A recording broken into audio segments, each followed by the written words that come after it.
Welcome to the Mythic Dungeon International Grand Finals. It's the final day of the Grand Finals as well. 4 teams remain, and today, by the end of the day, we get to find out who the champion is going to be. I'm your host, Noah. With me starting out the day are Makes, Dratnos, and Tettles, and this is it. I mean, this is where we find out if Echo can win yet another one, or if one of our other 3 teams will be able to rise up and claim the crown. But Dratnos, it seems like that's a possibility that's more likely than it's been in a long time.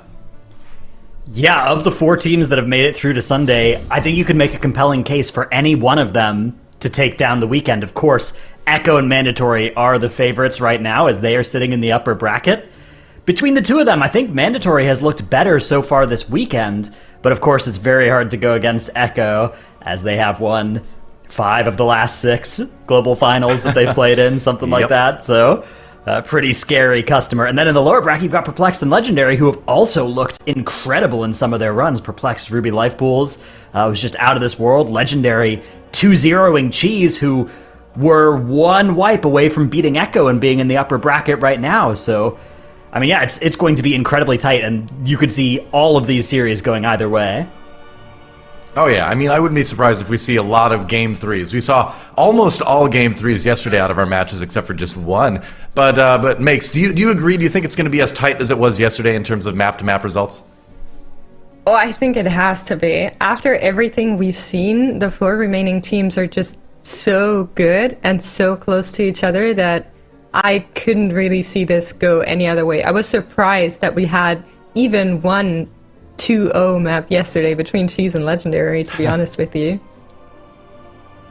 Yeah, I mean, I suppose Legendary, the only team being involved in 2-0s at all out of our top 4 this weekend. They were 2-0'd on day 1, then 2-0'd on day 2, so they brought it back. But here's our format for the weekend. Obviously, we had 8 teams when we started this thing on Friday. It was double elim, best of 3, which continues today up until the finals, which is going to be a best of 5. A lot of money on the line, but of course, it's all about the bragging rights. It's all about being crowned the champion, of course, as well. And then you can see some of the rules for the dungeons down there as well. The biggest ones probably is that each team does get to ban a dungeon, but the first dungeon of the series is not eligible to be banned. So we know what one we're going to play, at least at the beginning anyway. So Tettles, let's kind of jump into talking about the affixes here. Obviously, the Alethkar Academy. That's a good one, I think, to focus on, because not only is it one of our higher keys this weekend, but it's also the first key we get to see in our next match. Yeah, so we've actually seen Echo play Alethkar Academy 2 times, and their strategies in that dungeon are very fast. I think that whenever you watch the Alethkar Academy, this is like, for Echo, it's like the Echo gap that you normally have seen in past MDIs, where they have just a ridiculous strategy and an insane time if things go well. Now, we saw in that map versus Cheese, though, that things can go poorly in a hurry if any mistakes are made. And on top of that, like you said, it's a higher affix level. It's a 23 with Sanguine on top of that, with Explosive, and so that opens you up for a lot of other potential mistakes. We haven't seen Mandatory play AA, so what is that Alethkar Academy for them going to look like? Is it going to look something similar to what we saw from Echo? Are they going to be taking their own adaptation on how this dungeon is going to function? What are comps going to look like? There's a lot of questions for Mandatory, but I think for Echo, if they're able to play their game plan in that match 11, they should be in a good spot in the Alethkar Academy. Yeah, well, let's zero in on that. Oh, go ahead. Something that's very interesting is, so far in the Alethkar Academy, we're seeing Warlocks from the other teams. We haven't seen Mandatory play Warlock at all in the MDI yet, neither in the time trials, nor in their group weekend, nor in this weekend. So is that even something that they're opting to do? Are they looking for that Warlock, or do they even play an alternative comp? It's actually a really good question, because teams are playing both Fire Mage and Affliction Warlock, and like Crims is typically the ranged player on that team, but Crims is the Fire Mage player.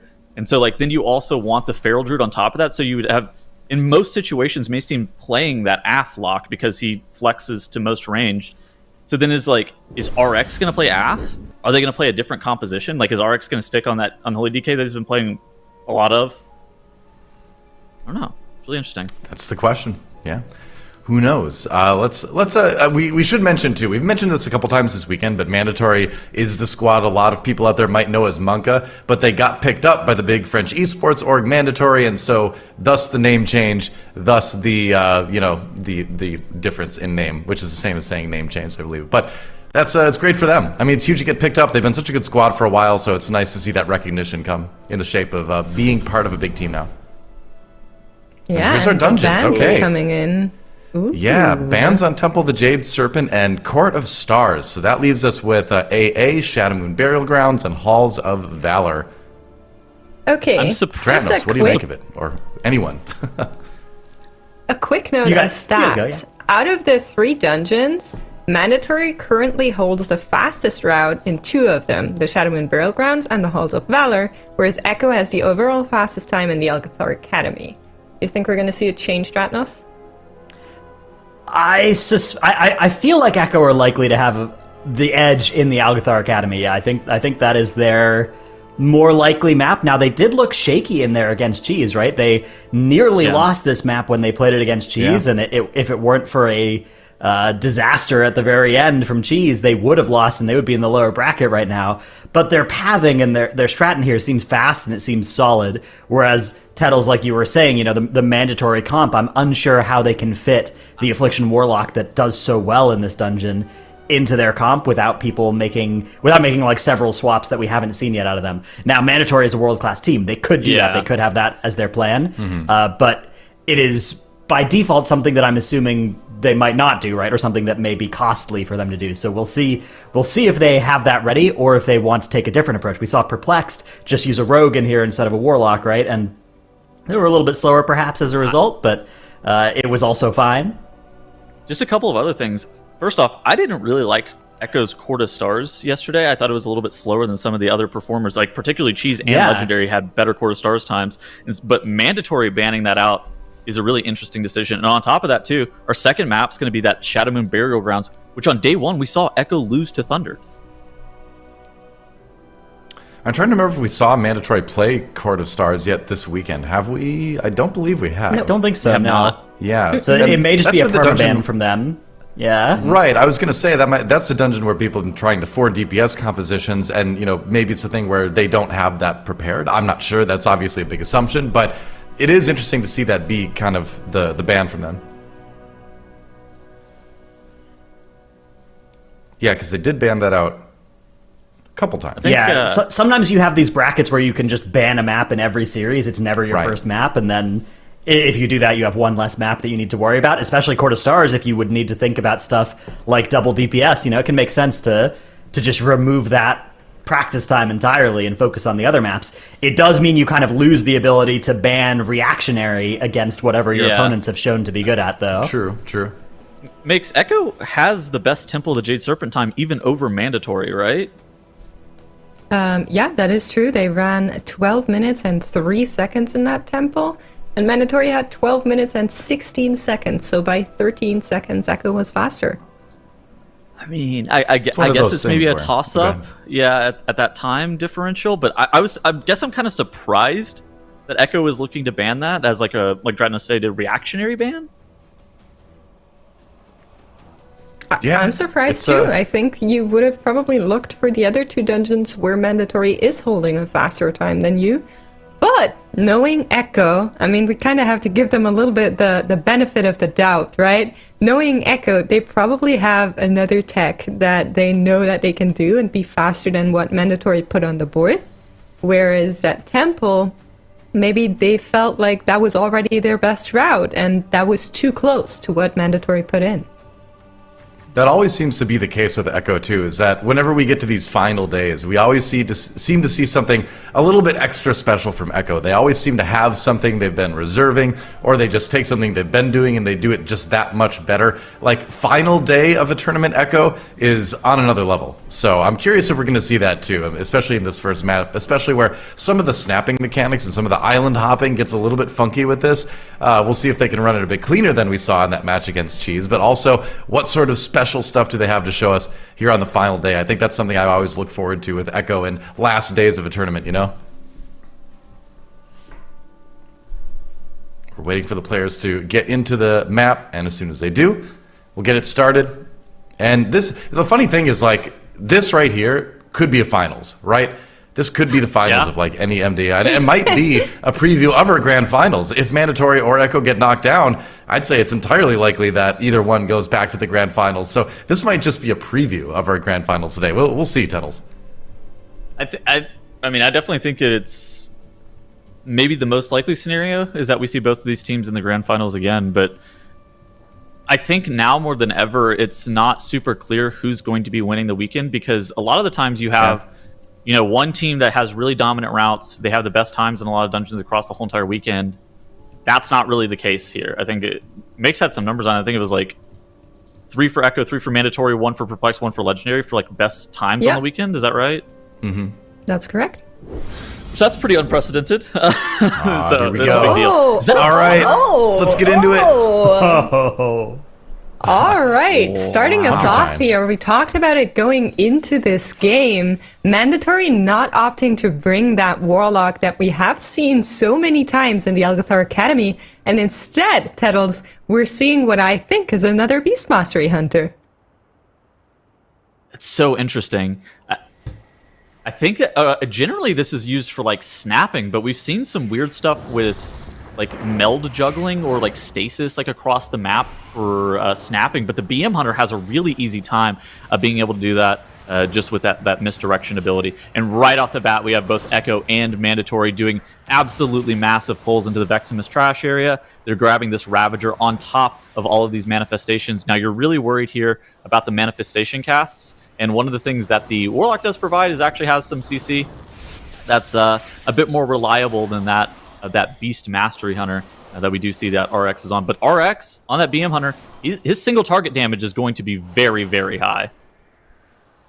Yeah, I think so too. And with the Unholy DK being taken out, you have all of those PIs for Crims, who is just loving that with his combustion, right? Same thing happening on Echo, although I do think Mirrors probably sometimes gets PI. Now check out what Mandatory is doing here. It's something we've seen from teams before, where I think that trap didn't really work out the way it was supposed to be. But they're pulling stuff up from the bridge to then take into Veximus, which I just always love. Same thing, of course, happening on the side of Echo, who started this boss just a little bit earlier. Both teams have used up their Bloodlust, so now we're looking where they're going to put it a second time, because judging from what we know from this dungeon, there will only be one more Bloodlust in the entire key for both of them. I mean, but Mandatory off of this boss fight by already pulling this trash, we know that from seeing Echo run this dungeon a couple times, they do this thing that we like to call Priest Shroud, where they like walk up through the pack and then meld off the aggro. But Mandatory are just going to be able to mount up and just run all the way through, and so that can actually be a slight time save there for them. But I mean, just look at the count differential. Mandatory is going to have somewhere in the order of maybe 1.5% ahead. It's not going to be like the end of the world, but it is going to allow for slightly different routing, especially like later on in the dungeon. Yeah, we are seeing a little bit of Sanguine healing on the side of Mandatory, though, during this boss fight. I'm not sure how much of that was on Veximus itself, I suppose, and how much was on the trash. But yeah. Mandatory Getting pulled... close. How much delay did Mandatory pull this boss? And they're actually starting to catch back up, and I think a lot of that's due to this Beast Master Hunter single target damage. Mirrors was just ramping. Veximus dropping even lower for Echo here now. I do think they still are very much in the same parameter of how much later they've started, and their trash count is also looking pretty equal, with a little bit of more trash on the side of Mandatory. But this is only the first boss in this 23 Tyrannical dungeon. There is so much still to happen that I think might have also been a little bit due to that Sanguine. We're going to have to check how much happened on that boss. I think it was only the foragers, hopefully. There was also like a battle axe that delayed Mandatory even getting Veximus pulled too, because that also got stuck in Sanguine for a little bit. Echo on the left side of your screen, though, going to be able to down Veximus around 17% ahead of Mandatory, but Mandatory still has a couple of more foragers and one of those mana fiends to be able to kill off before they are able to make their way through. Now, Echo on the left side of your screen here, they pre-bop Zalia. He walks in, he fears all the mobs, and so now all of the players are going to be able to walk through those mobs while they're feared, not have combat. Zalia is going to then meld it off, as you see on screen right there, and they are not going to be combated by that pack. And so a great skip from Echo, allowing them to set up their next pull pretty fast as they're already onto this Arcane Ravager. Yeah, and that's a massive pull. You saw Celia use that pre-rapture, making sure nobody or everybody is a little bit more protected going into this one, as it does hurt quite a lot. Mandatory already cleared this bridge trash, and it looks like they're opting to snap what we're seeing here onto the sentry. The misdirect already being placed onto Skylark. We're going to see the rest of the team walk up, take that bridge. Arek's going to stay down, pull everything, and then with that misdirect should be able to put it onto his tank. There we go. It snapped away. Okay, he had to watch out for Thundering there too, because if he went up too early, then he would have stunned some of the members of Mandatory with his Thundering. But yeah, like you said, this pack already getting snapped, and that wasn't the hardest snap ever. Like this is a pull that is actually very dangerous, especially with this Ravager Battle Axe pack. So you got to watch out for Skylark's HP here. On the left side of your screen, though, Echo does a very unique snap. What you saw is that Xaylia and Clix are going to be running off to the Overgrown Ancient area.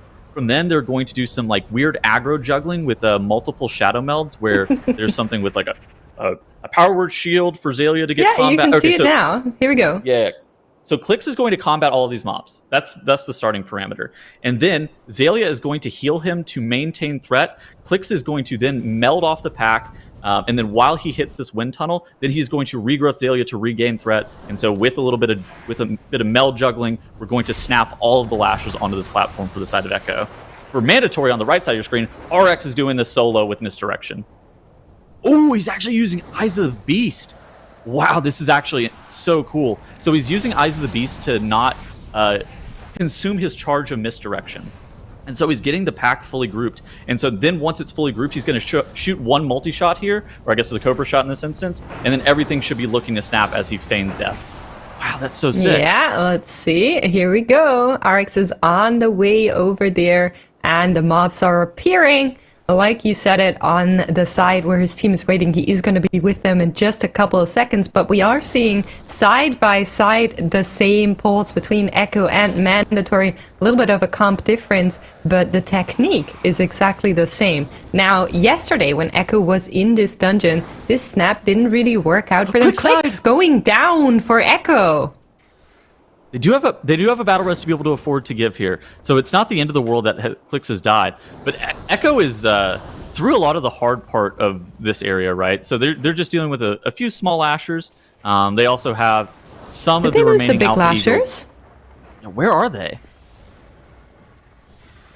No way they killed them that fast, right? I'm going to check the replay and see. Oh, there's one again. They pulled them into the Guardian Sentry. They lost.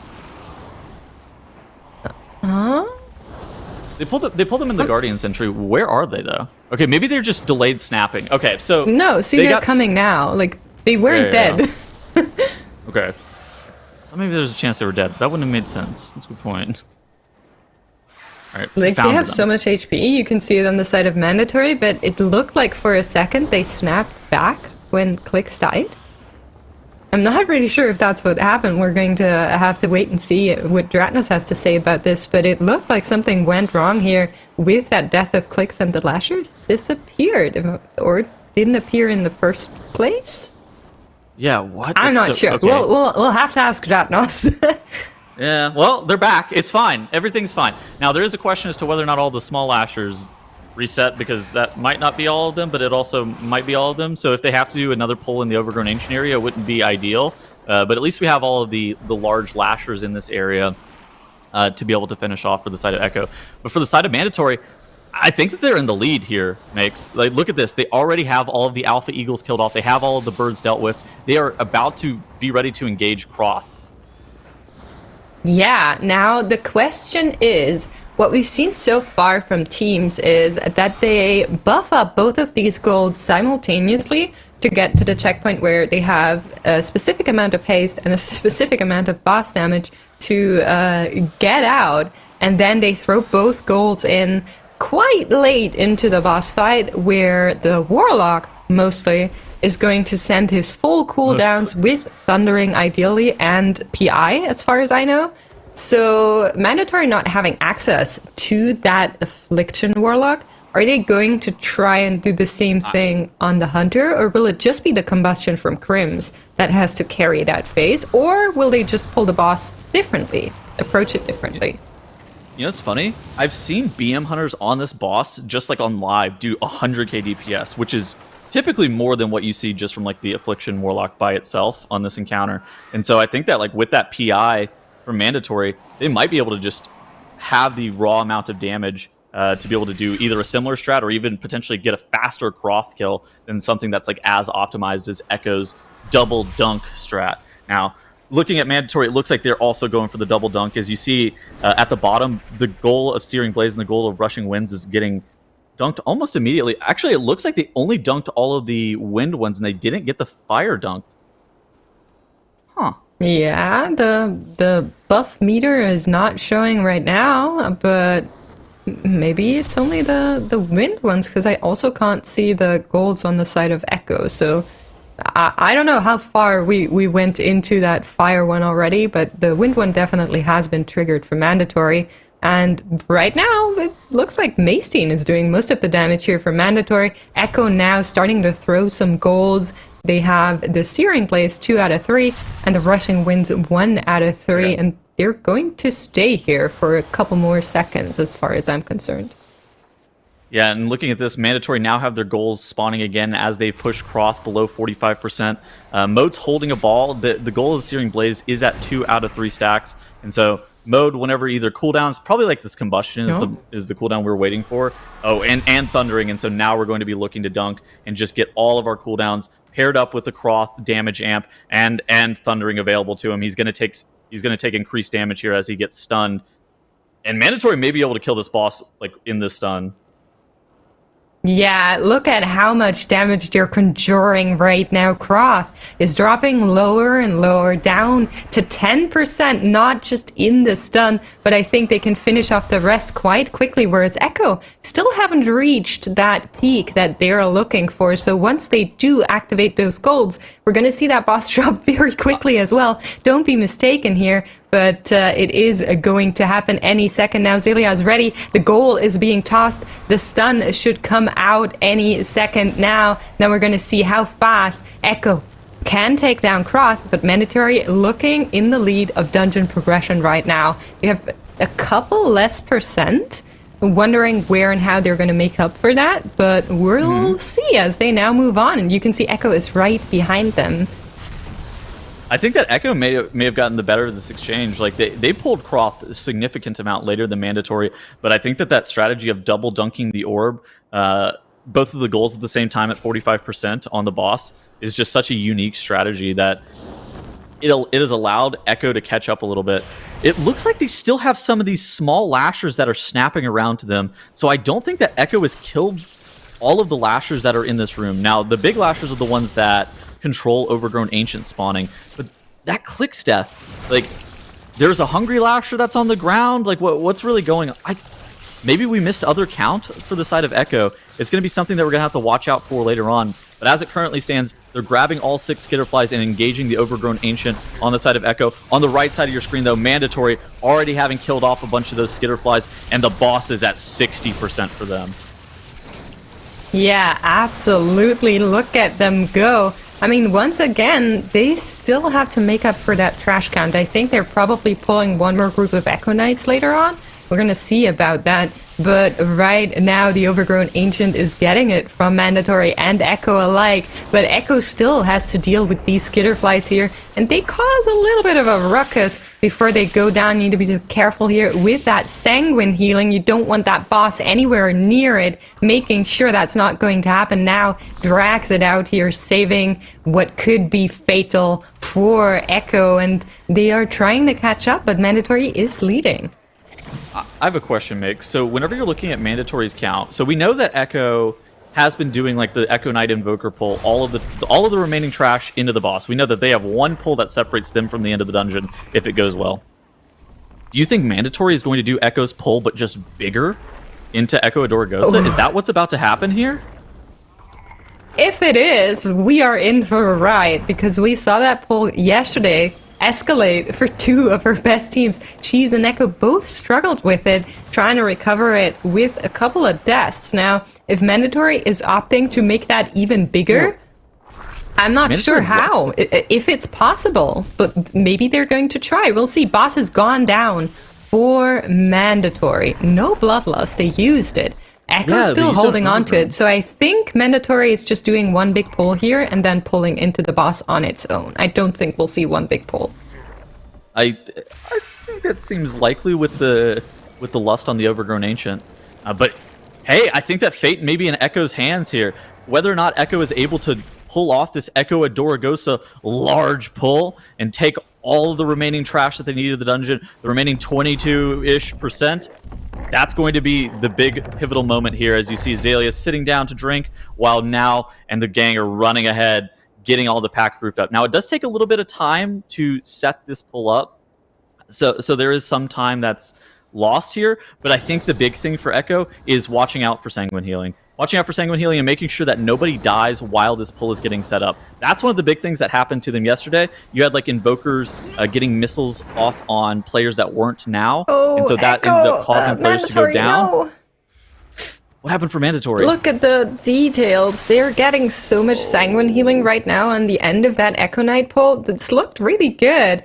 But towards the end, we had some Whirlwind in one of the puddles, so really unfortunate. But they're now opting to also go in. But Echo is already there. They have one Battle Rush available. Bloodlust is running right now as the rest of the Echo Knights are coming to play. This team is throwing up everything that they have with Boss and everything. Exactly, that's what's happening. This pull, it cannot be overstated how dangerous it is.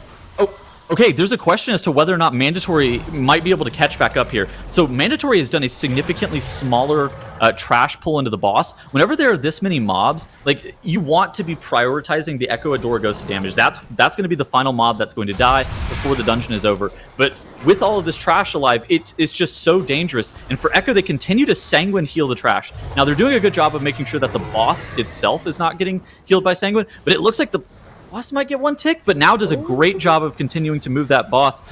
And Careful. Mandatory are just chugging away at the boss on the right side of the screen. It might be a situation that Mandatory with a slightly smaller pull is able to take this a little bit faster, but Echo is able to maintain that lead by pulling earlier. Yeah, absolutely right. It's all about that Sanguine Healing, and the Sanguine Healing on the details meter that you are seeing for Echo is quite substantial now, but we'll have to check. I think, once again, most of it is only to the Echo Knights. So Echo of Dorogosa shouldn't have healed. Now the trash is done. Echo of Dorogosa at 48%, and Mandatory a little bit behind that. They still have to finish off their Echo Knights, make sure there is no Sanguine Healing happening on their part, and try to get ahead here. Both teams are equal in terms of penalty seconds that they're getting from a death. So there is nothing that separates them right now other than what you are seeing on screen. And that means Echo is leading this by a little bit more than 10% boss HP on 23 Tyrannical. So both of the teams have a restore mind control with Dominate Mind. That's why you see at the top of the screen there's a difference in count. They're not at 100%. That Dominate Mind is going to be fading here in a couple seconds. You see it on screen, that Restore. It's going to be redommed, and like at a very late time on the fight, that Dominate Mind will expire for both Echo and Mandatory, and they are going to have to kill that mob. That's also another thing that's going to be giving both of them count. I think that if we have a death on either side, it might tip the scales, but Echo on the left, they're killing that Restore. It's come out of the Dominate Mind. It's the Echo Adorogosa is at 5% HP as Maris has his cooldowns popped, and I think that Echo is going to be able to do it. They had such a bad run yesterday. Things looked really weird with that Clicks death on the Croth area, but Echo able to get 100% count. Maris wiping the sweat off of his brow, and they are able to take the first map in the series. Wow, that is exactly that's exactly how I wanted the day to start, right? Where it's like, what little extra stuff does Echo have? You know, just a little bit of extra speed that they're just waiting for the final day to bring out, and there it is, right there. A little bit extra speed, a little bit cleaner run, and they win the first map. Makes, like, you seemed as impressed as any of us with that. It's pretty cool stuff, isn't it? Yeah, so far the fastest Algothar Academy we've seen in the entire weekend was by Echo with 1934. What we just saw was 1827 or something, so they underbid their own fastest time by over a minute in a setting like the MDI. That's crazy. The craziest part as well is they could have gone even faster if things had gone a little bit better for them as well, because there were certainly some time losses in this run for Echo. But I want to start out by looking at the bridge onto Veximus strategy here used by Mandatory, getting these mobs out of the way, getting a little bit of extra count early on. Different plan at the beginning than Echo. Echo have this bop on Xaylia. Xaylia runs through Psychic Scream. When mobs are CC'd, they won't get aggro on anybody else who runs through them. And then Xaylia can meld there, and they were only in combat with him, so they drop off combat like that, and they were able to skip that bridge entirely. Then we had this area. So this is RX on the right-hand side that you're going to be able to see doing this Eyes of the Beast tech so cool. to grab these mobs in, sending in the pet. And by doing this, the pet can group up all of the mobs and have them be nice and in the same place as each other, but also RX himself not in any danger. A nice way for Hunter to make that snap work out really nicely. Now here was where Clicks died. When Clicks died, those mobs all appeared to snap back. Now Clicks got rezzed and came back. Now here's my working theory on what happened there. The mobs snapped back, but they didn't clear their Feral Druid dots super fast. So when Clicks got rezzed, they still had those dots on them, and so they got back in combat with the Clicks and the rest of the group and snapped back in. That's my thinking of what happened with That's that, but so scary, dude. I'm not 100% sure. There you could see a cool little binding shot out of RX, a nice way to group up and AoE stun those mobs. Binding shot a little bit weaker than it used to be in previous expansions, but still really good for when you want to kite and you want to get a bunch of mobs that aren't grouped up to all be grouped up because they all end up stunned on the same spot. This pack, you can see we ended up having about 5 million Sanguine healing on the end for Mandatory, which may have been costly for them because Echo were able to get straight into the boss with all of this trash. And I mean, it's really impressive as well that Mandatory were so close. I do think that if the Clicks death hadn't come out, if Echo hadn't had to kill those extra lashers to spawn Overgrown Ancient, I think there's maybe another 30 seconds or a minute faster that Echo could have been. But I think Mandatory could have easily saved 30 seconds on Sanguine healing on that penultimate pull for them as well. So, I mean, it's just an amazing run, right? So high-level gaming between both of these teams here. Really, really impressive. It's so sick.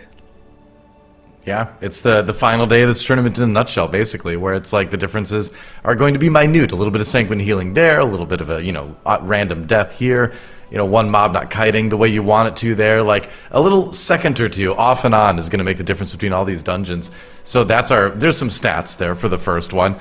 Unless anyone has anything to reference on the stats side of things, I want to start talking about our next map, because this is another one that's going to be interesting. We're going to Shadow Moon Burial Grounds next. I don't know, anyone want to talk about the numbers?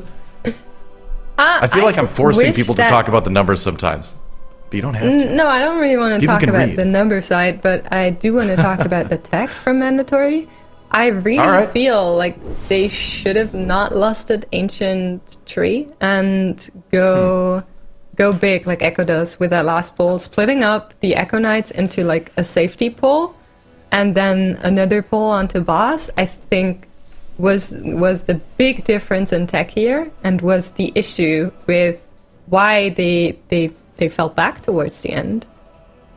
I mean, part of it is like they were 5% down coming off of Overgrown Ancient, and like, are you going to do that pull that Echo had problems with yesterday, plus an additional Invoker pack? Like, is that really what's about to go down?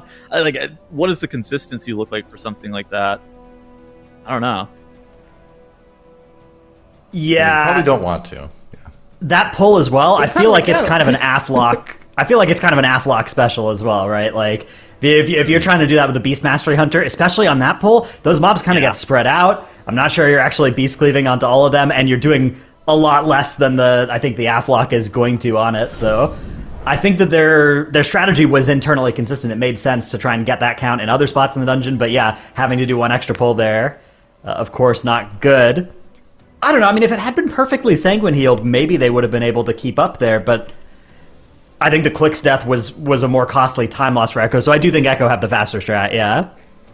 All right, so now, like Doa mentioned earlier, we're into the Shadow Moon Burial Grounds and Halls of Valor as the next two maps in the series, and these are two maps that I think that we kind of agreed were Mandatory favored. Now, this is not a situation that it's always going to be this way, because these are dungeons that are incredibly difficult to execute with extreme precision, but these are dungeons that Mandatory have looked phenomenal in, and Mandatory needs to start a reverse sweep here. They lost the Algathar Academy. All right, we got one mulligan. That was a really good run for Echo, but for Mandatory fans, we got to be looking at this next map, making sure that the first couple of pulls for them go their way, because this first boss is... Oh wow, we're already in it.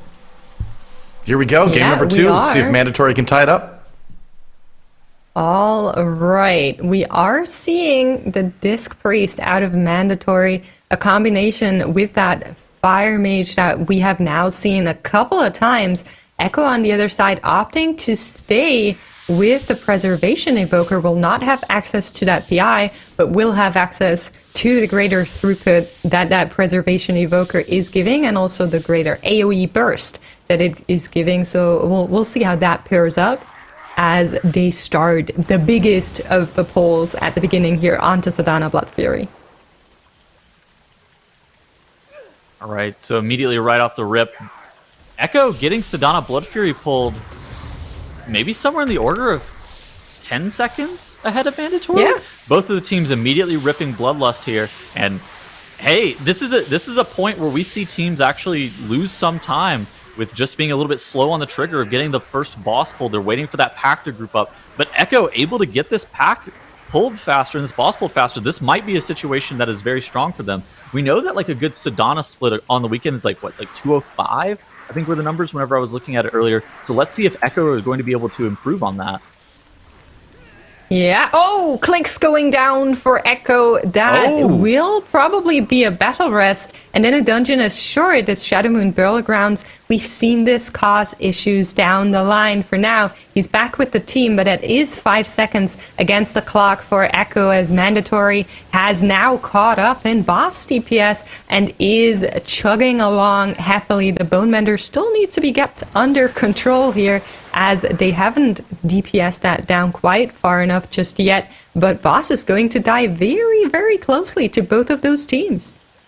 Yeah, I think that click death probably cost them, I mean, we see it where they're at like 206 on their boss 1 split. They could have saved a few more seconds on top of that, but then they also have the death penalty, so around a 211 split 1, that really could have been slightly better, whereas for Mandatory, I think they're in a pretty good position with being able to kill off Sedana at that 207 mark. Now, both of the teams doing something similar going into the Nihilish area. For Echo, doing this pull, by the way, the double pack with the Prot Paladin is very dangerous, where for Mandatory on the right side of the screen, grouping this up with Interrupting Shout from the Warrior makes it a lot more consistent. But Echo just they have to be diligent with their CC, rotating all of their AoE CCs, things such as like Divine Toll, Avenger Shield, getting single interrupts on the Dominators is paramount for them, where for Mandatory they do have a little bit more leeway, but this pull is not easy on either end, and we've seen teams have 1 or 2 players die to these Void Lashes. Yeah, absolutely right. We are waiting for that Soul Steal. It's now going to come in a half a second faster for Echo than it did for Mandatory. They're finishing these possessed souls and they're going to come back. And now they have access to these ads, to the trash that they pulled on top of the boss without needing to deal with all of those casts. It's a fun little interaction that we've now seen a couple of times on the MDI. They will use everything they have on the side of Mandatory. That's Combustion with PI. That's going to go into that. Make your mage very, very happy. RX does not have the army ready just yet, same as Miras. They'll have a couple more death coils to go to send that in if they want to, and they will want to get this boss down as quickly as possible. And it looks like Mandatory is a little bit in the lead here. And I mean, Echo looked like they have this Exhumer that's off on the left. If you look on the left side of your screen, you see that Exhumer. He's going to be patrolling into a bad spot. I wonder what Echo are going to do with that Exhumer. I wonder if they're going to be pulling it in their next pull. I wonder if they're going to be forced to like invisibility potion past it. Like what is the Echo strat for dealing with that Exhumer? On the right side of the screen here, we do see Mandatory. They also have that Exhumer in a weird spot. Both of the teams looking to mind soothe it, but Echo lose a little bit of time there. Hey, they're just a little bit slow on the cycle makes, and they have to wait for that Exhumer to go by, whereas Mandatory get a great mind soothe and are able to save somewhere in the order of 10 seconds by that. Yeah, that was really unfortunate for Echo. They'll now try to speed on and get that group up there. They will take the spider and the bats and all of the spiderlings down the stairs, or rather the circle bridge, but I don't know what you call this, but they will grab the spiders, and you can see from Mandatory, they actually now have 5 spiders. Same thing happening for Echo, and for this, I really love the Paladin. He's going to make your life so much easier. They're even adding the bats into that. On the side of Mandatory, we are seeing that they're single target focusing a little bit that first spider that they pulled, so now it's only 4 for them that remain, whereas I'm not sure if Echo did the same thing.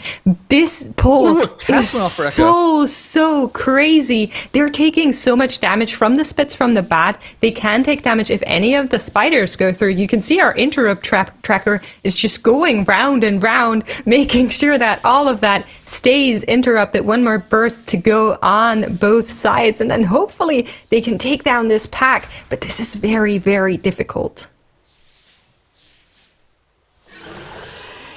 All right, so that first worm killed off for Echo. They do still have some of these bats left to deal with. It looks like there was 1 spider remaining that they're going to be killing off. Ooh, a grip from Mira is grabbing these other bats Mandatory out of the had a cast sky. go through. It's fine. Mode heal. Just 1 heal. All right, both of them are moving on. There's still some more bats to deal with, and I would assume that we are going to see both of the teams pull the staircase pull on to Bone Maw. Now, that is also very threatening, but we'll see whether or not it happens. Right now, it's just neck and neck between the two of them. Those 5 seconds that Echo lost in that very first pull due to the death definitely has to hurt them right now. Xaylia now on the way with that Evoker utility being just super easy, able to grab everything that's there and pull that onto Bone Maw. The trash will come now. On the side of Mandatory, we saw something similar happen. Both of the teams now have grouped it up and are on to Bone Maw next.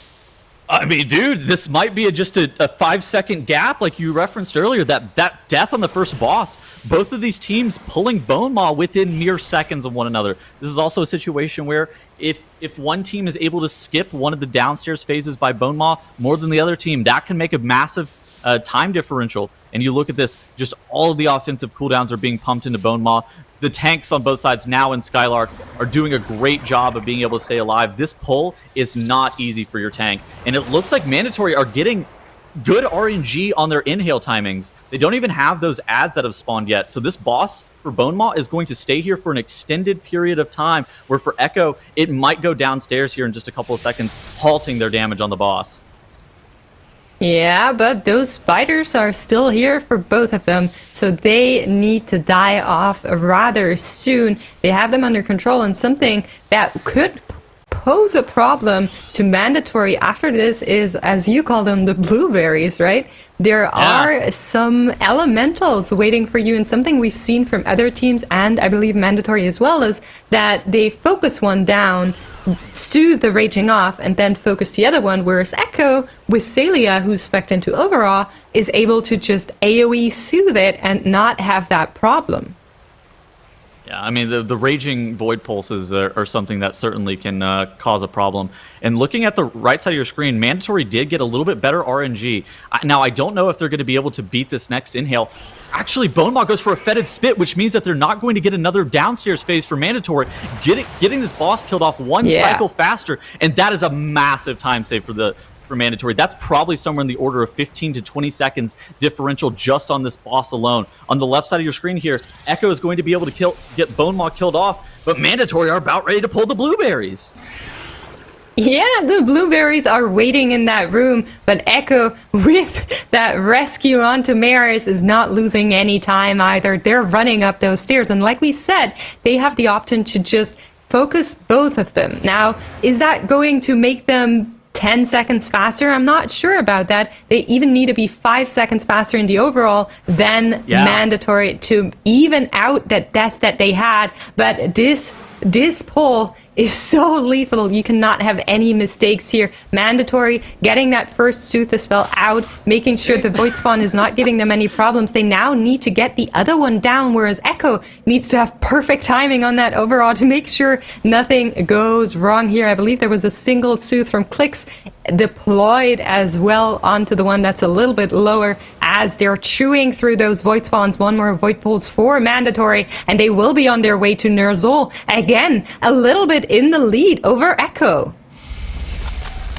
950 for Mandatory is when Ner'zhul got engaged. For Echo, 10 minutes, but Mira's going down. It looked like that might have been a quaking death. I couldn't tell exactly what happened, but Mira's going down. They deployed their other battle res, but I don't know if they have 10 seconds to give now, Makes. They didn't have 10 seconds to give from the very get-go. They had 5 seconds to win, right? To take. They needed them. So this could very well be the upset in this series here, as Mandatory is going to move on. This boss is not tyrannical. It is a 22 fortified key. So Ner'zhul shouldn't give them too many problems. They need to be careful with those omens. They need to be careful with the malevolence. We're seeing a beautiful bait out of Mandatory here as they're breaking the Ritual of Bones and moving on. Same thing happening for the side of Echo. And it all comes down to how quickly can they finish off this boss. Bloodlust will be ready for them. You can see across the board, everything is being held. We have Incarn, we have Combustion, we have Army of the Dead for both of those teams nearly being ready. Gingy a little bit late on that Combustion. PI is also ready, allowing Mandatory to have an even stronger single target burst, and it is going to come out now. Dude, the fact that they have pre-planned their thundering 11 minutes into this dungeon for this exact moment for their second lust is just gross for both Echo and Mandatory. And look at this. Is Mandatory committed to killing the boss here? I don't even think they're killing the wall, Makes. Or if they are killing the wall, it's just Combust. They're killing boss. This is a commit. Wow, 11 minutes, 26 seconds, and Mandatory equals out the score in this game against Echo. What did I just Hey, watch? I mean, people were saying the dungeon was Mandatory favored, and apparently it is, but only by the slimmest of margins. I mean, just a couple deaths for Echo, slightly perplexing, and just a couple things like Bone Maw dying slightly slower. Mandatory, though, getting the edge and getting the win and tying up the series. I feel like, though, Dravnos, I feel like there's a lot to unpack with what we saw in that dungeon. Oh yeah, that was something for sure. I mean, it was really, really close most of the way through as well, right? We're talking about slight time losses and gains here or there. Echo, of course, got this first boss pulled faster, but they had Clicks die here. That actually only ended up costing them 5 seconds-ish plus the res time, so 5 more seconds maybe, call it 10. Then they ended up being 1 second faster still in terms of dungeon time, like in terms of progression, after killing that first boss. But then they ended up being 2 seconds slower than Mandatory after killing the second boss. But they had to wait for that Exhumer, whereas Mandatory, they're playing a Priest, right? So they can Mind Soothe and just run past. So that actually was more costly than any of the deaths or anything else that happened earlier here. This Mind Soothe and run past was like plus 10 seconds. And this game ended up being decided by a very small margin. So that time, plus some time gained on the path and on the fight with Bone Maw, ended up meaning that coming out of Bone Maw, now Mandatory have actually gotten up to about a 20-second advantage, which was really, really... That's a lot in Shadow Moon ever in general, but it's a lot especially when you have teams of this level, right? And no big mistakes are being made. 20 seconds was a huge, huge deal, and that was the lead that Mandatory had out of this boss. Even if everything had gone well for Echo, even if everything had gone perfect from there, I'm not sure that Echo could have caught up. But Echo actually were making it look close, right? They did that blueberry pull really quick. The blueberries ended up going down a little bit faster even for Echo in terms of how long they spent on the blueberries than it was for Mandatory. They gained back a couple of seconds there. But they had this very strange Mira's death that we'll get to see again here, hopefully. I'm not 100% sure what the cause of it may be. My thinking was maybe it was one of those left behind swirlies, something like that. It's a quake. Yeah, so you can see Zalia like hovers and goes away, or I guess glides and goes away like that, but Mira's just unable to escape there and gets, I guess, triple or maybe quadruple quaked and went down. Weird, though, because it's physical damage, so you wouldn't expect it to just take a DK out like that, but I guess it just did, and that was really really costly for Echo. At the end of the day, I think Echo weren't at the spot though where you could look at one of their mistakes and say that was it, because there was kind of like 2 or 3 either mistakes or the Mindsuit thing, which is a comp difference, and they probably needed 2 of those to not go wrong, not just 1, in order to catch us up, because Mandatory, ended up being 25 seconds faster. Yeah, 2 or 3 tiny things. Mix, I want to go to you next and ask, what jumped out to you as far as like the best things Mandatory was able to do to stay ahead? I really prefer the Disc Priest in that dungeon. I think with that PI is going to allow you to have access to the Empowered Combustion, to the Empowered Army of the Dead as a DK main. I kind of have to say that, right?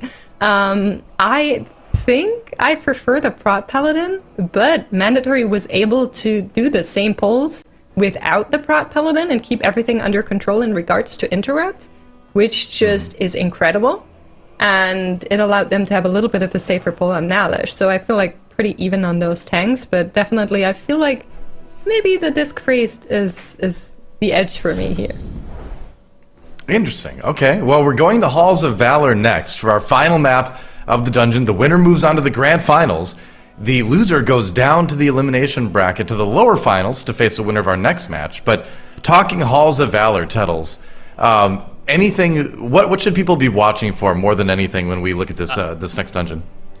First boss pull, I think that it's pretty common that we see like in a matchup, especially against close teams. For some reason, one team will have like a full wipe to the first boss because they're taking all of the trash into the encounter, and then like somebody gets sniped out by the breath. That's pretty common. So I think that's the first moment of the dungeon that's like very pivotal. And then the second thing is a lot of teams now are taking a very large pull into the Herja mini boss trash into Solstin and Olimir, and depending on like sequencing or like what's going on that can also cause a lot of problems. There's like, is my healer going to get Goomba stomped 3 times while in a lightning storm by the aspirant? That's a situation that we can see players also die in. So I think that those are the 2 moments of the dungeon that are the most pivotal. All right, well, it's time to get things started here. Echo, Mandatory, one of them. We'll move on to the grand finals. Let's find out who it is. Different comps. Yeah, there's a difference in the healer particular here between Echo and Mandatory. Echo opting to go for that Resto Shaman. Mandatory once again with that Disc Priest. Now we know Zelia plays a great Disc Priest as well. It's not about that, I promise you. They just think that the Resto Shaman brings something that's better here. We know that the fastest time in this key here is 18 minutes and 21 seconds coming out of Mandatory. Will all be about whether or not they can keep that up, but RX going down for Mandatory, which is fatal during that pull here. He sent his army, he ramped up his damage, was not able to see that through. They're going to lose out so much damage here due to that death. Yeah. Oh, dude, look at what... Oh, did you see what Skylark did right there? It's actually crazy. He lines the breath on this pillar here to be able to avoid taking damage from it. These tanks are out of this world with how good they are at being able to avoid the damage from this dragon. This Storm Drake does insane damage. I think the big difference between the comps, though, is like the Fire Mage for Mandatory versus like that Shadow Priest-ish composition on the side of Echo. Yeah, absolutely right. But when Mandatory locks in that Disc Priest, you know they're bringing Crimps on that Mage as well. It's a combination that they called out even before the very first group stage as, if we're playing Fire Mage, we're only playing it with a PI. So I think that was to be expected with Crimps also being a Mage main. Now, I'm gonna see how that Shadow Priest plays out. I think they need it for the Mind Soothe in particular, and also maybe for a little bit of extra healing on the Vampiric Embrace. Of course, it also does good damage, but that's, I think, the main points for what you want to bring it here. Now, Echo is moving on here. They skipped the upper part of the stairs, and they're now going to grab these hallway Wallajar up the stairs and into the mini bosses. And on the side of Mandatory, you're seeing exactly the same thing, just a little bit slower due to that death at the very beginning. Mode backtracking there a little bit, getting rid of those explosives, making sure nothing is going to hit them through the wall. Mandatory polymorphing a mob off to the side, whereas Echo utilized that Hex to be able to get that mob CC'd. And both of these teams are actually taking all of this trash into Solston. So this mob is actually the most dangerous because of the Eye of the Storm ability. And so you need to make sure that you get all of your players into melee. And Zalea going down. Now, he does have Ankh, but he can't press it right now because he's outside of the Eye of the Storm range. Now, Echo needs to make sure that all of their players are able to keep themselves top through that Eye of the Storm. They did have Vamp Embrace and Nature's Vigil rolling, so everything was okay. Zalea then is able to press his Ankh and res himself. That was a very scary moment for Echo Mix. Yeah, and My he goodness. got jumped right after that by one of the maidens, just targeted down. Thankfully, he was back to full health, but it happens again! Both of them go down. They only have one battle rest. They will pick up Zalea, but Gingy has to walk, and Zalea accepts that rest and gets downed once again. Tragedy unfolds for Echo here. Are they going to wipe? It looks like they've killed off Solston. And so they're going to be able to get Olimir pulled here in just a couple of seconds and have to deal with the Sanctify. Maybe they're just going to try to stabilize. Gingy, I think, had to run back. And so that... Okay, so they're actually having to take this slow now because of those deaths. With all of their players not alive, they have to wait. Where on the right side of your screen, you see for Mandatory, Olimir has already been engaged. It's at 50% HP. They just have Olimir, one of the Shield Maidens. Valajar Aspirant is left alive. I think that Mandatory is going to be able to be somewhere in the order of 45 seconds ahead off of those deaths from Echo, plus 20 seconds of death differential. Yeah, this is a big bad if you're an Echo fan. Mandatory able to finish those mini bosses. Now they can take the trash that they tagged earlier and actually rooted it, I think, can tag it, pull it into Herja, and go on their merry way. And that's exactly what's going to happen. We see Mandatory now in fight with Herja on top. There's a little bit of Valajar, but that's a nice trash to pull on top, right? You saw that damage out of the Aspirant, 22 fortified. She does quite a little bit of damage, and Zalea was on the receiving end there for Echo. They're trying to still get through Olmir, and then I think we're going to see them also pull something onto Herja, but they're definitely behind now, not only in the dungeon progression, like you said it, but also with those death differentials, which is going to hurt them. Interestingly enough, Mandatory opting to not invert Herja, something we have been seeing from, I think, all teams so far. Let's see if Echo does it. Dude, I cannot believe that Mandatory is able to play this boss with that much trash. This is one of the hardest bosses in all of Mythic Plus. They were doing it on a 22. And the fact that they do it with that much trash, particularly like the Rune Carver and the Thunder Caller, which does like random group-wide damage occasionally, and you have the Arcing Bolts from Herja, and you also have the Expel Lights, that is just ridiculous for Mandatory to be looking to do that trash into this encounter. And look at this. They have even count on both the sides of Echo and Mandatory, but Herja, a 35% HP lead for the side of Mandatory. Yeah, that is so big, but this dungeon still has a long way to go, so it is not all over yet. Don't count out Echo. The Mandatory definitely leading right now. Skylark taking a bunch of damage here from Herja as she is in her final percent, opting not to pull her away from the Sanctify side. You're just gonna kill her right here and right now. We'll move on. Now I expect to see another very big hall pull from these Valajar that are here in that hallway. Yesterday, we saw things go very wrong for Cheese during that pull. There's a lot of interrupts you need to get, and you need to be very careful with where your melees are standing. So let's see how they do here, assuming Echo will finish Herja in a couple of seconds and follow up with that exact same pull. All right, so yeah, looking at Mandatory, like you were saying, is this just a double? We've seen teams in this area before do like a triple pack into this corner, and this may actually be a triple for Mandatory. There are a lot of interrupts that you have to be looking to get here, and it looks like they're getting some of this rune healing on these mobs. Now, it isn't the most amount of rune healing that we've seen from the weekend, especially even from them. But I think that Mandatory are doing a good job of continuing to throw the Avenger Shield to get interrupts. They're making sure the Mystic's Holy Radiance isn't getting casts off either. And look on the left side, Echo grabbing that 3-pack that's in front of this hallway area, and they're taking this 3-pack into the corner with all of this trash. Very interesting strategy from both of these sides and both of these teams about where they're going to be getting count. Because at the end of the day, you have to have 83.7% coming out of the Fenrir area. That's the number that we know that these teams need. How you get it is a little bit up for debate.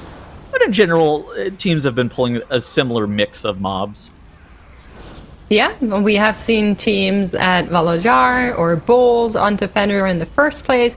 We've seen ginormic pulls of wolves onto the second phase of Fenrir. We've even seen dragon pulls. It's all allowed. They can do whatever they want as long as they get the count. And Mandatory opting to go for the Valajar here onto that first phase. The difficulty in this is that the bear traps will come out and you need your team to stay very close to Fenrir to actually soak him. So they now need to watch their feet. Yeah, that Claw Frenzy need to stay in it. Happy little feet, Death Grip from RX helping and getting that marksman back where it belongs, right in that Zerg and the AoE passive cleave. But this is not entirely easy. Let's see if Echo does the same thing. They finish off their pull. They're on the way here, have a little bit more trash count. And will they also pull something on top of Fenrir?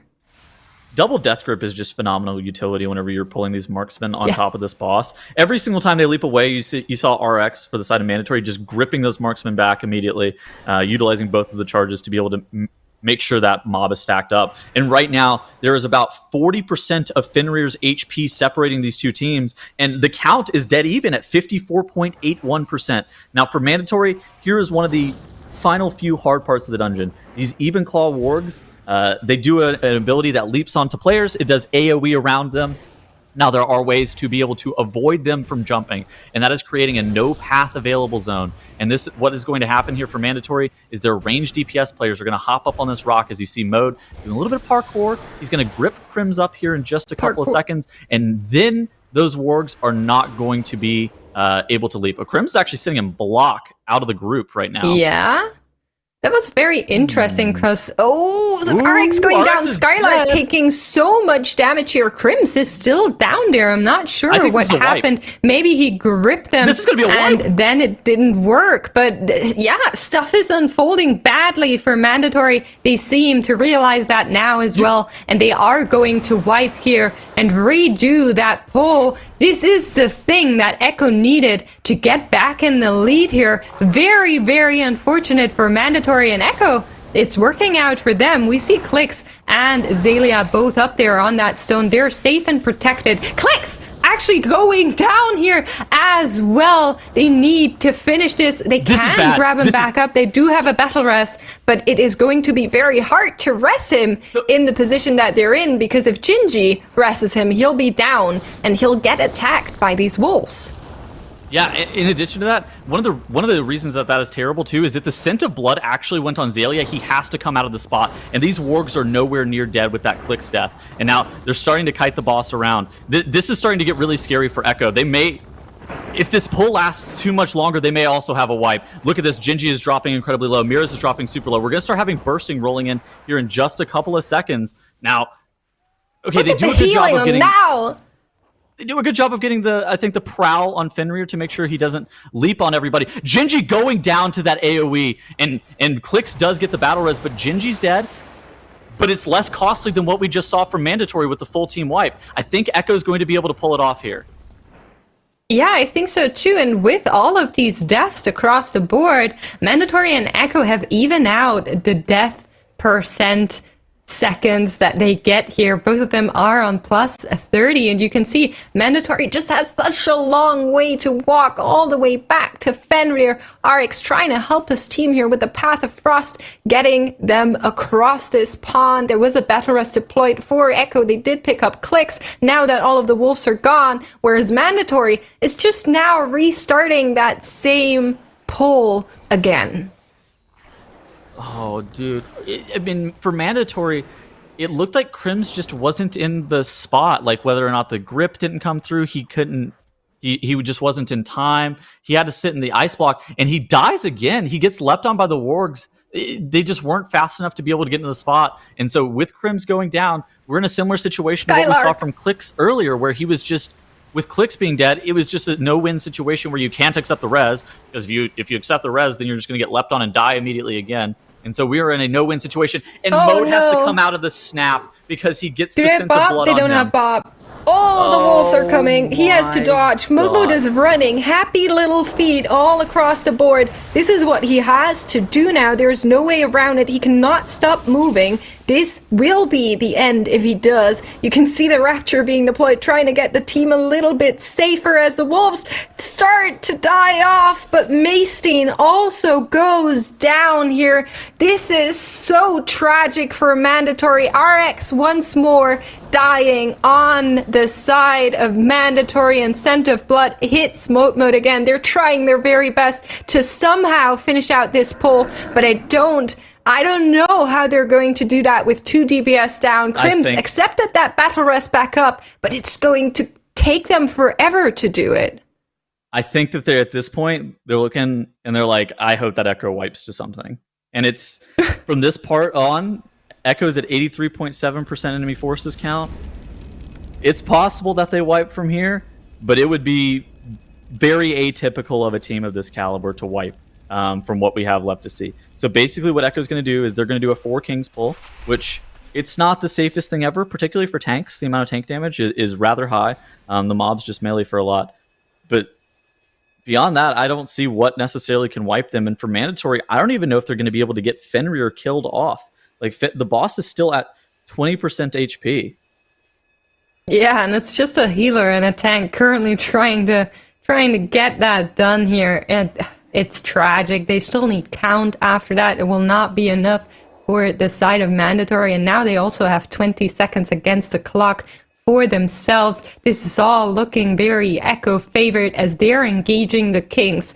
Using those ALs that you can pick up in the hallway down below, they're making sure that they can actually grab all of them. The way it works is that you throw that AL onto the Kings after one another and then engage the first one. And because the first one is engaged while the others are in that state of, I guess, being drunk, they can then be talked to after because they do not get that debuff of, oh, another King was engaged. Yeah. And look at this. Echo on the big screen here. They were able to get all 4 of those Kings dealt with. Again, I think one of the few ways they wipe from this position is having a Now death. Now, I think Now can die to this 4 King pull. It does a ridiculous amount of damage, particularly like the Sever cast on the tank. It makes them take more damage, and they absolutely can get blasted by it. But now they have one of those Kings down. Now is seeming fairly healthy here, and it looks like Mandatory having another death on Skylark. I think that they're going to end up wiping to Fenrir. Also, come on, Mode. Come on, the Rapture, go strong. Scent of Blood maybe trying to get in here. Can they kill this boss? Please at least kill Fenrir. It goes down eventually for Mandatory. So that is bad. However, if they had wiped, I'm pretty sure they automatically lose. Now, the situation that they were in is if they wiped there, they just auto-lose the dungeon. Now, they're in a situation where if Echo wipes on this boss, I think Mandatory can still win. And that's because Echo would have to run back from the very beginning of the dungeon. That is the only reason that I even think that this would be the case. It's because Echo would have to run back from the beginning of the dungeon. Now, fate is in Echo's hands here. If they can avoid wiping, they're in an okay position. They could even have deaths on DPS, and I think they're still in a fine spot. But the thing that they cannot have is a full team wipe at any moment. And they don't have a battle res, which is not ideal, but I think they're okay. Yeah, we are seeing Mandatory now back alive. They're doing the beers and the bowls as Echo is chugging through here. God King Scovold down to 70%. There is only Odin waiting for them after this between Echo and the final game of the global finals, where they will wait for whoever gets out of the lower finals. There's going to be a little bit of a lower bracket run going on after this series, but Echo, I mean, that second map did go to Mandatory, and it was very close in this dungeon here. I wouldn't be surprised to see Mandatory back up in that very final game.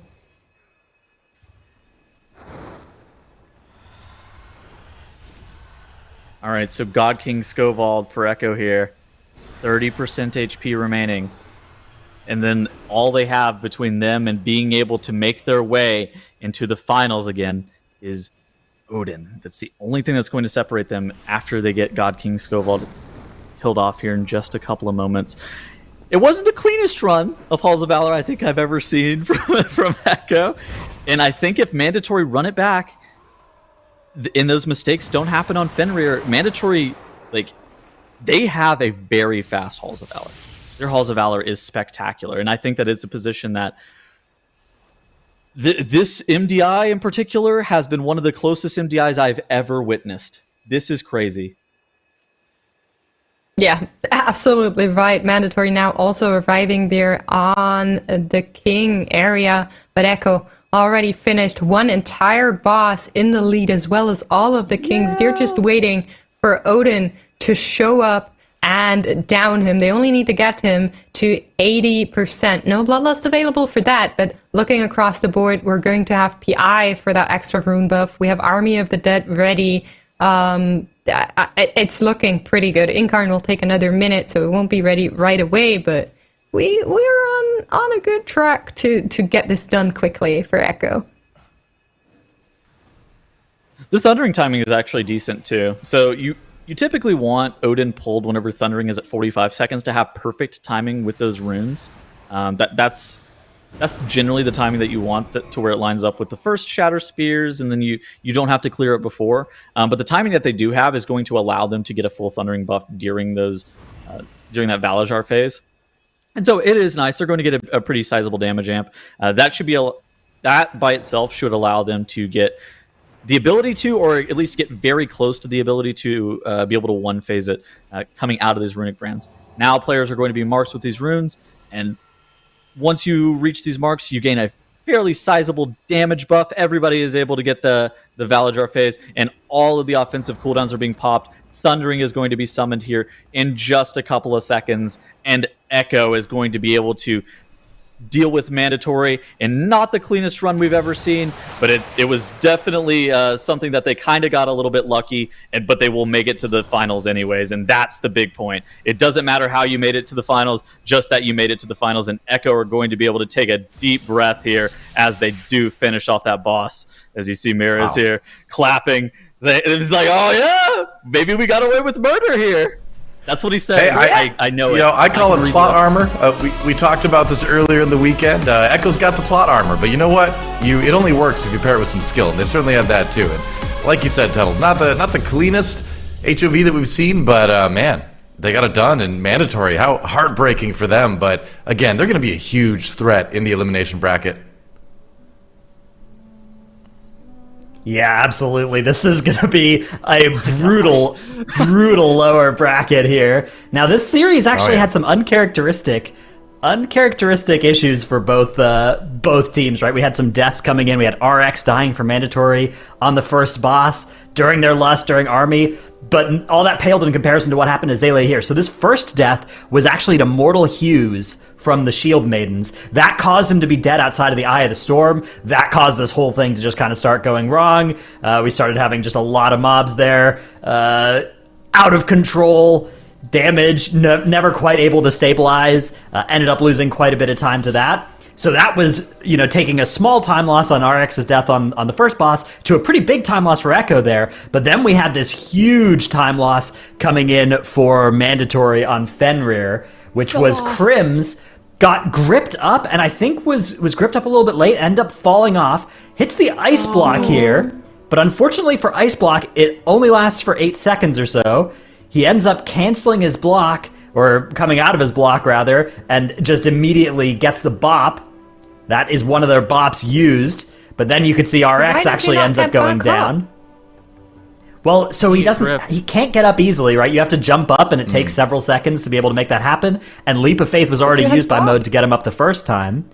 Yeah, but it's like it takes like parkouring up against the edge there. Yeah, in order to get up. But it's not an easy thing to do mid combat.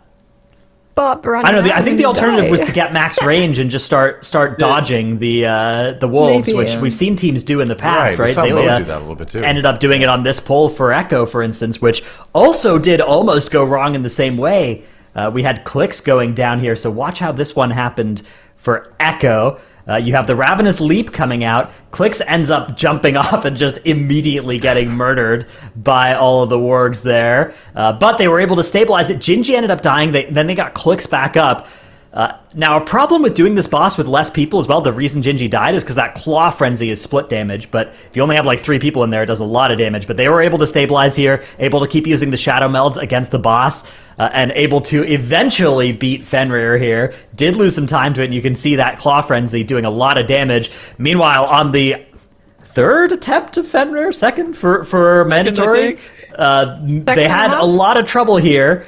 But Mode was able to get them over the finish line, kiting and killing Fenrir using that speed boost from Scent of Blood as well. What a boss. Able to eventually get the win there, so at least they were able to finish that boss, to get it killed. So nice little bit of upside for Mandatory. Unfortunately for them, though, they are getting sent down to the lower bracket, which... It's scary, right? Because even if you think, oh, these 2 teams are maybe the teams that we're going to see in our grand finals, which I think a lot of people maybe are expecting, although I wouldn't count out Legendary or Perplexed yet either, it's a really big advantage now for Echo because Echo get to spend the next 2 or 3 hours just looking at the lower bracket and looking at the grand finals maps, shoring up their strategies, seeing where there might be things they could improve, getting practice in whichever maps are in that series. Whereas Mandatory, on the other hand, they've now got to sweat the lower finals, right? They've got to actually play that series, and it's going to be a big disadvantage to them, even if they can make it to the grand finals. So that Fenrir thing for Crims, the reason that he shouldn't try to parkour back up is because he's combusting there, and they're actually on a timer, right? So if the Scent of Blood goes on one of the players that is up on the rock, they have to come out of the snap. Otherwise, the boss can actually snap up onto the rock and permanently be bugged up there. Alternatively, if you run out of melds and stuff like that, and the boss actually Ravenous leaps up there too, a similar situation where it doesn't happen. And so you want the wolves to be killed off by the time the Scent of Blood is going off generally, and that's what we have been seeing from teams, is that it does roughly line up. But it doesn't line up if Crims does not get his combustion there, and so he's in a no-win situation. I think once he fell off, they were already wiped. I think that if he falls off there, they're literally just wiping immediately. That's a good point. Well, anyway, slice it. It does mean Mandatory is going down to the lower bracket. They are waiting to face the winner of our next match here today, which is going to be Perplexed versus Legendary. Again, both these teams been performing really well throughout the weekend, making it through their matches yesterday. That Legendary one over Cheese, kind of shocking that was a 2-0, but again, it was a fairly close one, and Perplexed just barely edging out Thundered to get here. And I can't even begin to predict how this lower bracket's going to go. I mean, sure, you can say, oh yeah, well, Mandatory is going to make it back up there, but it's like Dratnos and all of us were saying this weekend that all the teams are playing so closely. If you go back and look at the dungeon timers, it's going to be close, no matter what. It is going to be a tight match. So that's going to be coming up here on the MDI Global Finals in just a few minutes, so do not go anywhere. We'll be back in just a moment.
Well, here we are, the lower bracket at the Mythic Dungeon International Grand Finals weekend, the final day of the Grand Finals, that is. We have Perplexed versus Legendary coming up next. The winner goes on to face Mandatory, who was just knocked down here by Echo, and the loser is out of the event. And with how well both of these teams have played all weekend long is ironic. I mean, it's always tough to say goodbye to one of the teams at this point in the tournament.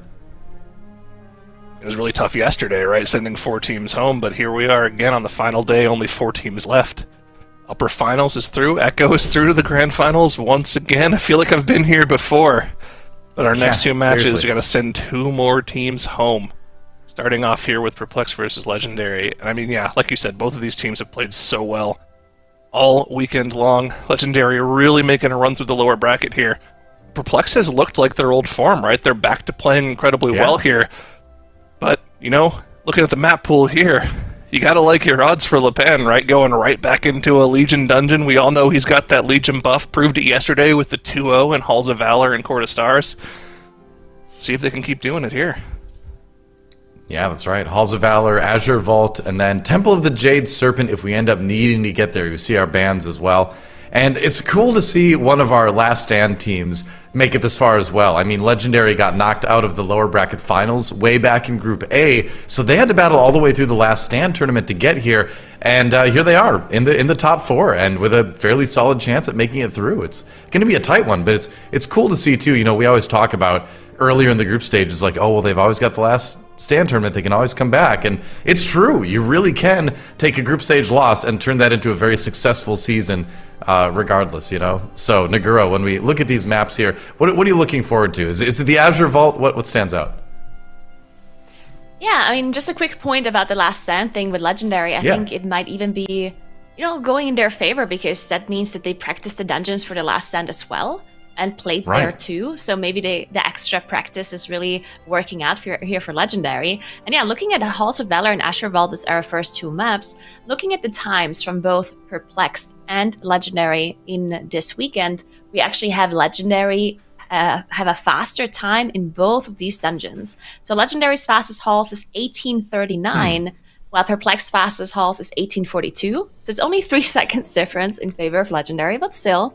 And in Azure Vault, we have a 1350 from Legendary and a 1409 for Perplexed. So a 19 seconds difference in favor of Legendary. So technically speaking, Legendary should be the favorite here to win these first 2. Yep, that's right. So the slightly perturbed, slightly bored cat face versus just Legendary. I don't know, what would you call that expression, Makes? What do you think? I feel like you and Tettles are kind of the cat experts. Oh yeah? What would you call that expression? It feels like it's a grumpy cat, but I love it a lot. It's probably one of my favorite logos. It's stoic. I see. All right, Knows stoic. the job There at you hand. go. Ready to do battle. That's right. As we jump into this Halls of Valor, and we get to see who decides or how big of a pull are they going to do. I mean, generally everyone takes things right into the first boss, with differing levels of success sometimes, but usually it goes pretty well for teams at this stage. Yeah, We're just I waiting for think players we're going to jump in. see Yeah. similar comps from both teams. So we saw Perplexed before play Prot Paladin, Disc Priest, Feral, Fire Mage, and then that Unholy DK and Legendary in their Halls of Valor played the Resto Shaman, and I think that's exactly what we're going to see here as the game starts. That's right. Here we go. Let's see who takes the early lead.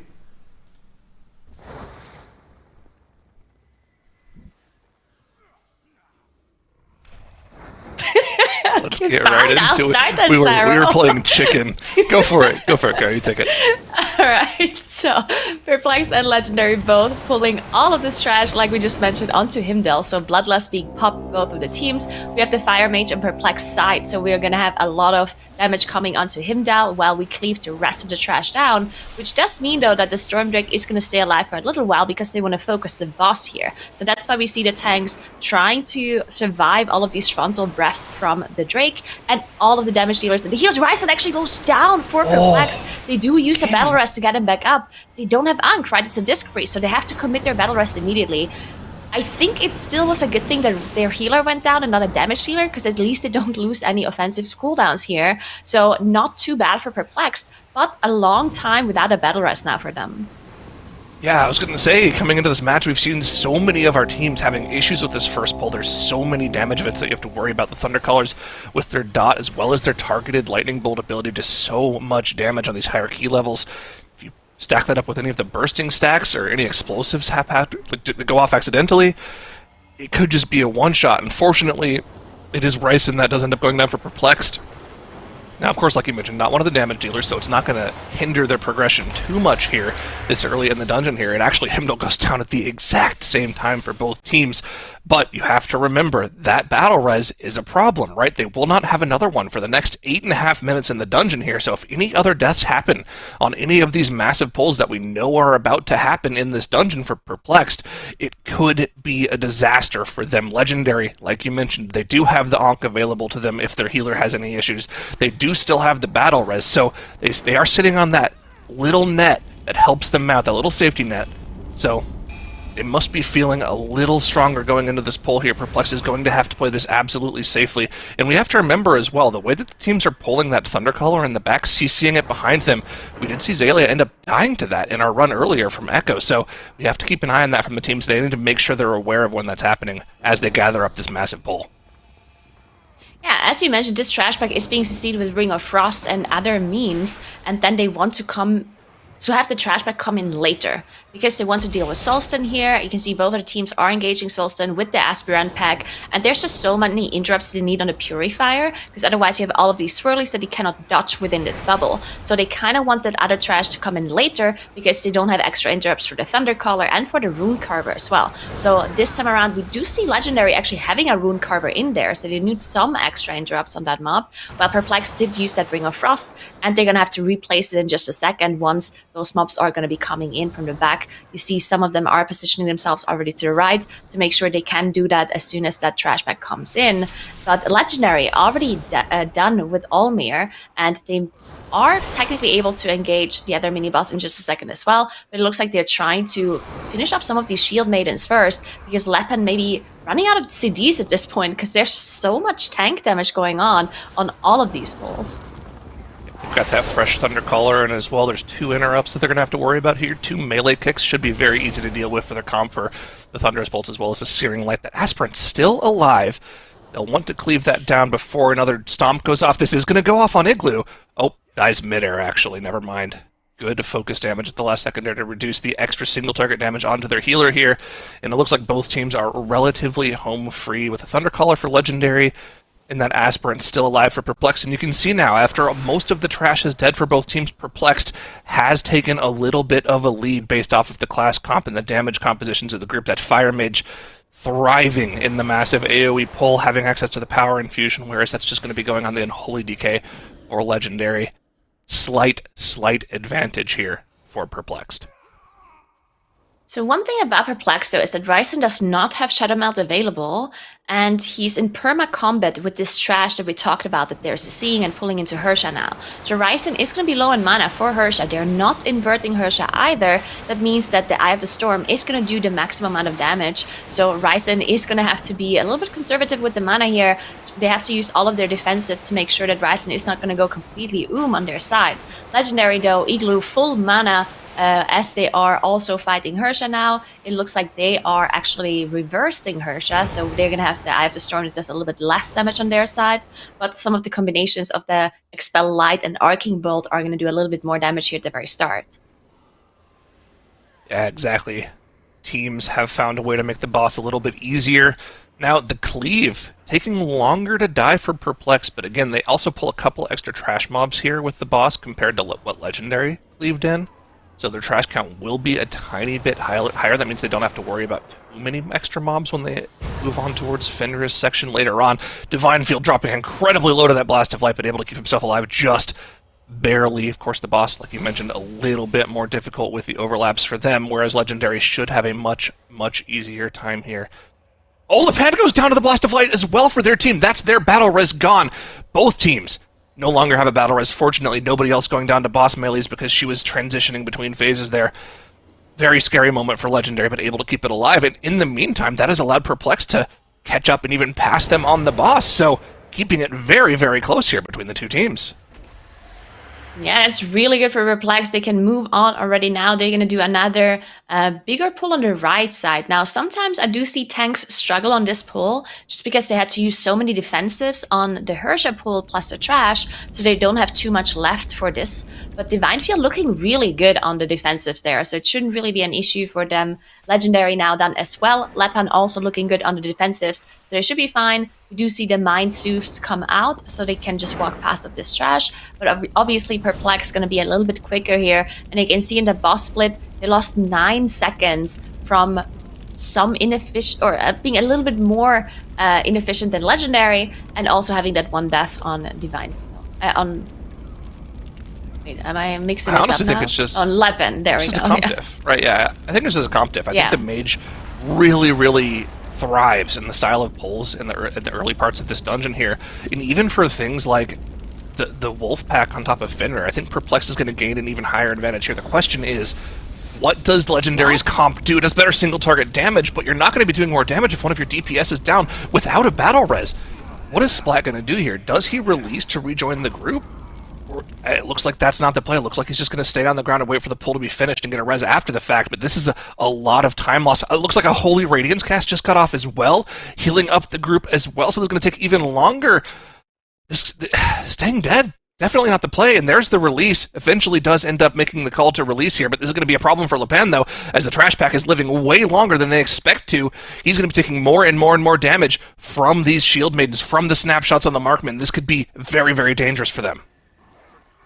Yeah, this looked like a one-shot on Splat. I'm not sure what happened. Maybe there's a cast off, or it was possibly the marksman's penetrating shot that maybe went on Splat there, and they didn't have a disrupt for it, unfortunately. But yeah, that heal going off too, just costing them more and more time. Now, none of the deaths from Legendary are an insane time loss, but if Perplex doesn't make any more mistakes, then obviously they're going to be in the lead. So Legendary definitely has to do something to catch up here.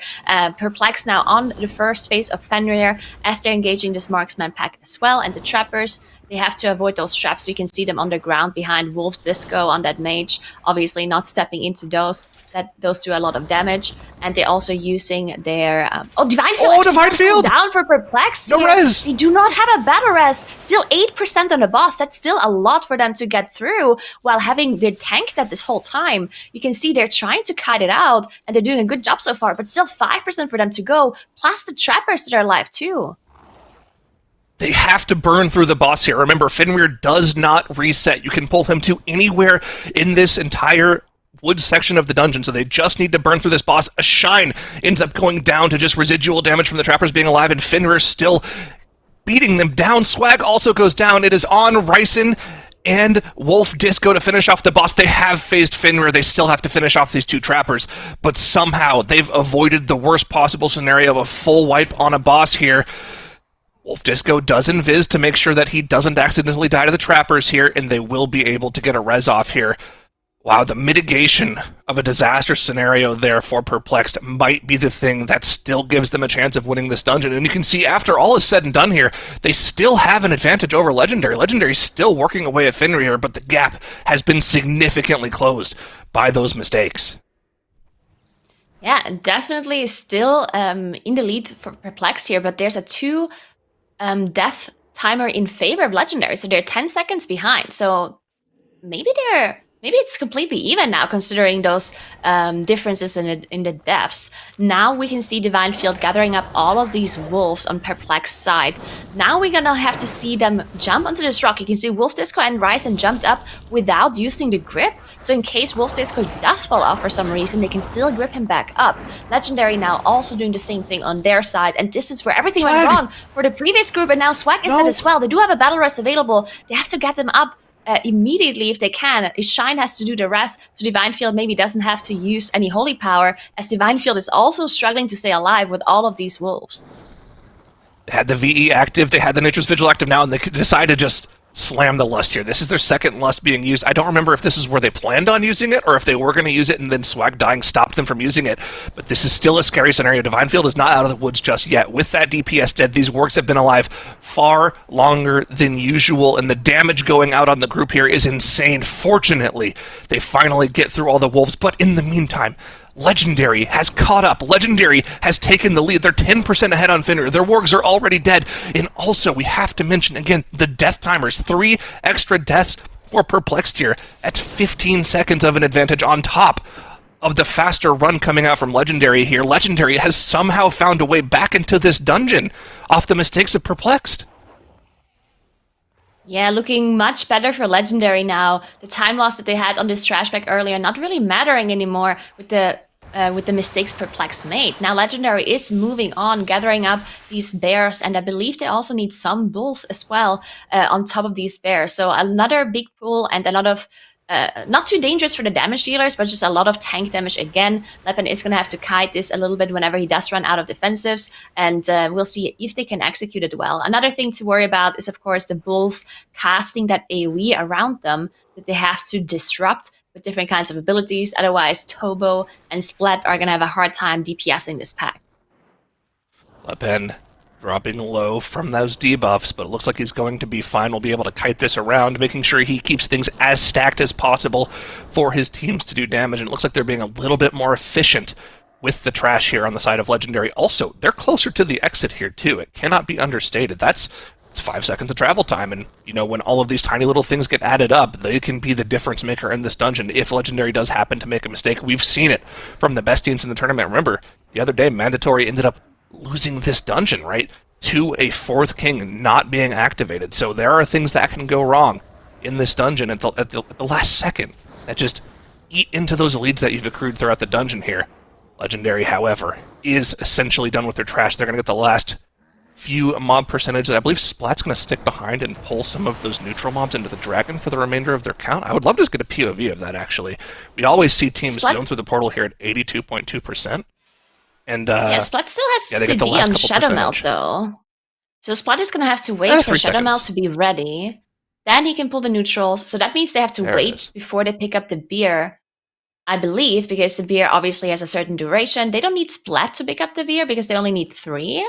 And we see the Mind Soothe already coming out. Splat is now back with the group as well. Didn't even need the Shadow Melt, so no problem there. And Perplex also on their way up. This is going to be so close between those two teams. As you mentioned, it's a lot of importance is going to be on that Quadra King. They need to be able to get all 4 kings simultaneously, because the time loss from not having all 4 of them is going to be the difference here between those two teams. So let's take a look if both the teams can execute that Quadra King activation. Here we go. We'll see 3 of these brews tossed on 3 different kings now. Lepen and Divine Field are going to pull the 1 remaining king and drag it so that it melees and gets in combat with the other 3 kings one by one. Got Bjorn. Alright, once it melees, you can move on, and then of course it's on the DPS players to spam click the kings when they run back to their position. All of them will be available. You can see that green name means that they're friendly and talkable. You get them before they head back to their original spot, you can be in combat with all 4 of them. Good execution from Legendary. They have all 4. Perplexed, did you do it too? Did they? Did they get the last one? They did. Okay, all 4 for Perplexed as well. Good execution from both teams. Now it's just a DPS race. Now let's take a look at the cooldowns here, right? Because, as you mentioned, it is a DPS race. So we just saw PI being used by both the Shadow Priest. We saw Incarn being popped by both of the Ferals. And we also saw Army being used by both of the Unholy DKs. So the cooldowns are actually completely equal here. Combustion, a little... Obviously, Combustion is only in Perplexed sides since we don't have the same comp here. But I think the Shadow Priest and Mage cooldowns are going to be a little bit different. Do you think the Perplexed has the edge on pure single target over Legendary because of that Fire Mage difference? It's hard to say, I think, because one of the things that we've been seeing from Igloo is that he does absolutely nuts single target damage. We're talking on these last couple of bosses, 50 to 50k on God King Scoveld, 60k on Odin. Now, of course, there's a little bit of cleave on the Elementals on God King. There's a little cleave on the champion that spawns during Odin, but that is insane damage. I feel like that could definitely make up for not having the mage with power infusion, but the mage definitely is incredibly strong on Odin, right? They have access to that fire starter for half of the fight, of course, 100% crit on your main abilities, while the boss is over 90%, and of course Odin's dies at 80%. So, right, you have that for the entire first section of the fight, and you can actually end up saving your combust for the damage amp portion of the fight, where you turn into the angels, where you pop your lust, where you do a bunch of damage. So, I think it might actually end up being really, really close here with the death timers. Perplexed could definitely end up coming back.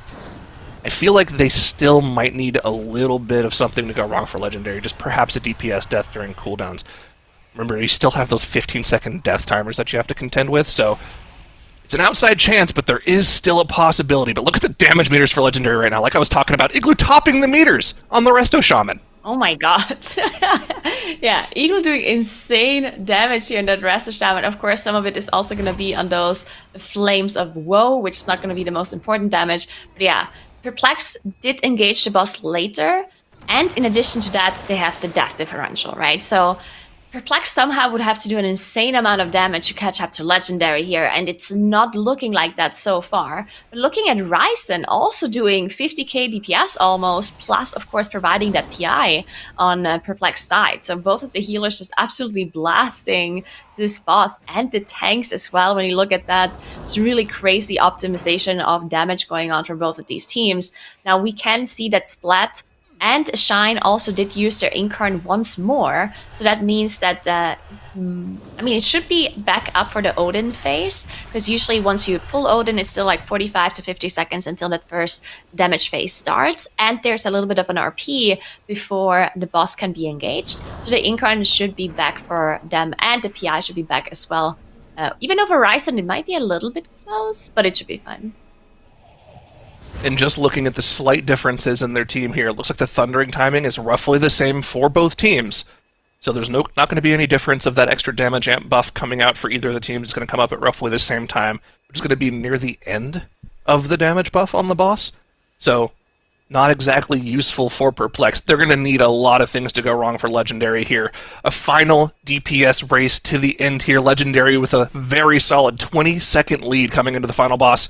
And as we know, Odin is very, very quick, but there are a couple of nasty overlaps that could send you to the death realm here.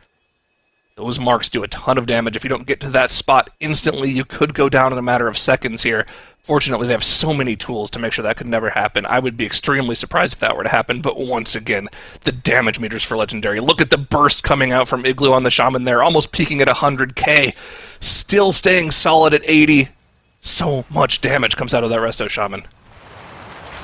Yeah, crazy damage by Legendary. Of course, both teams are going to be able to one-face the boss. They're only going to need one set of brands, and that's going to be fine. Legendary already got the AoE and the ad to spawn. You can see they're just passively cleaving that ad while mainly DPSing the boss still. And those brands are going to come out in just a second. They do not have Battle Res available, but they have all CDs ready. You can see the army is ready. You can see PI is ready. Everything is going to be pressed here in just a second once they make their way to their runes and get those wings and that damage buff. And it's all going to be on Legendary to see if they can finish off this boss before Perplex.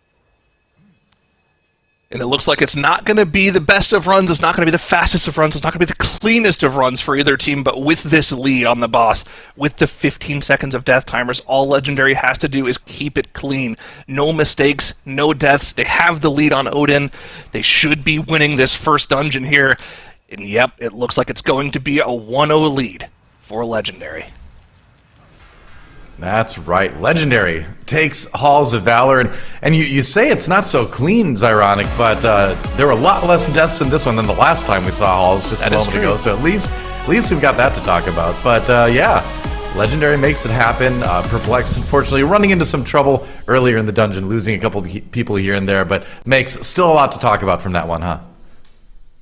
Yeah, I would agree that it was cleaner than other runs we've seen, but it definitely wasn't the cleanest. Starting us off with a death on Ryzen here, and I think that was the best case scenario if anybody was going to go down, because that allowed the team to still do damage then tragedy strikes for Legendary. They have their tank go down here on Herja at the best possible time, are able to pick him back up without both of the melees being target of some nasty boss melees, and they are able to kill off that boss. So both teams kind of getting away with tragedy at the beginning of the key. Now here, this moment, I was like, what was happening to Splat? He got the first tick from an edge cast, and he was bolt casted on by one of these Valajar, and just both of it happening at the exact same time put his HP down to 0 real fast. And they took a lot of time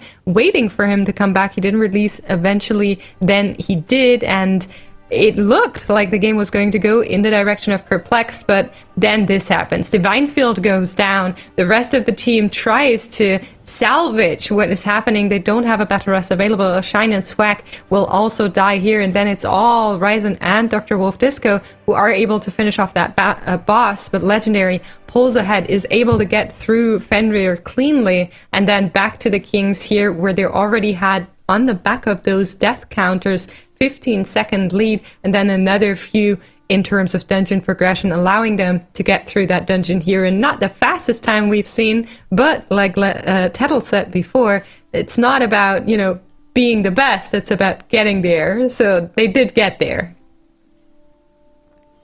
Yep, that's right. At the end of the day, the team that wins the MDI might not necessarily be the team that did like a specific dungeon the fastest that weekend. They just won their match, they moved on, they won other matches until they finally won the last one. And whatever time it takes in that particular match is the most important time, ultimately.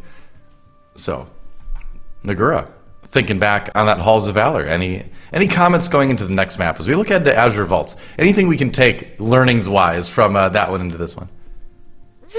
So the most interesting thing about Azure Vault is going to be if Legendary sticks to their very unique strategy. Because Legendary is playing the strat where they only use one single Bloodlust in the whole dungeon, and they try to kill Azure Blade before the intermission starts. The last time they played the dungeon, though, they did not manage to do that. They saved the Bloodlust, used it there, but then the boss survived with like 6% HP. So we'll see if they try and attempt to do that again, because I think it could be a really fast strategy if they execute it. But it seems to be a pretty high-risk strat since they didn't pull it off the last time.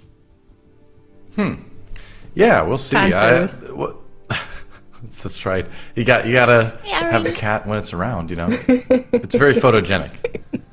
When does does to the be cat honest, stream? she looks just like Perplexed, right? Like their logo, it's the same face.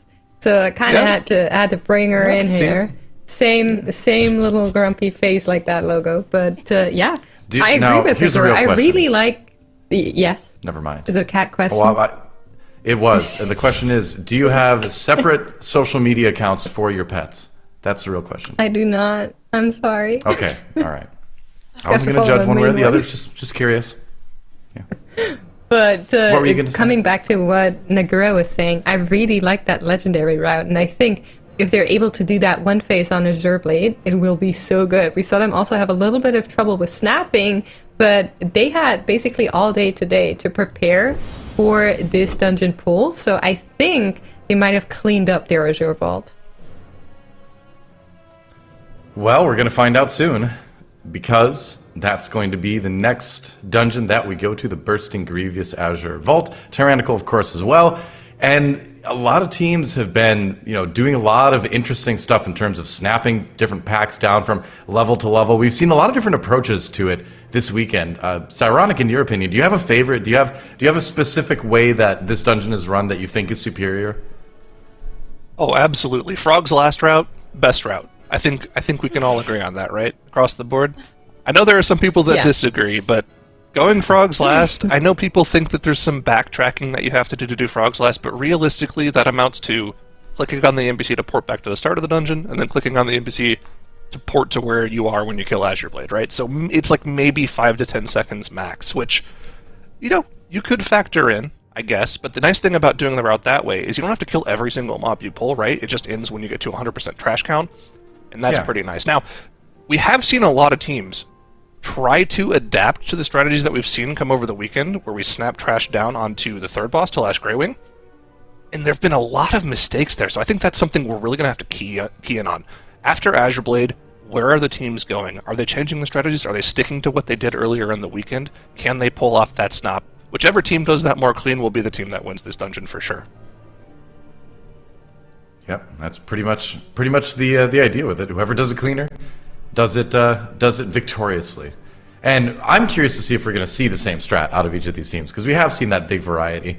And, will we see everyone drop from level to level safely, too? We've seen lots of people, die. Some people just run into packs accidentally. Sometimes a priest forgets to levitate somebody. There's a lot of ways you can just kind of die randomly in this dungeon, too, we found, with the strategies that the MDI teams are employing. And it's always fun to watch. But the players are loading into the game right now, and we should be moments away from starting the second map of the series and seeing if Perplexed can tie things up, or if our final last stand team, our last stand team, makes it one dungeon further to get to the lower finals. Let's find out, see if Legendary can get the 2-0, or Perplexed ties it up. Ooh, I think... Oh, that's very interesting. I think Perplexed actually changed their comp completely. So they did play Azure Vault before, but they had a really slow run. They had a 1409, which was really slow compared to the other teams. And they played Prot Paladin, Evoker, Feral, Unholy DK, Shadow Priest. Now they changed it up. Now they're playing a Disc Priest and a Fire Mage on Perplexed side. So really interesting. They must have changed their whole route. We'll see what they end up doing. While Legendary is sticking to the same comp as they were playing last time. That is actually really crazy. It's very rare that you see a team completely change up a comp throughout a weekend, let alone the strategy they're doing. So let's see what they have cooked up for us here. Legendary is already down onto the boss. Both teams pulling the boss at the same time, both employing that snapping strategy, getting the tenders down as quickly as possible. And we are off to the races going for similar strategies. Now, looking at the team comps now, who would you say actually has an advantage here between the team comps? Because they're running, similar differences in comps to what we would typically see in like Shadow Moon Burial Grounds or in even Halls of Valor, right? We see the Fire Mage for Perplexed versus the Shadow Priest instead of the Disc Priest for Legendary. And also the question is, what does Legendary think is so good about Evoker in this dungeon? Well, I still think that everything the Legendary is doing is revolving around this Bloodlust Azure Blade strat. And you can see they are sticking to it because they did not use their Bloodlust. Perplexed did use their Bloodlust on initial trash pull. They do have a little bit more, 5% more, but they're not too far ahead on the boss in comparison to Legendary, considering that Perplexed used Lust and Legendary did not. Right? So I think for Legendary, it's all going to come down to that one moment where they are trying to do Azure Blade without the intermission. If that works out, I think they can be really fast, but I'm not sure, right? Because you lose one whole Bloodlust in the whole dungeon, and if it doesn't work out, then you're wasting a lot of time. And the last time they did it, it didn't work out for them. So that's going to be a really important moment for Legendary. But right now, Perplexed, they are 5% ahead on trash, which means that they can skip something later on that Legendary still has to play. I like that. Okay, yeah, we'll have to see. That's going to be a big make-or-break point of the dungeon for them. We'll have to keep an eye on that when they do get to Azure Blade. I'm trying to look around and see if any other teams actually opted to play the Mage in Azure Vault. I can see that Thundered played it in one of their runs, but it wasn't necessarily one of the fastest runs we've seen all weekend. I'm trying to think of what the strengths are for Fire Mage in this dungeon. It really, to me, just comes down to being one of the best burst single target classes, but if they're not going for the one phase on Azure Blade, which you would assume they aren't because they don't have the Bloodlust, I'm trying to think of what the thought process is behind running that here. Now, I do know that it does make the intermission phase on Azure Blade go pretty quickly because you can do a huge combust on the boss right before the intermission, and then once the intermission starts, you can spread your Ignite to all 4 of the ads that spawn in the intermission, and that's a lot of damage. You can probably do half of the health of each of those with that Ignite spread alone. But outside of that, it just seems like it's potentially not the best pick, so we'll have to see what they have planned here. As we are, though, strats and routes look pretty similar between the two teams, both of them opting to kill this Crystal Thrasher plus Fury pull here. Yeah, it's interesting. I think the teams also, throughout the MDI this season, teams change their strategies a little bit to pull more trash onto the bosses here as well. And that is where Mage shines too, I guess. So maybe they thought that's why the Mage can be good here. Maybe they decided to pull more trash onto Grey Wing, onto Azure Blade. They also pulled some trash onto the first boss as well. So we'll see what they decide to do for the rest of this dungeon. But so far, both teams are incredibly even. Perplexed entering this mid-ring a little bit earlier, and they're not pulling anything in that first ring area because they have more trash on the board, as you can see. Legendary, though, they have to do a pull here, so this is going to slow Legendary down quite a bit, adding one extra pull to their route. Unless, of course, they skip the intermission later on, then they're going to be making up that time again. But Perplex already in that Azure Blade area. Yep, here we go, Perplexed, like you mentioned, Azure Blade area. Let's see how this pull goes for them. I feel like we tend to gloss over this pull because it's just the typical thing that everyone does, but this is like 3 or 4 trash packs pulled together, and then, you know what, let's pull the boss on top of it for fun here. Gotta keep an eye on the health bar of Divine Field here. It's so much tank damage coming out. If it gets hit by too much of that Spellfrost breath damage, or if any of their DPS accidentally get hit by one of the sorrels on the ground, this pull could go south very, very quickly for them. So far, the AoE burst damage seems to be there, and they're doing a great job of dealing with this trash, and the boss's HP is so low too. They'll very easily be able to 2-phase, but no chance for the 1-phase. Yeah, it's looking really good. They still have the Lieutenant alive in this intermission phase, which can be a little bit dangerous for Divine Field. You can see he did commit the bubble here at the very end to make sure that he can survive this Lieutenant. It's still alive. They definitely have to make sure it does go down very soon before Divine Field does run out of CDs. And then this intermission phase also does a lot of damage to the group. It's actually taking them quite some time to finish this off. And you can see there's a lot of Grievous stacks on Wolf Disco. He actually had 4 stacks of Grievous. Did not manage to get healed through. Legendary. He did It's like a have legendary. Can they do the Warframe 1 phase? available. There we go. It's all on Legendary. They used the Bloodlust as well. Boss is down to 17%, but you can see the mana bar is gone. The boss is going to the middle now. Doesn't look that great. Are they going to make it? Did they get Thundering Sun there at the last second? No, 3%, 2%! Oh no. Have to do the intermission once again. What happened to them? Legendary so close to pulling off the 1 phase and getting themselves back into the dungeon, but now they have to do an entire intermission phase that they weren't hoping that they had to do, and Perplexed is going to hold on to the lead, and more importantly, Perplexed is going to get that second Bloodlust at some point in the dungeon.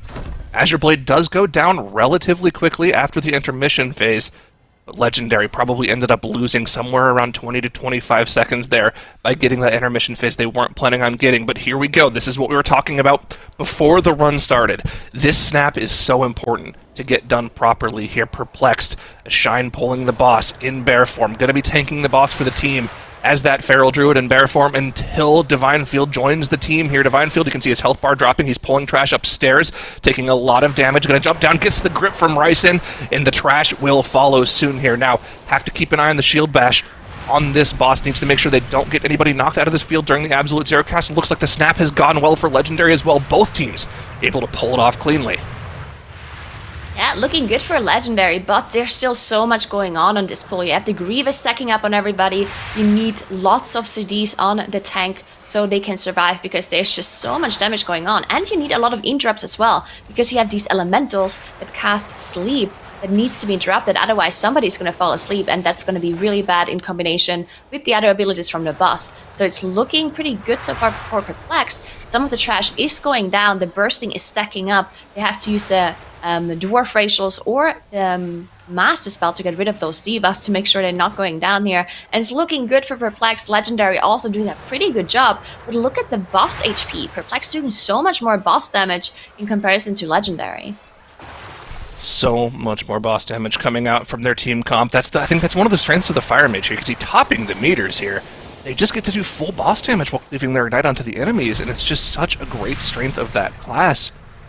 And yeah, I was looking back at the run on my other monitor as well. It was Thundering Stuns at the very end there for Legendary on Azure Blade, stunning 3 of their players, and they got that intermission at 2%.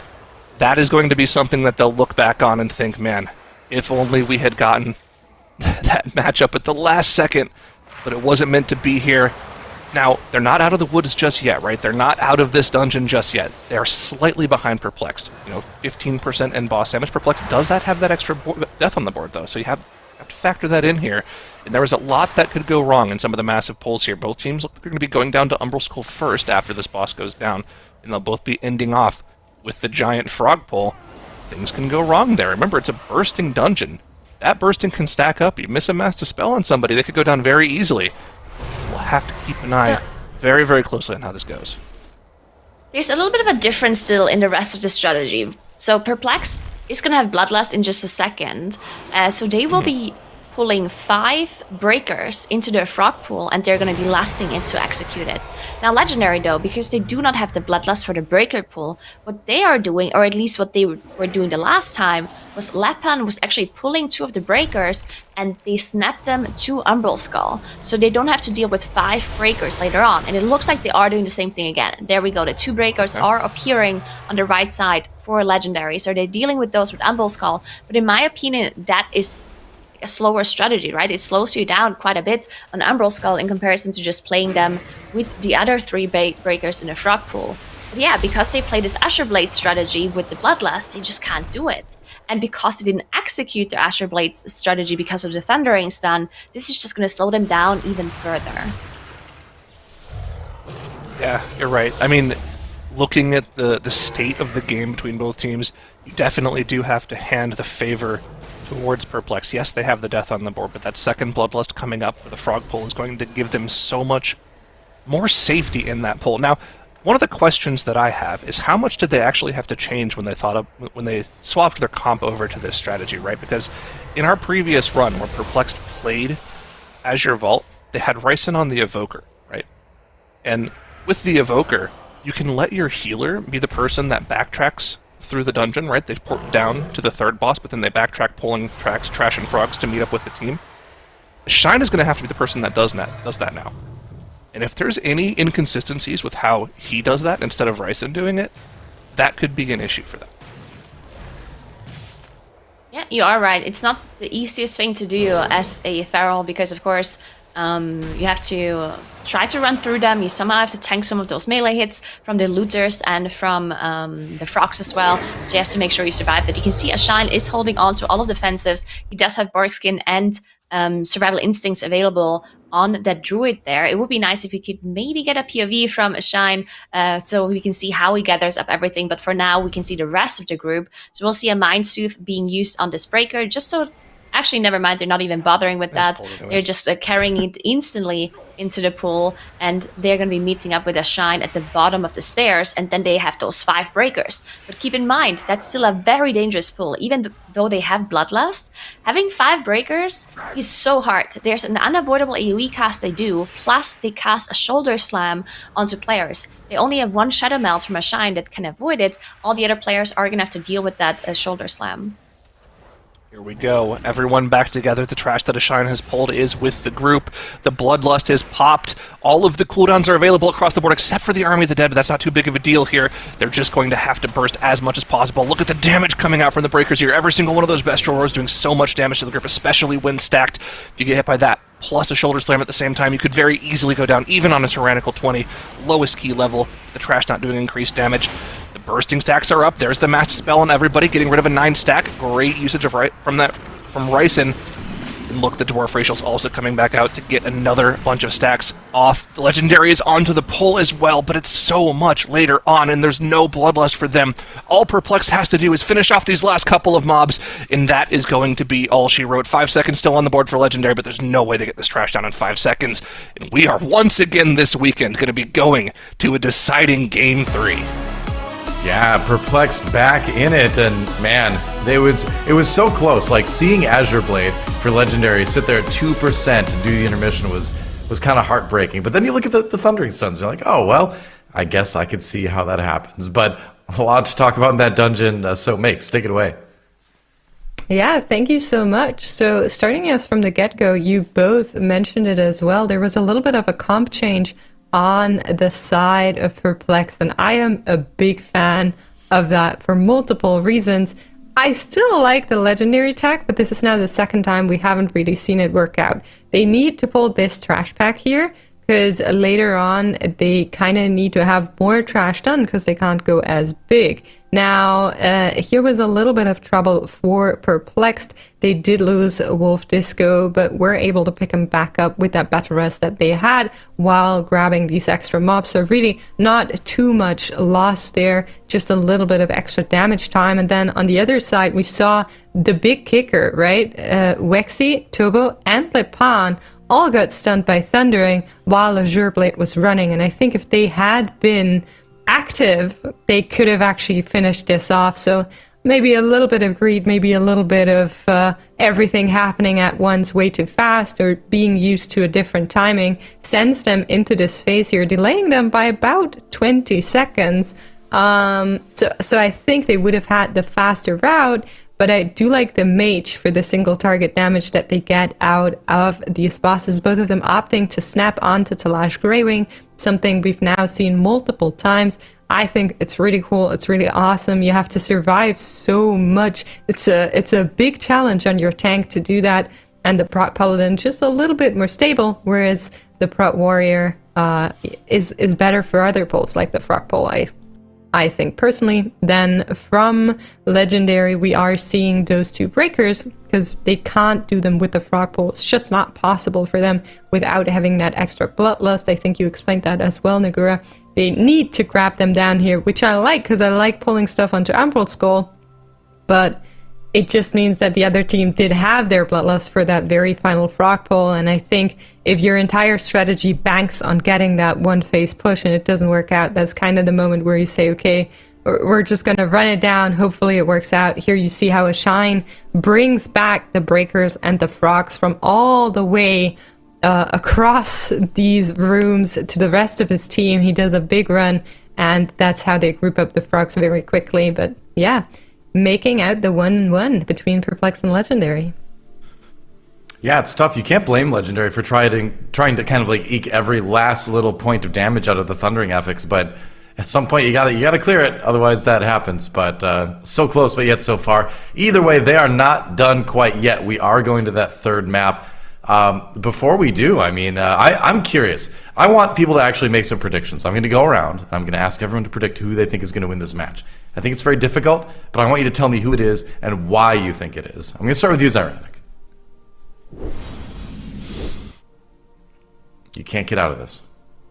It's going. Quick question. They're playing Temple, right? They're playing Temple, that's right. Temple the Jade Serpents is next, yeah. I'm going to go with Legendary. I don't know. I just feel like they've been the better team all weekend long in terms of how they play. Yeah, Perplexed had that sick Ruby Life Pulls run, but other than that, they've had some questionable routing. They've had some pretty rough mistakes in certain scenarios. I mean, they've definitely been looking... This is the best they've looked in a couple years, don't get me wrong, but I don't know. I just have a feeling like Legendary is going to take this one.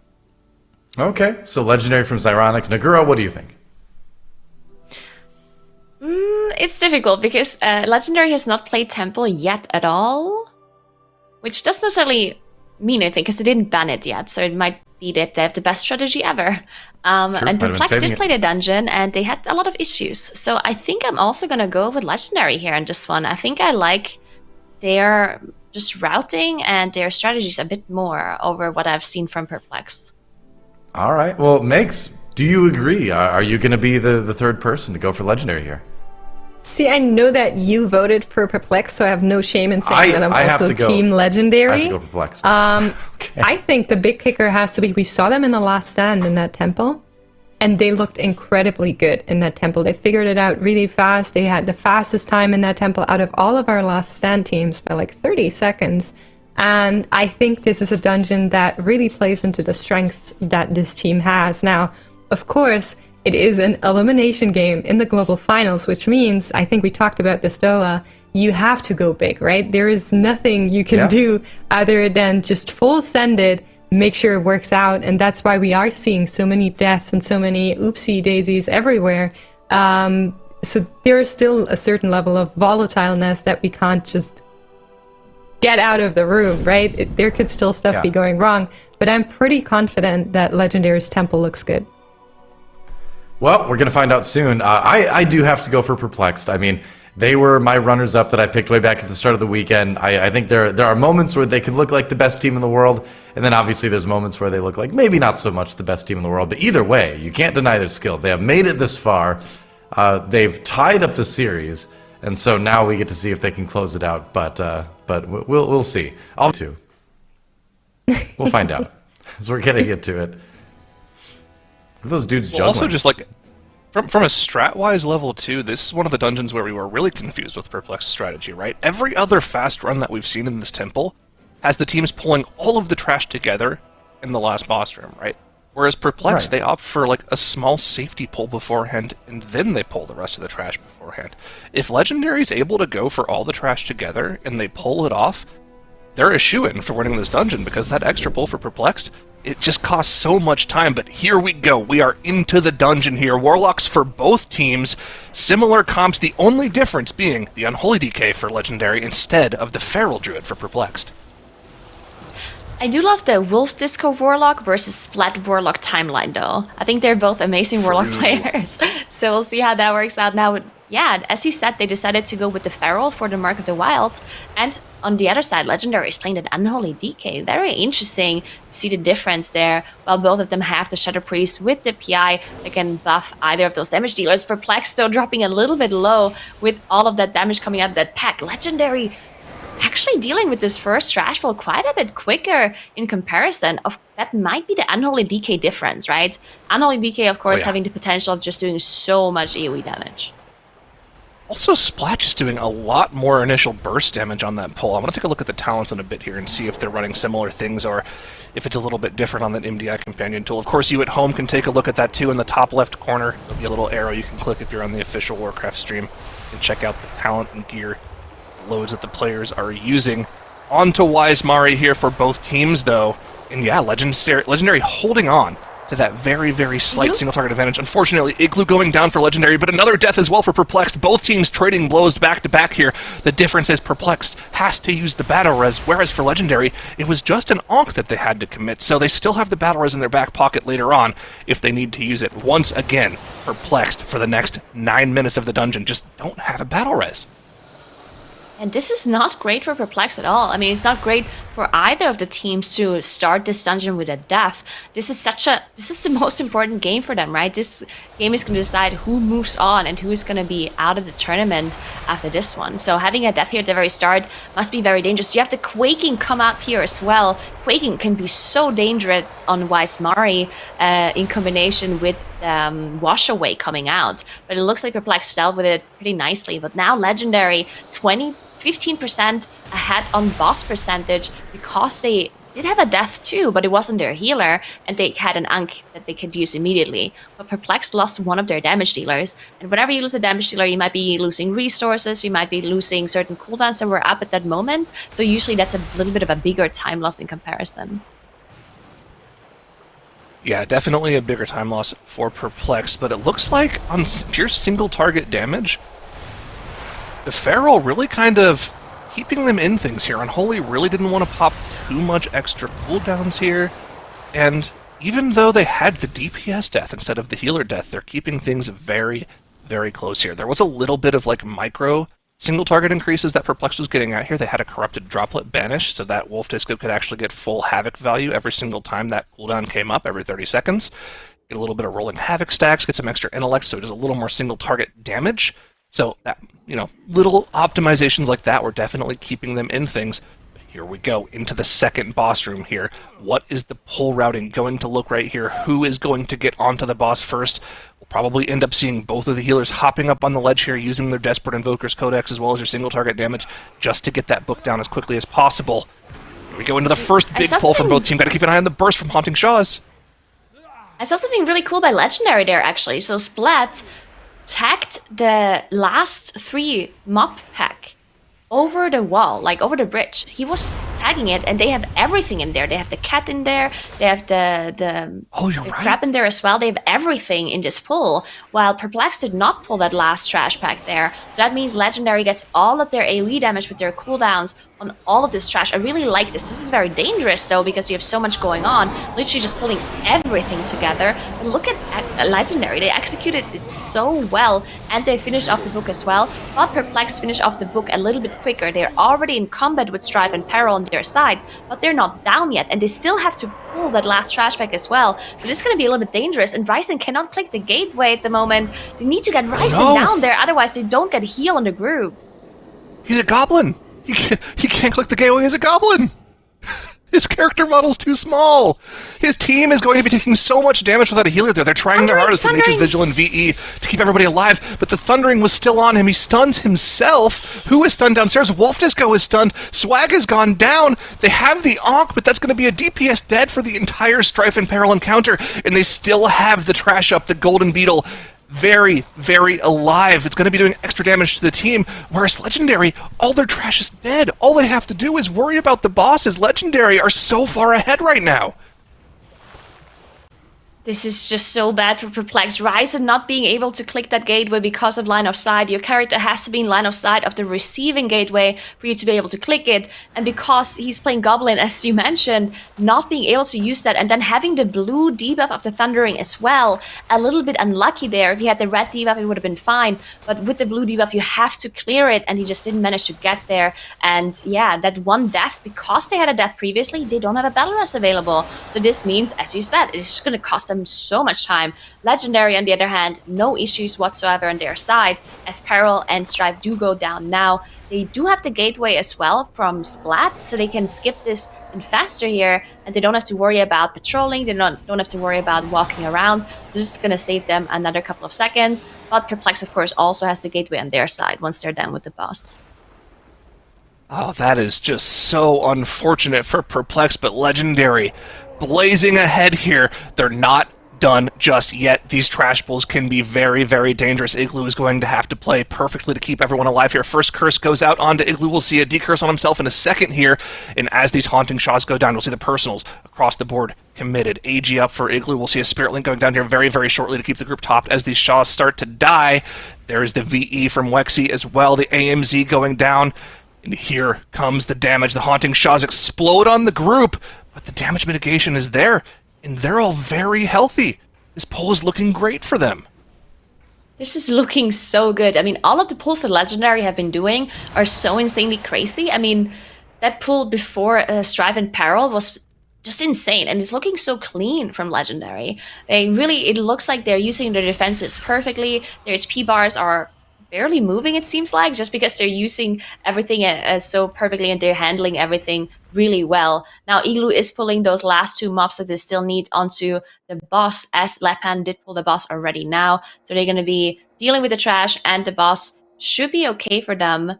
But yeah, it can be a little bit dangerous, this boss. And they almost did. Oh, Igloo actually went Igloo? down there. Splat? Where's Lepan? Is Lepan deceived? I think Lepan is deceived. I don't see him anywhere. No! Oh my god, that is so incredibly unlucky. They tried to somehow salvage this, but Lepan is not in the game. I just saw his character standing around there doing nothing. I mean, this is heartbreaking for Legendary, but Perplexed, they are now back in the court. They still have to do this whole pull, though. Legendary already did this pull, so Perplexed on the left side now trying to execute the same thing. Igloo released, getting back to his team. Will be able to get the mass res out very shortly. Hopefully that gateway is still active so we can click that and get back to the group quickly. They're not completely done just yet. Hopefully Le Pen is back with the group. I believe he is. We can see that interrupt meter filling up. That is incredibly unfortunate. Fortunately for them, they're through the big AoE pack. They just have to get onto Lou Flameheart here. Perplexed on their side now, dealing with his massive pull. The burst damage from the Haunting Shaws going down has been dealt with, so they will be right back in the midst of it here. It's going to be very close, and now also we have to mention it, the 2 extra death timers for Legendary are going to come into play. It's going to be very, very close now. Yeah, this is so close, because Legendary is still going to be engaging the boss first. So even though they deceived and had a full wipe, and Igloo had to walk all the way back, they still did engage the boss. I mean, Perplexed now too, though. did engage the boss. So it's going to be so even between those two teams, just as you said. Divine Field dropping a little bit low here at the very start as they get this trash pulled in. They do have to dispel all of those curses, plus the magic effect that is going to be applied to the tank here. Looking pretty good for both the teams. Of course, both of them on similar percentage too. Igloo now trying to get this trash pack that they pulled earlier again into the group. They have to be a bit careful though, because the Mistweaver can cast this one channel. Igloo does have an interrupt though to deal with it.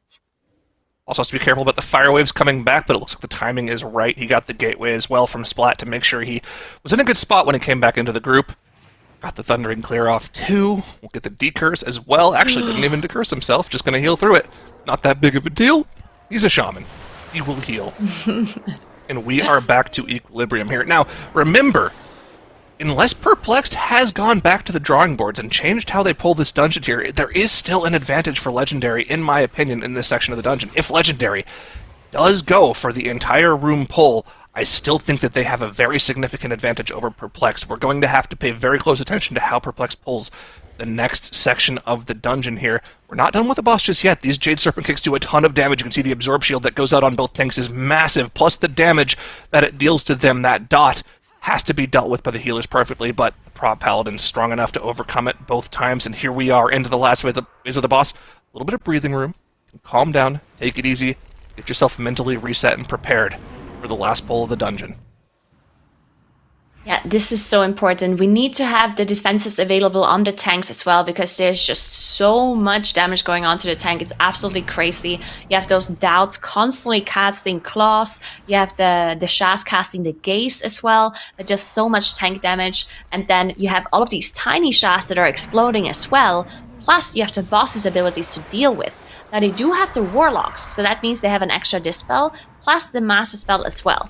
But when all of these Shaz spawn, the Shaz from the Affix, then you also have to deal with the fragments of the intermission phase of the boss too. So let's take a look at Perplexed and Legendary to see what kind of pull they're doing. And it looks like Legendary is doing the big pull, where Perplexed is doing the smaller one.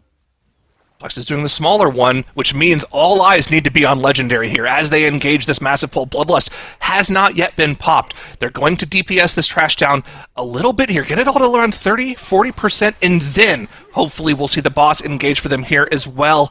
Perplexed also dropping pretty low on their pull too. They're dealing with a lot of those Mistweavers, so the debuffs aren't that big of a deal here. Spiteful Shades are out for Legendary. They only have the Shambling Infestor left alive, and here we are on to the boss here. For Legendary, they have engaged the Shaw of Doubt first, and the Spiteful Shades are going to be despawning by the time they get to this very first intermission phase. This execution was perfect for them, and it's given them a significant lead over Perplexed here at the end of the dungeon here. Now remember, they do have to kill this boss at least 10 seconds faster than Perplexed here. Otherwise, Perplexed could win off of death timers, and it's going to be very close. Perplexed, not out of the woods just yet, though. Their trash is still alive as they pull the boss here, and as this trash goes down, Spiteful Shades will begin to spawn, and those Spiteful Shades could be a problem for them. Look at Perplexed boss damage. Perplexed pulled the boss so much later, but they fully focused the boss. The boss is already lower for Perplexed than it is for Legendary, and neither of the teams still use Bloodlust. Legendary, though, is already out of the intermission phase, so if they last here with their next set of cooldowns, they could be able to finish off the boss 15 seconds faster than Perplexed, because Perplexed still has to finish off this Infestor. Because if they don't finish off the Infestor, they're gonna get more Shaz spawning, and they got another set of Shaz, actually. So this is pretty dangerous for Perplexed. There's just so much AoE damage in the group whenever these Shaz explode. They have to finish off this Infestor. They have to survive those tiny Shaz exploding as well. At the same time, we have the 15 seconds in favor of Perplexed, though. So this is going to be such a close race between those two teams. When is the Bloodlust going to come out for both teams? I'm looking at the Power Infusion as the marker for when they probably will end up using that Bloodlust. It's probably going to be after this intermission for Legendary and after the next intermission for Perplexed as well. And if that's the case, Legendary have a very significant advantage here because this boss is going to melt the second they get out of the intermission phase here. Here we go. There is the Bloodlust. There's the Army of the Dead. The power infusion used on the DK, and the Shaw of Doubt is going to melt as Perplexed gets into their intermission phase here. This could still end up being incredibly close here, because the same thing is going to happen for Perplexed the second they get out of this intermission. The Bloodlust will be popped, and they'll be off to the races here. Remember, 15 seconds of death timers separate the two teams here. It's going to be extremely close here at the end, Nagura.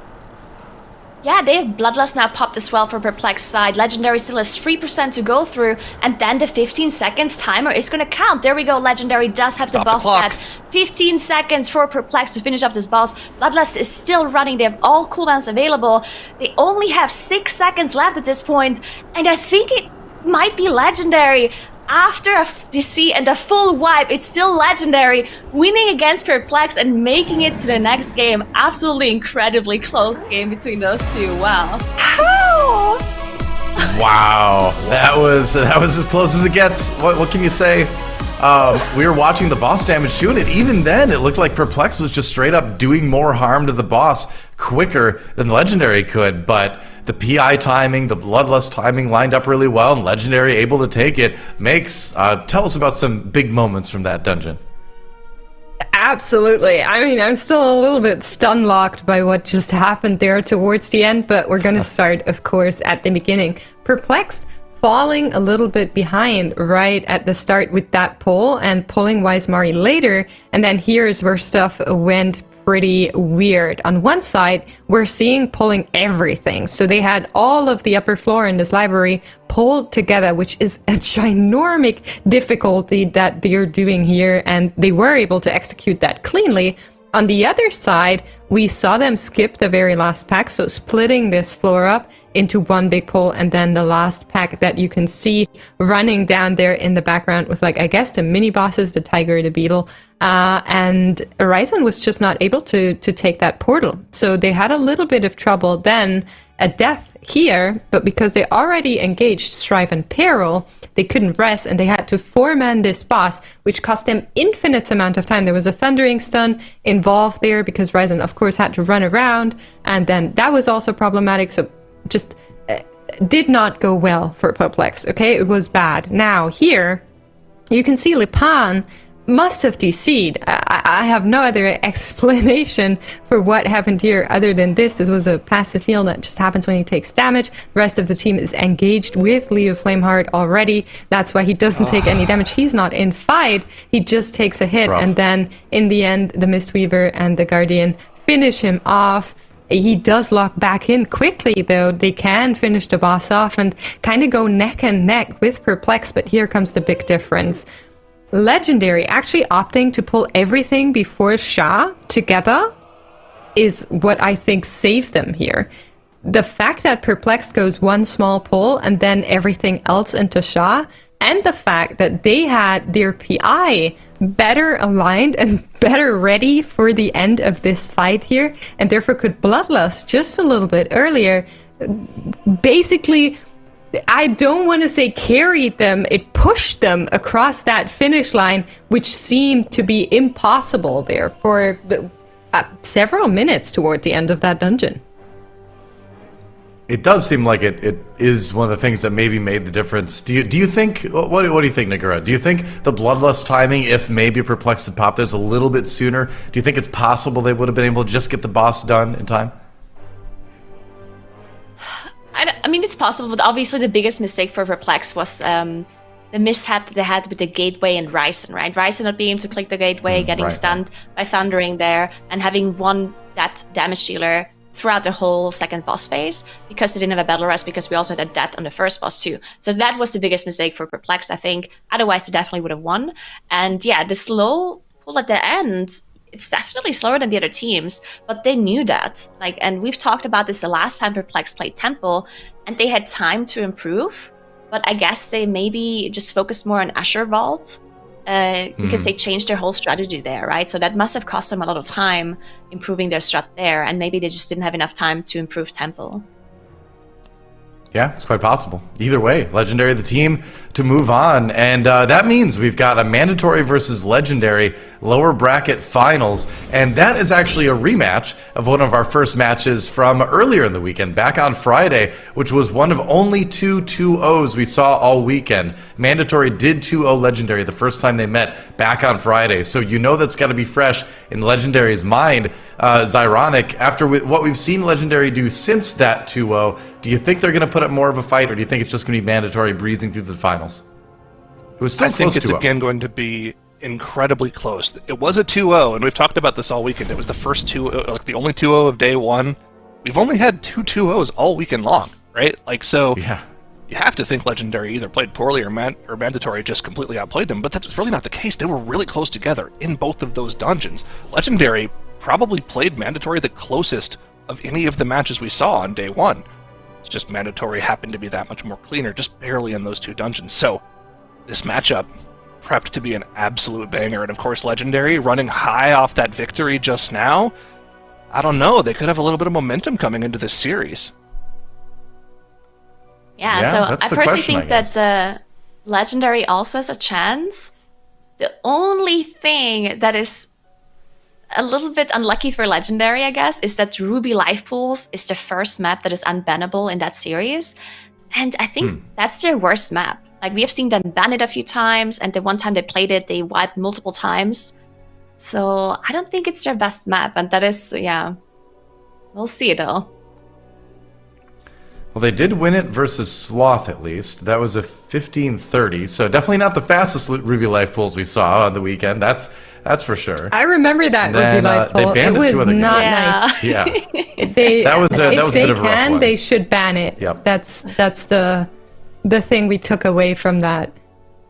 They did the two other times. They had a chance to, but it's unbannable this time. Like we mentioned, it is the first dungeon, so no avoiding it. But we'll see if they've adapted. We'll see if they can do a little bit better here. But we'll find out. In the meantime, we are going to take a quick break. It'll be a slightly longer break because we do want to give Legendary a few minutes to kind of compose themselves before the next match. But it's not going to be too long before we move into our lower bracket finals here in the Mythic Dungeon International Global Finals for Season 1. So do not go anywhere. Or at least if you do, come back real fast because we're going to be back after just a bit.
here we are. Only 2 matches remain at the Mythic Dungeon International Grand Finals. Your host, Doey, here along with Tettles, Dratnos, and Zyronic, and we're about to see Mandatory versus Legendary. Again, a rematch of a match we saw on Friday in which Mandatory 2-0'd Legendary, but things have changed a bit since then, I feel like. Legendary has found their footing almost a little bit more. They did just come off of a big win. I mean, Dratnos, what are your thoughts coming into this one?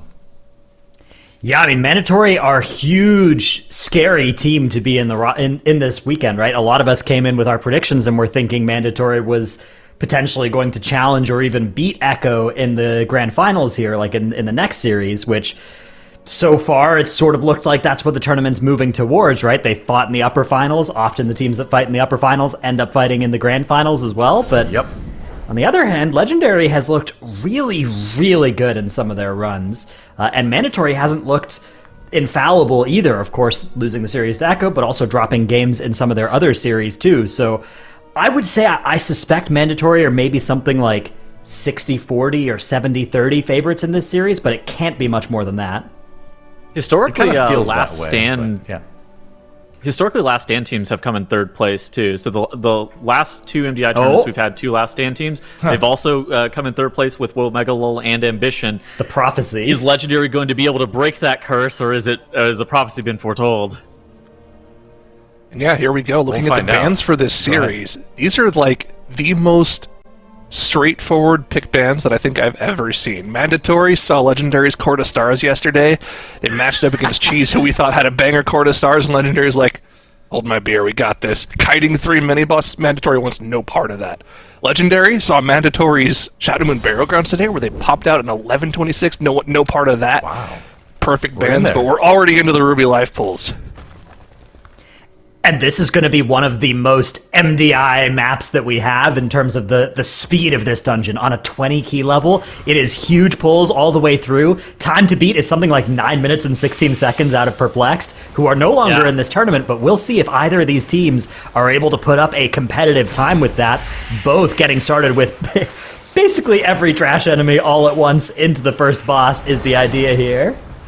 And this is a pull that we've actually seen wipe teams multiple times. I think that last time we saw this dungeon, it was like a Sloth, a series with like Sloth and Legendary, and I believe that both of the teams ended up wiping to this pull. And so for Legendary, they need to be able to surge back and just have the confidence to be able to pull this pull off and make sure that it is clean. Because like looking at the person who's most likely to die here, it's actually your tank on both sides, with Skylark and Lepan taking just an intense amount of damage, not only from the boss, but you have like Draghar. There's this Primal Juggernaut that just melees you for infinite amounts of HP, and then at some point you start rotating through your defensive cooldowns, and whenever you start running out of things, just such as that shield wall that just fainted for Skylark, now we're in a scary spot. Yeah, it looks like no shield wall charges left for Skylark as well. Lepan falling out of shield block as well. Lepan did a good job of holding that shield block for pretty late here, so he was actually pretty safe most of the way through. Skylark also doing a good job, though, rolling through those defensives as they come back. He's now under a lot of pressure, though, as there are still a few enemies left, and the boss itself just does so much damage to a Prot Warrior whenever Spell Block and Spell Reflect aren't up. Lepan, on the other hand, back into shield wall now, totally chilling. However, Mandatory look like they're going to be able to get this boss done faster.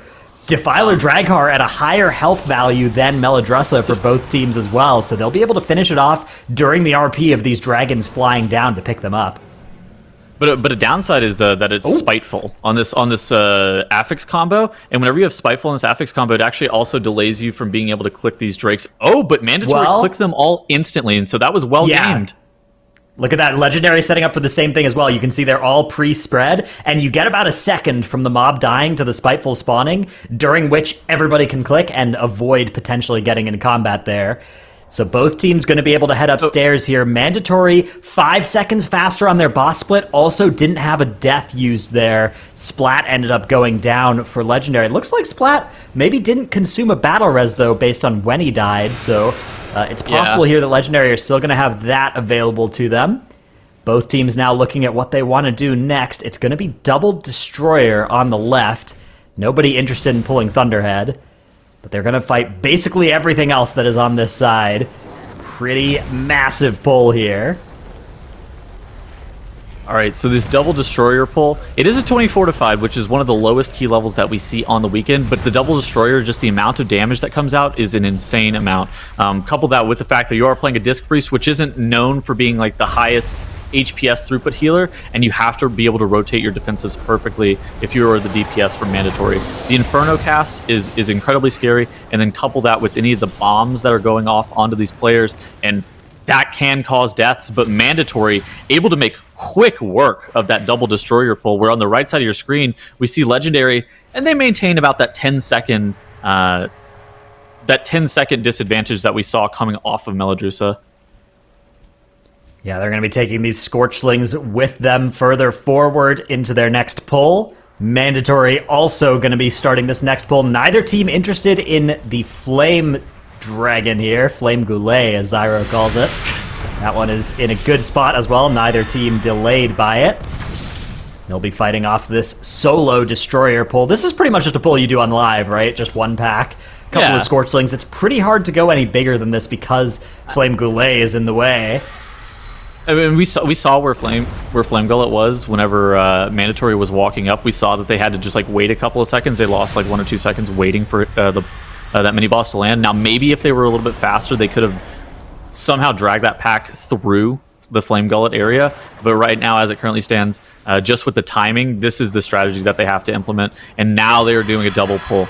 They're doing the patrol into this Blazebound Destroyer, and well, I mean, this is it looks like no patrol scary. Actually for Mandatory. Looks like they mind choose the patrol to avoid it. Yeah, exactly. So that patrol is just not going to get pulled, or if it is going to get pulled, it's going to be later for them. Legendary also not interested in that patrol right now. They're just fighting the Destroyers. This is going to get them to that 70% trash count mark. We'll see what they decide to do with the patrol, though. It's in a slightly different spot for the two different teams, and it looks like Mandatory have that patrol pulled with the start of the boss. They're going to pull back over to the side here. Now, they do have to be a little bit careful of Spiteful Shades during this moment, as there are still a few enemies from that last Blazebound Destroyer pull that are now dying. Those Spiteful Shades need to be carefully managed. One running after Crims here. It's going to be a Frost Nova, but it actually breaks out of that Frost Nova. You can see just hunting Crims down, forcing him off of his Rune of Power. That can't be ideal. Another thing, too, that you have to think about is whenever you do this on live, a common strategy is to utilize a large portion of the ring area before you're able to kill off Kokia. But what these MDI teams do is they have optimized their boss movement so heavily and where they're spawning these Blazebound Firestorm adds to where they basically kill Kokia up against the gate. And that saves you an insane amount of time just in regards to travel time, because you're utilizing the room as travel time. On top of that, they do have double Dragon up. And so, like, if they didn't play it perfectly, there could be a problem where they pulled Thunderhead and they ran out of space. But both of these teams have like such a high level of skill and such a high level of play that they know exactly where Kokia is going to die, and they know how much damage everything is going to take. As that boss is going to be going down for Mandatory, I think that it's just one pull and one boss that separates Mandatory from being able to finish this dungeon, and we are only 6 minutes in.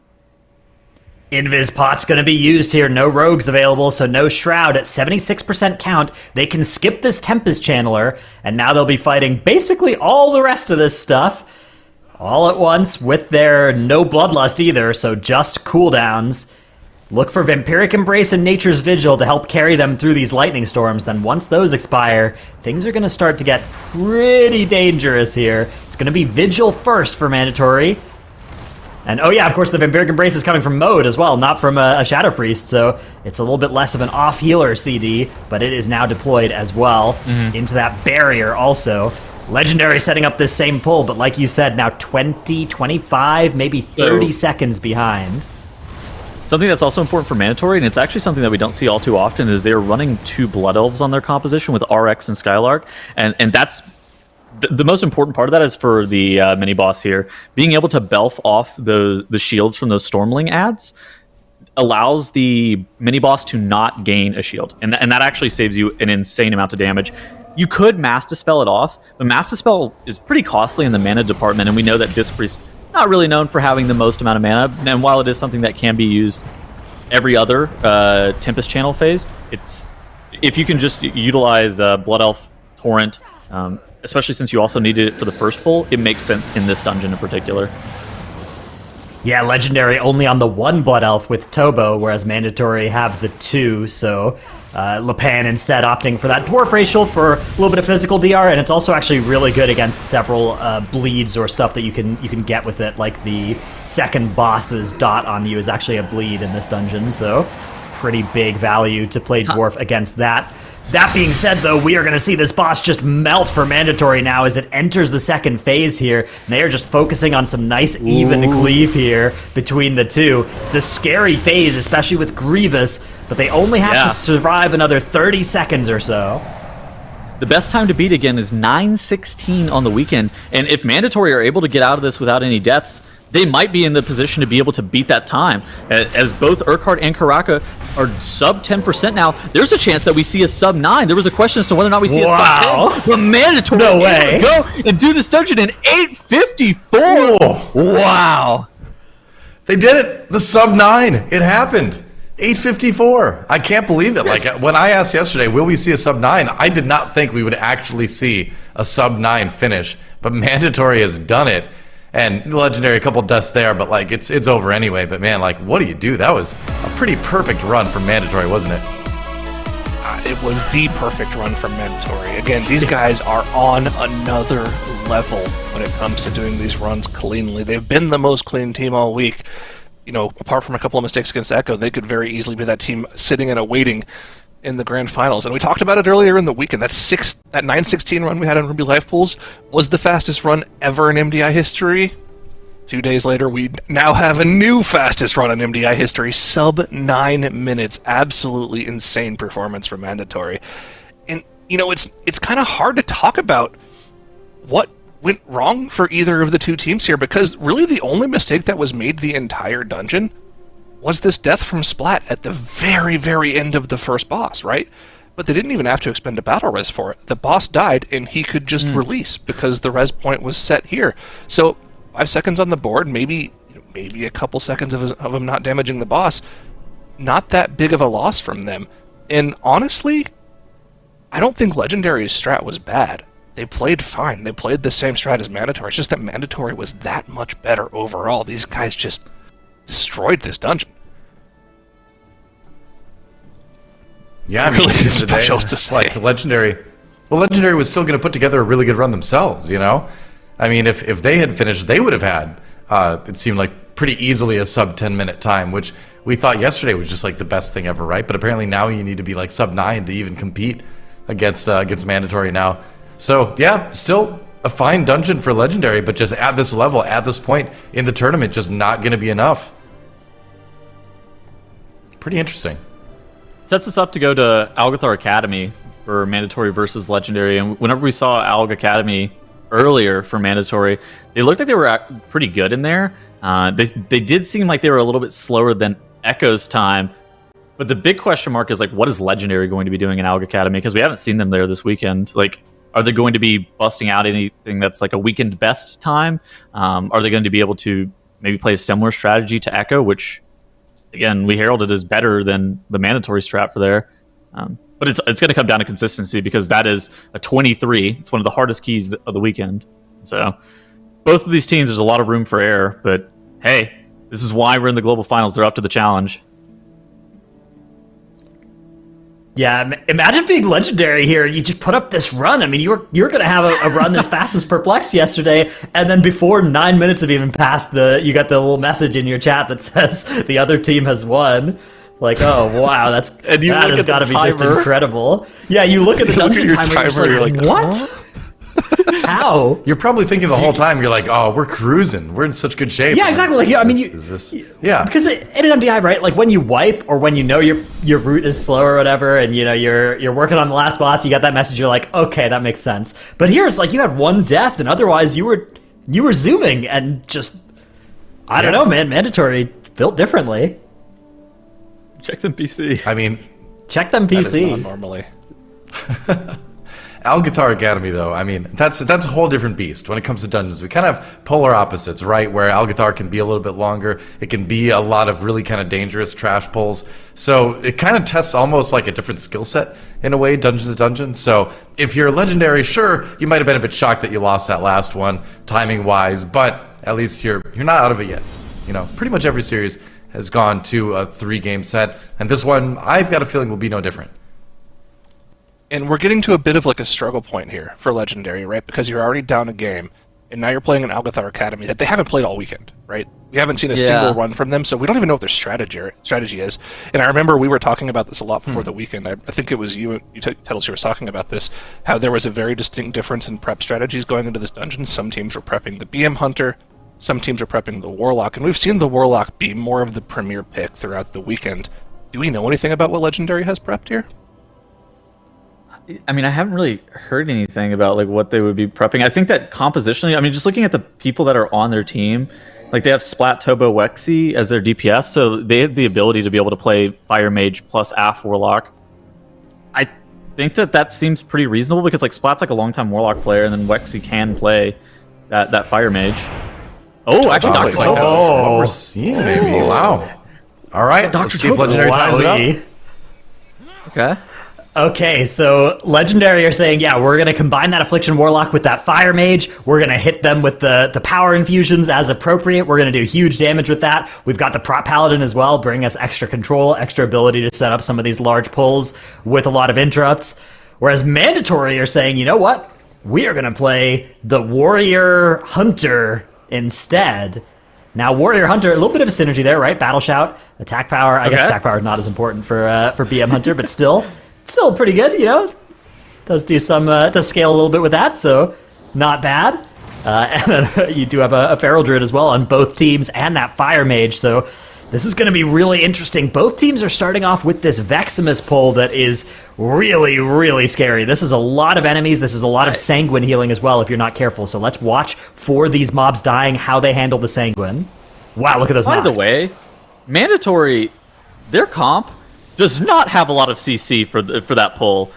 With that BM Hunter, like, I guess they have Binding Shot, but they don't really want to use Binding Shot on Sanguine.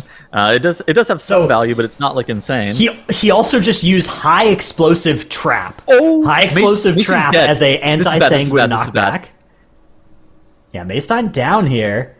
They're going to have to spend a long time on this res.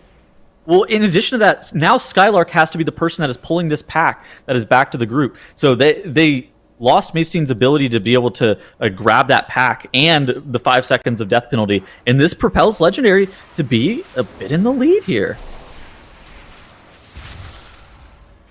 Yeah, early days still, but definitely a bad trade for Mandatory. At least they were able to save that battle res, but if this game is as close as that Ruby Life Pools was, and teams make as few mistakes as they did in that run, that will be by far enough to make the difference, just that early exchange there. But there's still a lot of dungeon ahead of us here. First check for Legendary was the Sanguine healing on these worms that they brought in. It has been succeeded.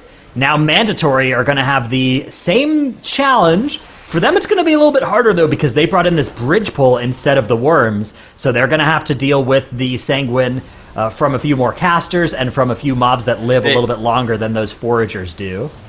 They're going to grab the Foragers late into the boss as well. So they're going to be coming off of this boss with a little bit more trash.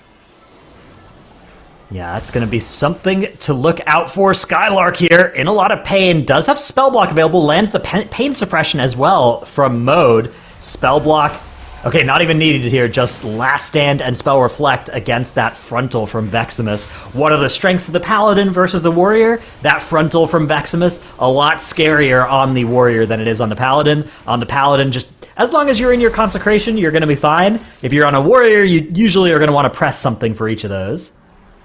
Yeah, so now Mandatory is going to be grabbing the Foragers with this Mana Fiend, and it's just like super efficient cleave for them to be looking to do this. Now the downside is it opens them up to the possibility of Sanguine healing, and there's also going to be an explosive going off on the far side of the room, which drops some of the players from Mandatory low, but it wasn't coupled with a Mana Bomb, so it looks like the members of Mandatory with that barrier from Mode are doing a great job.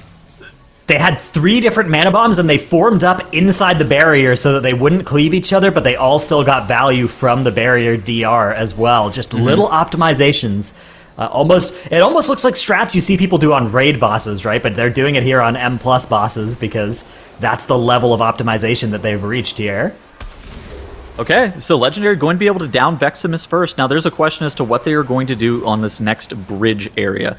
We have seen things such as the classic Priest Shroud, where they fear the pack. Oh. They get bopped, they fear the pack, and then they meld it off. Is that what Legendary is going to be looking to do here? Do they have something different in mind? Are they going to be potentially pulling this pack? Are they going to be Invisibility Potion? Actually, those aren't even up, so can't Okay, it's going to be the bop, yeah. So this is the strat that you can do if you have the prop paladin, right? Because you can bop Igloo, Igloo can run through, and then meld on the other side and drop combat by doing that. You can't really do that if you're Mandatory, though, but Mandatory don't have to because they already pulled that pack. So again, we're seeing different strategy informed by different composition. Yeah, and now you're definitely going to start seeing a divergence of strategy here. Mandatory, with that Beast Mastery Hunter, they're going to be using Misdirection to be able to snap a bunch of mobs to the Guardian Sentry from this platform, where Legendary on the right side of your screen here, they've already engaged a lot of these mobs. They're going to be playing this Ravager pack, and they're likely to be looking to snap some of the overgrown Ancient trash into that Guardian Sentry. And so it's just a little bit different in strategy. Where the mobs are getting snapped is also a little bit different. But look at this, RX is off the other side. He has that Misdirection already applied to Skylark, and here now the Foragers, the Ravager, all of those mobs that they were looking to snap have arrived. Yeah, Crim's just backing away from the edge of that circle. Meanwhile, Legendary finishing off here. A little bit of Sanguine Healing, but not too bad. It's not landing on anything too important. That Spellbound Scepter, the worst target that did get a little bit of Sanguine Healing there. But it is okay. They are going to finish this pack off without losing too much time at all. Not more than a million Sanguine Healing there. For Legendary, that is fine. That's not bad. Hard to do better than that on a pull of that size. They now make their way up to this platform as well. We'll see if they bring in... Yeah, they probably are going to be bringing in the 3 other mobs at least, right? Splat ended up getting the old Warlock snap. Yeah, that's that utilizes like Warlock Pet to be able to snap those mobs up. And so, yeah, Legendary do a great job. It's a little bit smaller than what we've seen from some of the other teams where they are snapping like all the Lashers. I wonder if Legendary have found a way that they're happy with how they're able to snap Lashers to the Cross platform, because if Mandatory, we know that they have an easy avenue of being able to do that with that Beast Mastery Hunter. RX is off to the side. He's going to be using like a Eyes of the Beast tech to group up all of those mobs and then misdirect them over this platform. We're going to see those snap in a second. Does Legendary have something similar planned? What is that going to be looking like for them? Yeah, we'll see. I don't know what exactly it would look like, right? Because they don't have any threat redirection abilities, so looks like they are just going to be doing those mobs later. Now, I got to imagine that this is going to be a time loss, but we'll see how it works out, because maybe they can do something like a big Echo Knights pull with that. Although I don't know how this comp would grab Echo Knights either. Usually you see something like an Evoker flying up and around the side, so... That is going to be something to pay attention to. Maybe they could just burn everything down faster and get through the dungeon a little bit faster that way. Maybe they think, oh, you know, those snaps, that's just too fancy, right? Doing that, you're just going to lose time. Just keep your group of 5 doing damage, doing effective damage the whole way through, and that will be our fastest way through the dungeon. Where did the Lashers go for Mandatory? You know, I'm not sure. I thought they Eyes of the Beast snapped them in here. Did they just return home? Okay. Well, that's got to be really bad for Mandatory. That is really bad. Now, sometimes we see them snap away and then come back later. I still have no idea what causes any of that to happen. Apparently, Mandatory skitter flies. Okay. Yeah, I could see that. Or like if one of them refuses to snap, and then that causes the rest of them to all come back as well. I'm not sure either. That'll be something that.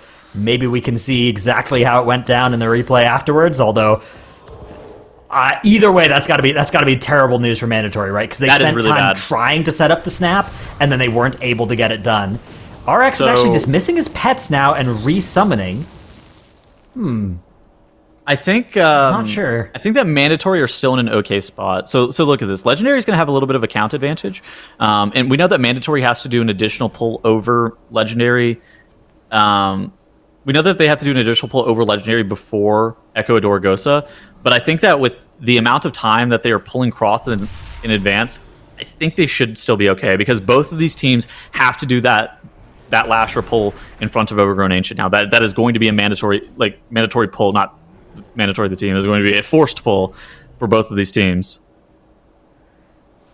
Yeah, we'll see how much time loss that costs both teams. I think I like Legendary's spot here because Legendary planned to do that, right? they never tried to skip, whereas Mandatory did try and snap those mobs on here. So they're more likely to be off of their plan here. That being said, I agree they don't look like they're in that bad shape when you look at all the fundamentals of what's going on here, right? They have 20% of a boss's health in their favor. Against them, though, is 6.4% count. So all in all, I would say it's a tied game right now. But I do think I would rather be Legendary here, knowing what I know. Mm-hmm.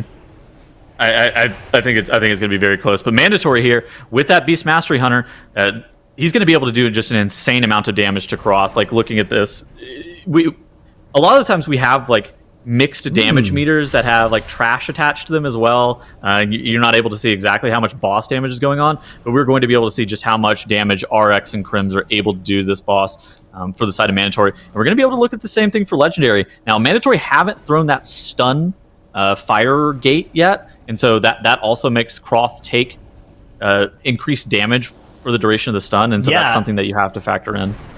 They actually went for the goal of rushing winds first rather than the searing blaze. So a little bit fine, like that. It's something you maybe wouldn't do if you were playing the Aflock, right? Because the Aflock doesn't want to have to be running against these winds for the rest of the fight. But if you're playing the BM Hunter, they do not care at all about the movement from the winds. It costs them exactly 0 damage.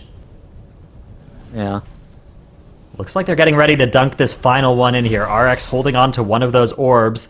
Probably will be sending it in. Getting a little bit zoned by those tornadoes, though, potentially stopping him from going to that goal. Has to be a little bit careful, but does throw in. So that's going to be the stun and damage amp phase for Mandatory. Legendary, on the other hand, haven't activated either goal yet, so they are getting to do this fight without doing any movement to dodge swirlies or move against the winds. But you have to think that they are going to activate at some point, and here it comes. It is going to be the winds first for them as well. They're going to pick up that haste buff, but Wexy actually goes down here. That is very bad news for Legendary. They do have 2 battle reses. They're going to need to use one. Lepan, a prop paladin, does have access to battle res now. Needs to build up some holy power to be able to cast it. There it goes. Wexy is back out. That holy power actually a little bit scary to spend on the res. Died. But Mode goes down for Mandatory. That's like and Mace as well. Ooh. Okay. Skylark dies to the bleed now as well. That's not great. However, the boss is dead. Yeah, 4 deaths on the board now for Mandatory, I believe, once that updates. That's going to be quite rough for them on the timer, but the good news for them is that Legendary also had that death, so only going to be 10 seconds between them.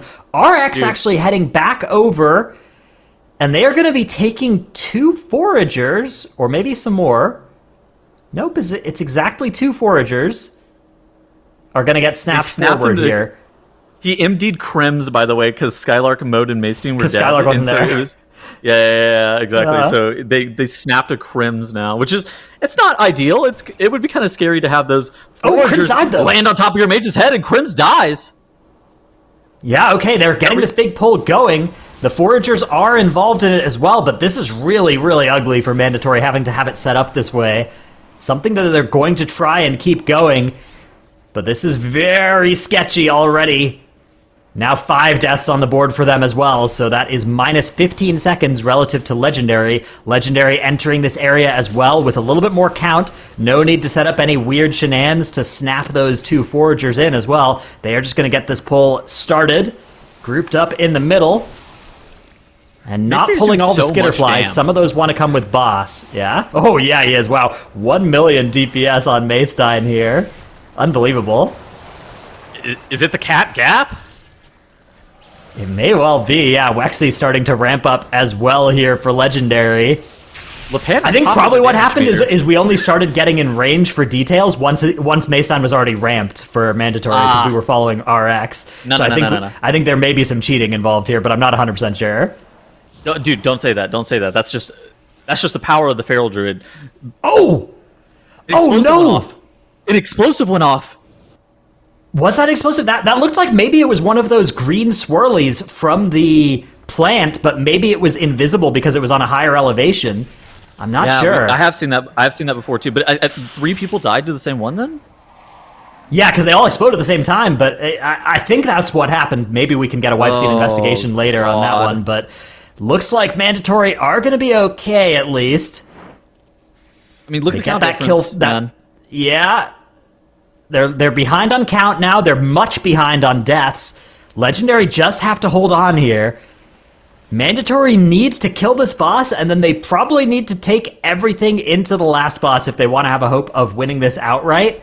I don't think that's part of their plan, though. I don't think that's something they're going to be ready to attempt. So realistically, I think that Mandatory are going to be hoping for a legendary wipe at this point. It was indeed the seed detonations that got Maystein mode and RX there. Not an explosive, an elevation seed detonation. I mean, look at this. Mandatory lusts this boss. And so, like you were saying, they might, if they want a chance to be able to win, they might have to take the 27% remaining count that they would have needed into the boss. However, that's not on the table for them. Instead, they lust this boss, and they just try to burn this guy as fast as possible. Where for Legendary, with their lust available, they're positioned to be able to take the remaining 22% enemy forces that they need into that Echo Adorgosa. Now, that is a pull that we have seen cause problems across the whole entire weekend. Getting the pull set up in particular is one of the most dangerous parts. We've seen people die to the missiles from the Invoker.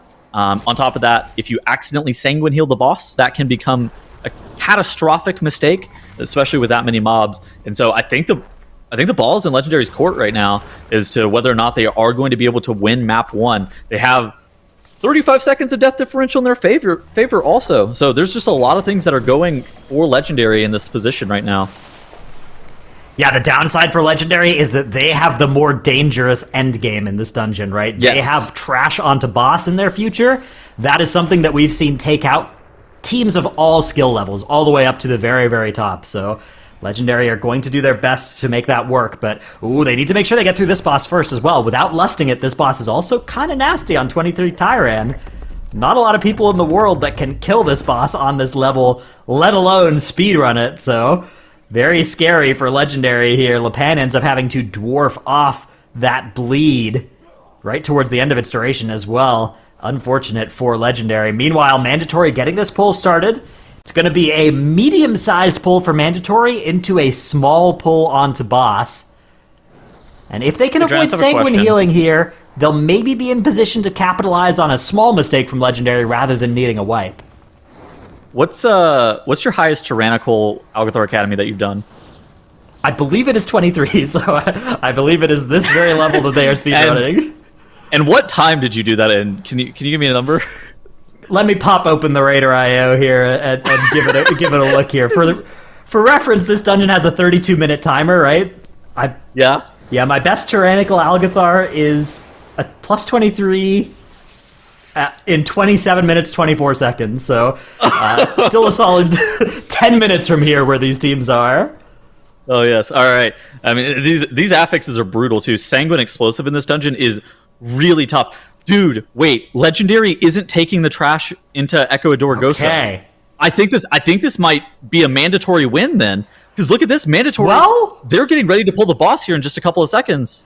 Oh, this is going to come right down to the wire here for Mandatory. They are going to take these 2 trash pulls into the boss, and they are definitely in position to kill the boss first. But are they in position to kill it 35 seconds faster than Legendary? Because Legendary, crucially, still have lust here. Look at this Sanguine Healing for Legendary. That's going to be the big thing they need to make sure they avoid. Echo Knight is dying. Is it going to die in a second? Oh, it gets a little bit of Sanguine Healing. Okay, minus 5 seconds to that one.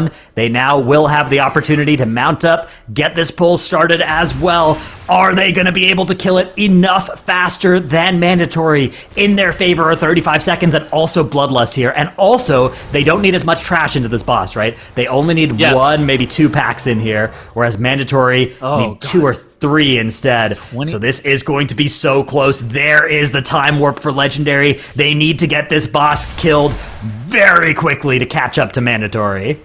I think that this is Legendary favored, man. Just the smaller pull with the lust. I think that they should be able to kill the Echo they'll catch up with the Deathfind timer.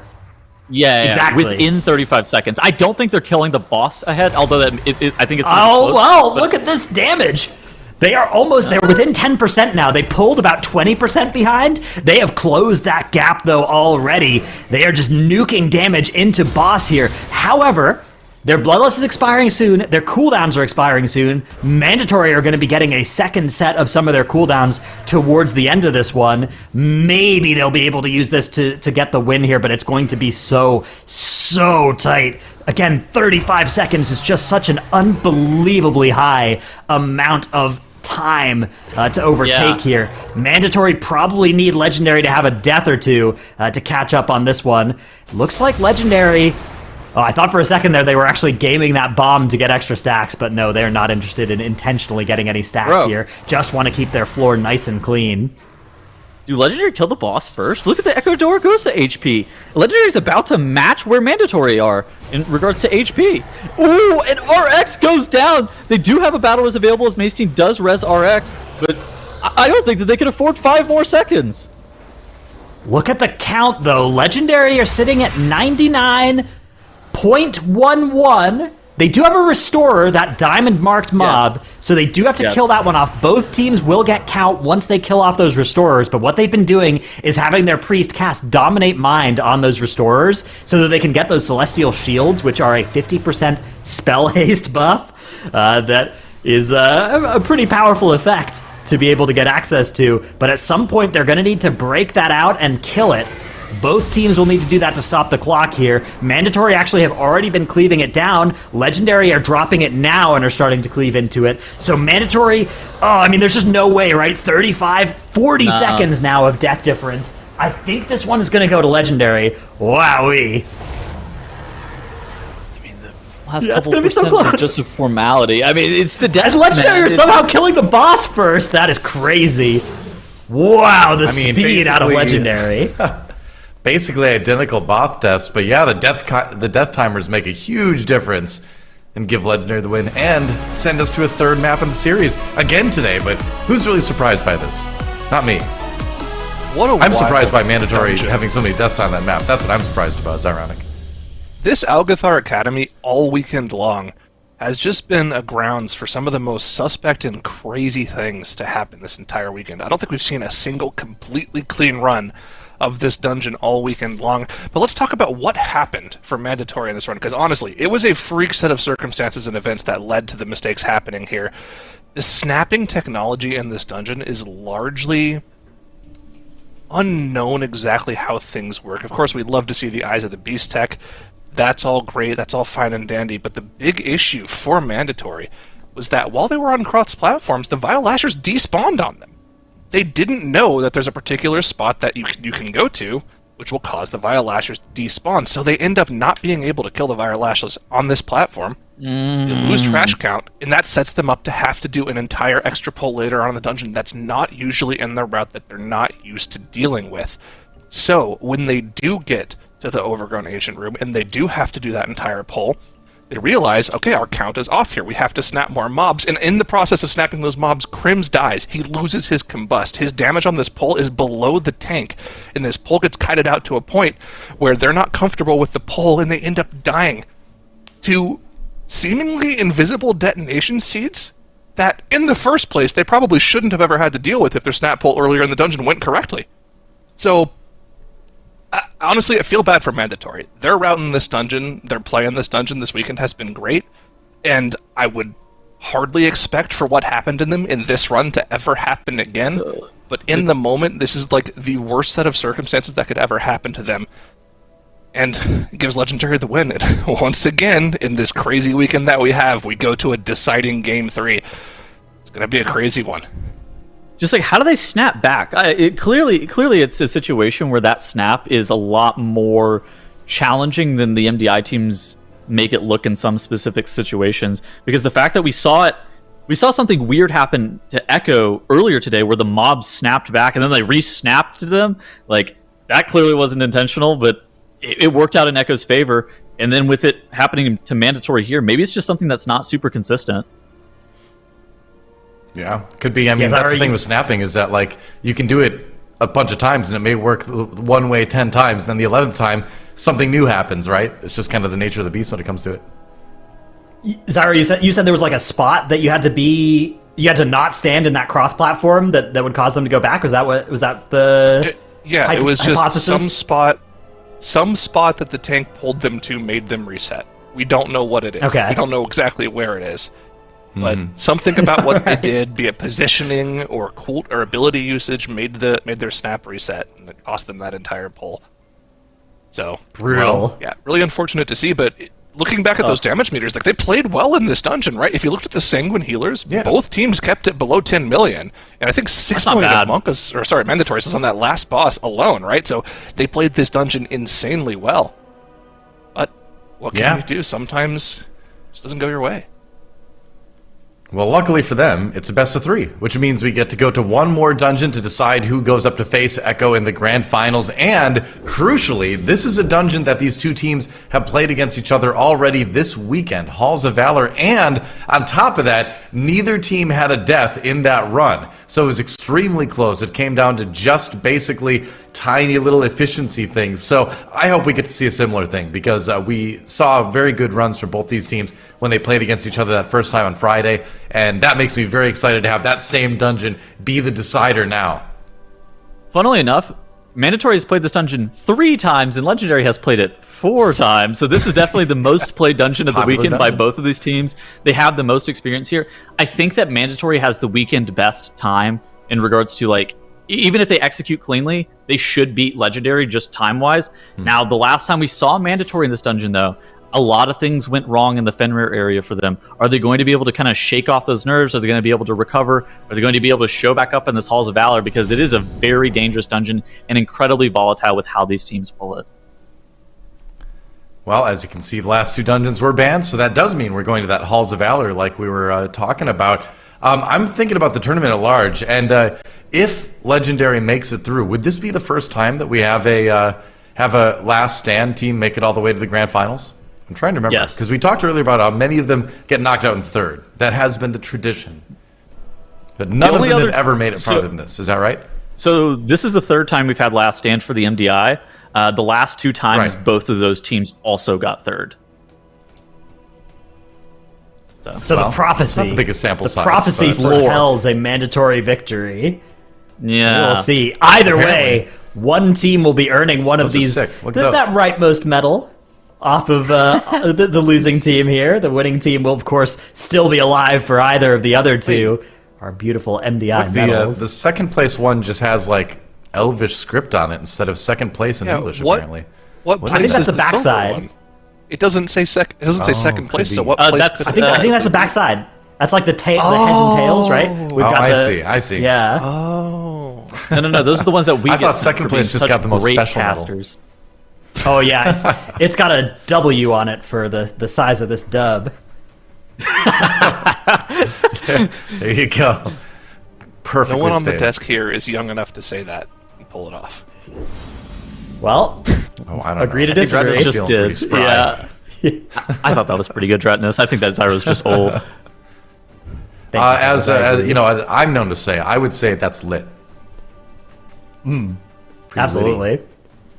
Yeah. Well, another thing that's going to be interesting about this one is, are Mandatory going to be like on their top form after having some weird stuff go down in that Algathar Academy? And crucially, the last time they were in Halls of Valor, it was in that upper finals against Echo, where they could have won that if they'd survived that Fenrir pull. So this is going to be such an important game for how well they are able to bounce back from those things and keep their strat going, because we know that they can win this if they play their plan as well as we know they can.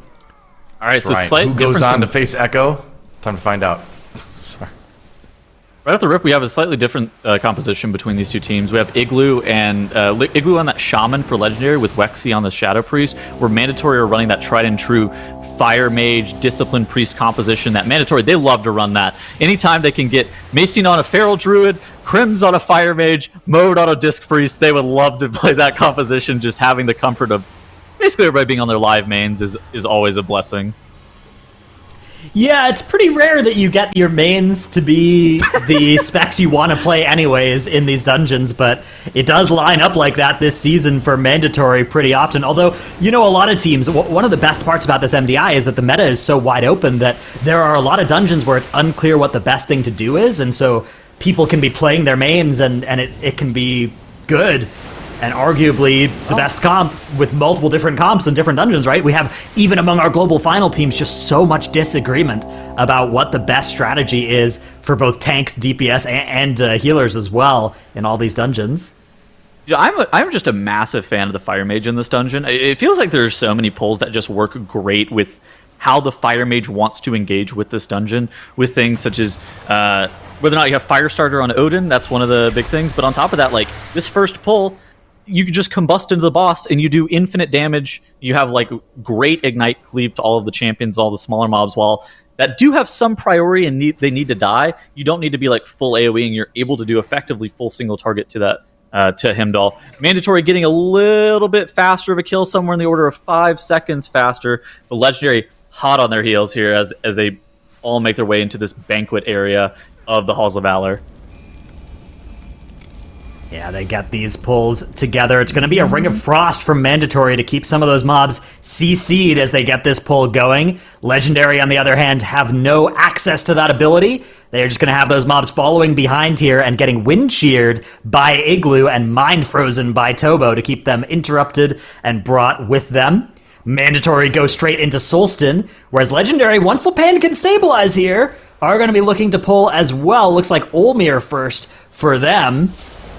But Lepan, in a little bit of danger, does end up having that Gift to the Golden Valkyr proc as well. Beam is coming out. A nice dodge by the side of Legendary, as now they grab Solstin. So they just wanted to like establish threat, make sure that the Aspirant was either desynced a little bit as well. Because whenever we saw them in here earlier, we saw there were some problems with this Aspirant with Solstin. If you get too many of these Eye of the Storm casts, whenever the Aspirant is leaping onto people, it can just combo and then take people down. On top of that, there's not a lot of room in melee just generally because you have the Shield Maidens doing that Mortal Hue cast. And so like there was like a ton going on in these pulls, but both Legendary and Mandatory able to kill off Solstin. Now it's just Olimir that they need to kill off before Herja is going to be able to be engaged. And I think that Legendary is going to be able to get the trash killed off a bit in advance, but they still have that required mini boss ahead of them to be able to deal with before Herja is going to be able to be engaged. Yeah, this is a tight matchup so far between the two teams. If you look at that Boss 1 split, Mandatory ended up 5 seconds faster there, which I suspect might be that Fire Mage gap at the start of the dungeon, right? That's one of those pulls that you were talking about as one of the Fire Mage differences. Yeah. Now when we're looking at this, it looks like they're going to be maybe 10, 15, maybe even 20 seconds faster on pulling Herja here. Although, are they going to be a little bit less count, perhaps? We'll see once it all gets killed, but maybe Legendary have a slight count advantage to show for it. Yeah, because there have been some mobs that were CC'd off to the side there by Mandatory that they're going to be fighting right now. Yeah, we saw them utilize like Ring of Frost and Polymorph and stuff like that to CC these mobs off to the side. Now, the Thundercaller on this boss is very dangerous. So the Thundercaller and the Rune Carver do some like ambient group-wide damage, and then whenever that's combined with this Eye of the Stormcast, this can allow players to die. Now, you need to just make sure that you're really, really topped. It is a 22 fortified, which isn't the highest level that we see on the weekend, and Mode has the ability to be able to keep members really healthy, but whenever you're doing this boss natural, like they're not doing an inversion strategy, it can become problematic. But the trash pack is going to be looking to die for Mandatory, and Mode gets sniped out by that group-wide damage that I was talking about. That's what pulling the trash in the boss does to you. Sometimes you get arc lightninged with that Thundercaller circle on you, and you just die. Yeah, not much that can be done about that besides just committing the battle res. So Mandatory now minus 5 seconds, but crucially minus one important piece of safety that they may need later in this dungeon. Legendary, on the other hand, working on this boss as well. A little bit higher HP on Herja here. Mandatory just holding the boss over in the holy side as well, saying, you know what? No need to go over to the lightning side pretty much at all, right? So the Expel Lights are going to start one-shotting you if they go out here, but Mandatory have such a fine-tuned amount of damage that they know that they're only going to have like one of these Expel Lights go off, and it was on RX, who is, I mean, a Death Knight. He's not going to die to that. And hey, Mandatory able to get Herja killed off. and continue to maintain a lead, but the death differential, I think, really evens it up here. Yeah, this is basically tied between the two teams. Mandatory do have 2% in their favor of enemy forces count, but that doesn't change much in this area because they're basically still going to be doing the same set of pulls as each other. It may be +1 warg or something. I think if you look at the splits down at the bottom and then factor in death differential into it, Mandatory should be somewhere in the order of 6 seconds ahead, but 6 seconds in the MDI is certainly a lead that can evaporate immediately if you just have either slightly better damage, somebody misses a global here or there, something doesn't go exactly perfect for you. And while it is looking good for Mandatory, Legendary are also in just a great spot. The count is pretty similar for both of these teams. One of the things you have to know about count in this dungeon is, like, coming out of the Fenrir area, the number we were looking for is 83.7. That's the only real difference, and I have a suspicion that both Mandatory and Legendary are going to be doing similar-ish pulls here, and it should be fine. Yeah, what a fitting end to our lower finals here. These two teams are just neck and neck. Legendary with that extra death advantage, moving through the portal a little bit slower than Mandatory, but definitely in range here. Mandatory tagging a couple of stags, getting them killed off by that dragon, getting a little bit of bonus count. Legendary potentially doing the same now. Yeah, you can see Splat hopping out of cat form and firing off a few moonfires. Getting there, you can see bursting stacks now landing on them as well as their count does go up from those stags. Nice little bit of tech. Little way to get some extra count there. Just tag those stags into the dragon where it will eat them for you. Mandatory now working on the first phase of Fenrir, as are Legendary. We can see Legendary have pulled those off into the Valor Jar over on the side there. We can't see it for Mandatory, but we can also know that that's what they're doing. Oh, there we go. Now we can see it as well. Yeah, it's abstract MDI. It's an abstract MDI viewing experience. If you really think about it, you can... The absence of information is information in and of itself. Oh, word. So this pull is really dangerous for your tank. The snapshots from the marksman and the potential of dying to penetrating shot is something that you have to really worry about. Now, this is a great pull for that double grip on the Death Knights, so RX and Tobo. Being able to just grip those marksmen right back in after they do the disengage out, it allows you to be able to get very substantial cleave on that pack. And the marksman is going to be the final mob to die here, right as Fenrir does hit that 60% threshold. And Mandatory are making their way towards probably what is the hardest pull of the dungeon. This is the pull that we saw them wipe to earlier. You saw Mace Team there kind of taking a deep breath as they're getting ready to set up this pull. And what has to happen is Mode and Crims need to get on this rock, and any failure can cause a full wipe because these wargs need a path to be able to jump, and standing on this rock forces them to not. And it's very, very crucial that they set this up correctly. Yeah, the team's setting this up at the same time here. 9 minutes, 18-ish seconds. Mode running to that rock, needs to land these jumps correctly. Looks like a slight misstep there the first time, but gets up there the second time and grips up Crims. There we go. Wexy now doing the same thing for Legendary. Does need one more jump and gets there. Now going to be gripping up Igloo. And both teams now have their players upstairs. Now there is a clock that has started for both teams. They need to kill these wargs before Fenrir gets through the Scent of Blood cast. If the Scent of Blood targets one of those ranged players, which it's not doing for Mandatory, so that's nice, they actually have as much time as they need now, then they would need to bop the person, have them jump off, and then kill those wargs before bop expires. Whereas Legendary, yeah, you can see doing that exactly here. Wexy has that bop, is getting attacked here by those wargs, but now Splat ends up going down.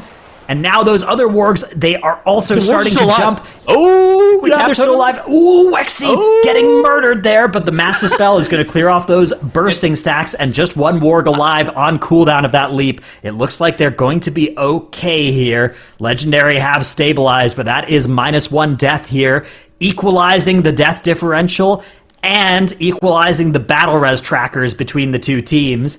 Mandatory now solidly in the lead here. We will see by how much here. Potentially some good RNG as well, getting a nice target of that attack on a melee rather than a ranged.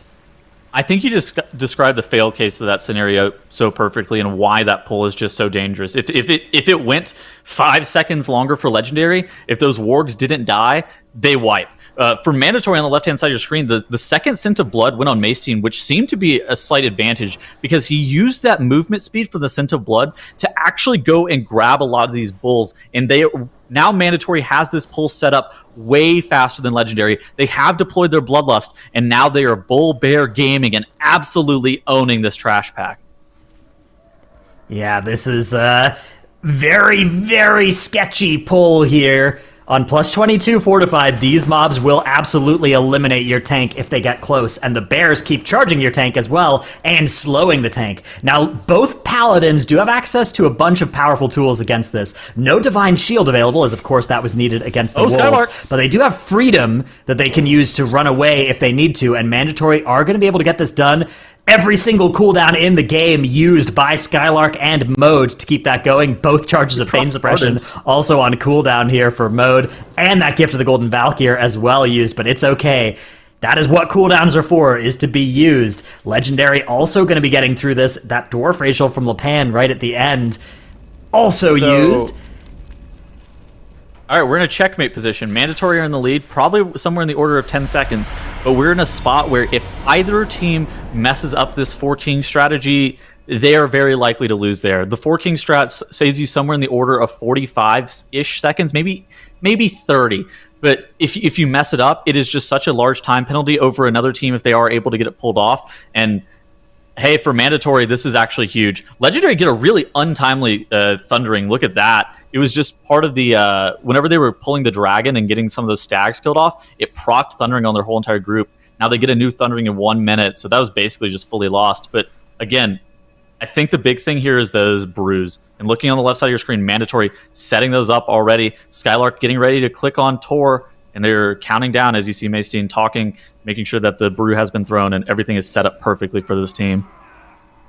Yeah, communication is vital here as you have such a small window of time to get these brews properly thrown and to make sure that you're clicking on each of the kings as they become friendly. They need to get over to Ranulf. You can see Maystein is just waiting right there, spam clicking, lands the click, and they have all 4 kings. Legendary, on the other hand, setting this up as well. They are not having anybody standing ahead and waiting. They are just focusing on full damage optimization as Lepan brings Tor between Haldor and Ranulf, gets combat with Haldor, and gets combat as well with Ranulf. Did they get the click on Haldor, though? Yes, they did, and they also got it on Ranulf. So 4 kings activated by both teams. Neither team will lose off of this 4-king failure that we've seen happen before.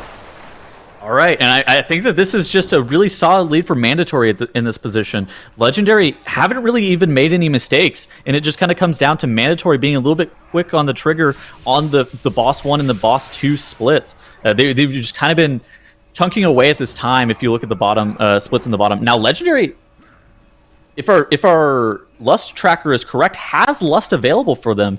Is this something that you think could propel Legendary to be able to take the lead on, like, Odin, maybe? Because Odin's a boss that maybe if you don't one phase it fast enough, your damage kind of halts whenever you come out of that Valkyr form. Yeah, the problem is that on 22 fortified, you don't need the Lust to be able to get all the way through, especially if you have that Fire Mage. So I think because Mandatory have the Fire Mage, I think they're going to be able to still kill Odin during the first Runic Brand. And so I think I still like Mandatory's position here, but yeah, that Bloodlust may be an equalizer here. Honestly, maybe the best way to use that Lust would be on God King Skovald, but I guess that's not an option because Army of the Dead isn't available, and you can't really send the Lust without the Army, I think, at this point if you're Legendary. I agree. So I expect it's going to be used on that Runic Brand phase, and maybe it will allow them to accelerate enough to kill before Mandatory does, but... oh, it's going to be so close. It's going to depend on how well they can optimize damage against Skovald as well. If they can get back to within maybe 5 seconds of Mandatory, I think I like Legendary on Odin. If it's slower than that, I think I'd prefer to be Mandatory. You know what I just noticed? If you look at the top of the screen, the timers are off by 1 second for each of the teams. Oh, wow. Yeah. Now chat's Legendary upset that I pointed it out. Legendary started 1 second later? Is that what that means? Or earlier? No, I mean... so, okay, actually, so that's a downside for Legendary, right? I don't know. Either way, we have the exact timer. We have the atomic clock going. We have the fully precise milliseconds if we need them at the end of this run. Those timers at the top maybe off by a second or two either way, and not what determines the match, right? Of course, we have our admins with the official clocks. So yeah, the Lust has been used here by Legendary on Skovald. And that is going to mean that they don't have it for Odin, but I don't think they need it. So I do prefer this. I prefer this for Legendary. It does mean that the Legendary Lust doesn't line up with their army, but that's okay. They're still going to get a good army on Odin here. I think this might be enough. Thundering timing is actually also going to be a pretty big deal. I think that Mandatory is going to have a significantly better Thundering timing, just looking at where this is landing here, assuming it gets procced right here. So... Oh, okay, never mind. I don't think this is going to be a great Thundering timing for Mandatory. For Legendary, they're going to have an arguably worse Thundering timing even. Yeah, this is actually a really awkward Thundering, because you have to clear this Thundering.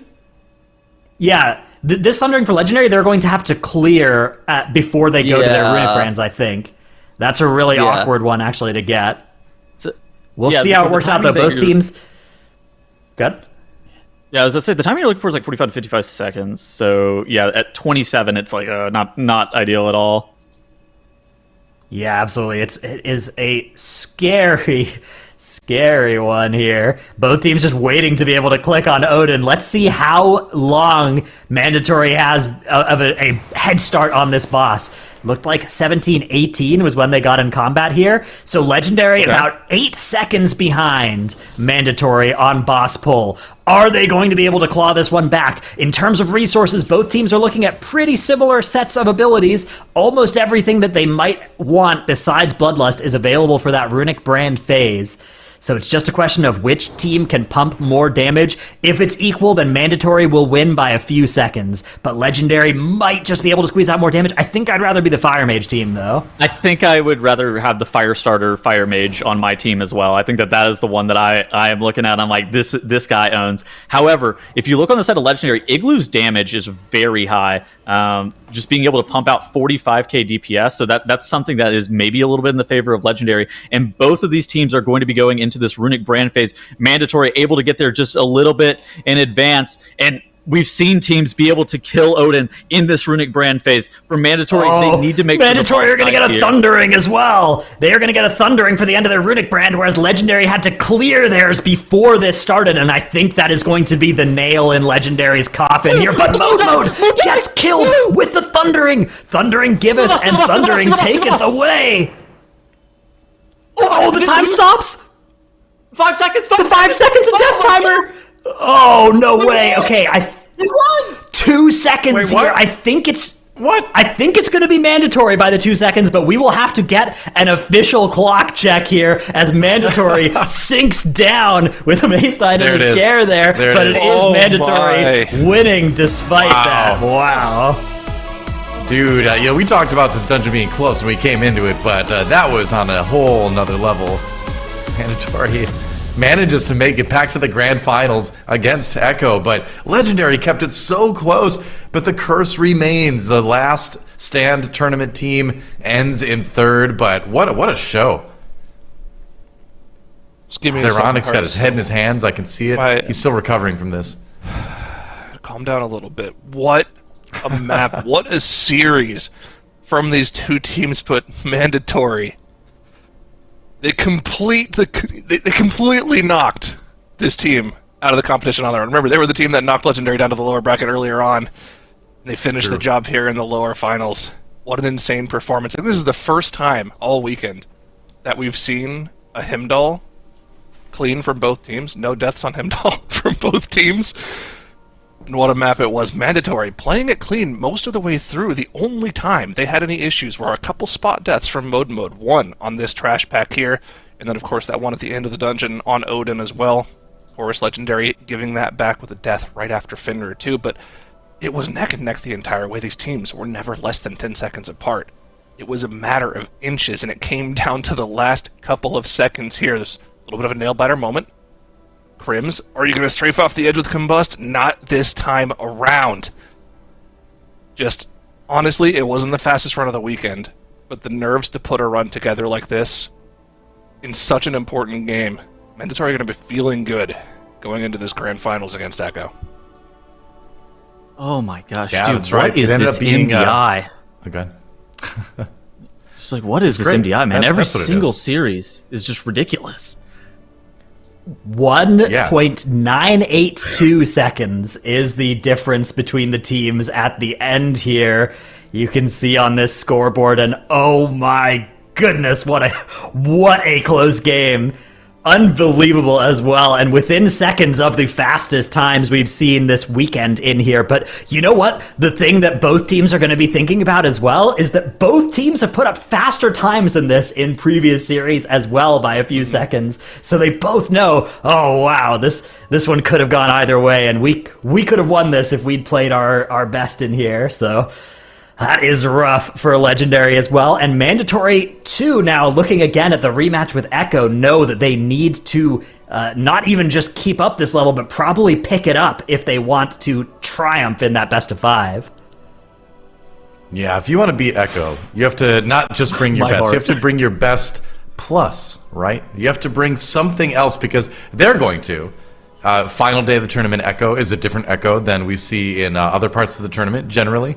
And you know they're bringing that. But I'm glad that we get this rematch. The first series of the day was great between Echo and Mandatory. Now we get a best of 5 between the two.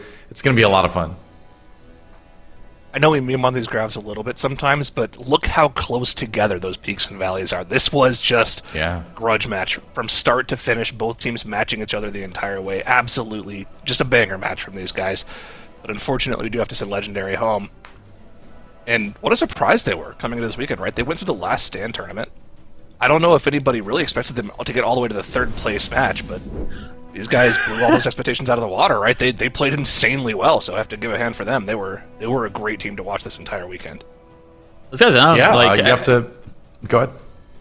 As I say, like coming out of the Last Stand, and like you saw them in Cup A, they didn't look that consistent. It looked like they had like a lot of struggles at some different points, but the ability to be able to recover, they improved dramatically whenever we saw them in Cup A to Last Stand, and then they just put up some insane times. Had the craziest Court of Stars to the point where no team was willing to play that versus them again, and so it was like, oh great, I'm glad that they really showed up. It's so sick.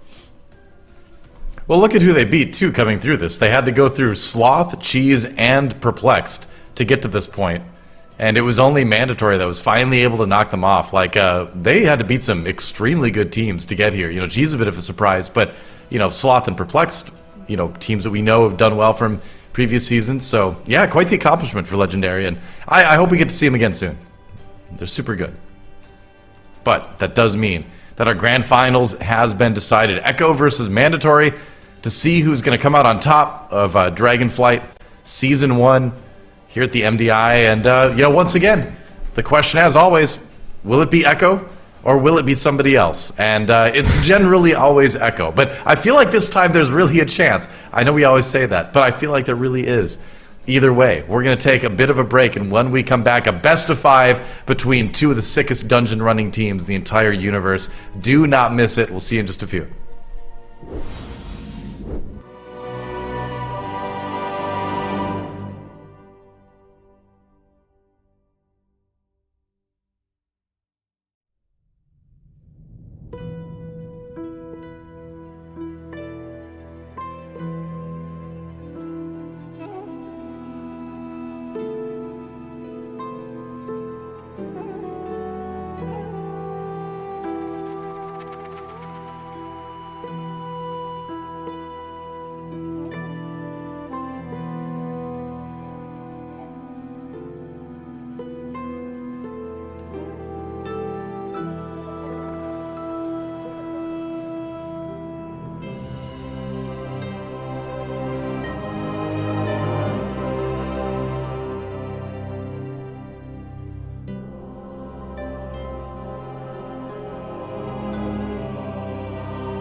Well, it all comes down to this. 24 teams is what we started with, spread across 3 groups. We're down to just 2. Echo versus Mandatory for a champion's crown here at the MDI Global Finals. Your host over here with Dratnos, Nagura, and Zyronic. And I think this could end up being one of the closest finals we've ever had. It has been one of the closest finals weekends we've ever seen at MDI thus far easily. But this finals, this best of 5, it's very difficult to predict who's going to win this one. And, you know, I'm not being facetious with that. I mean it.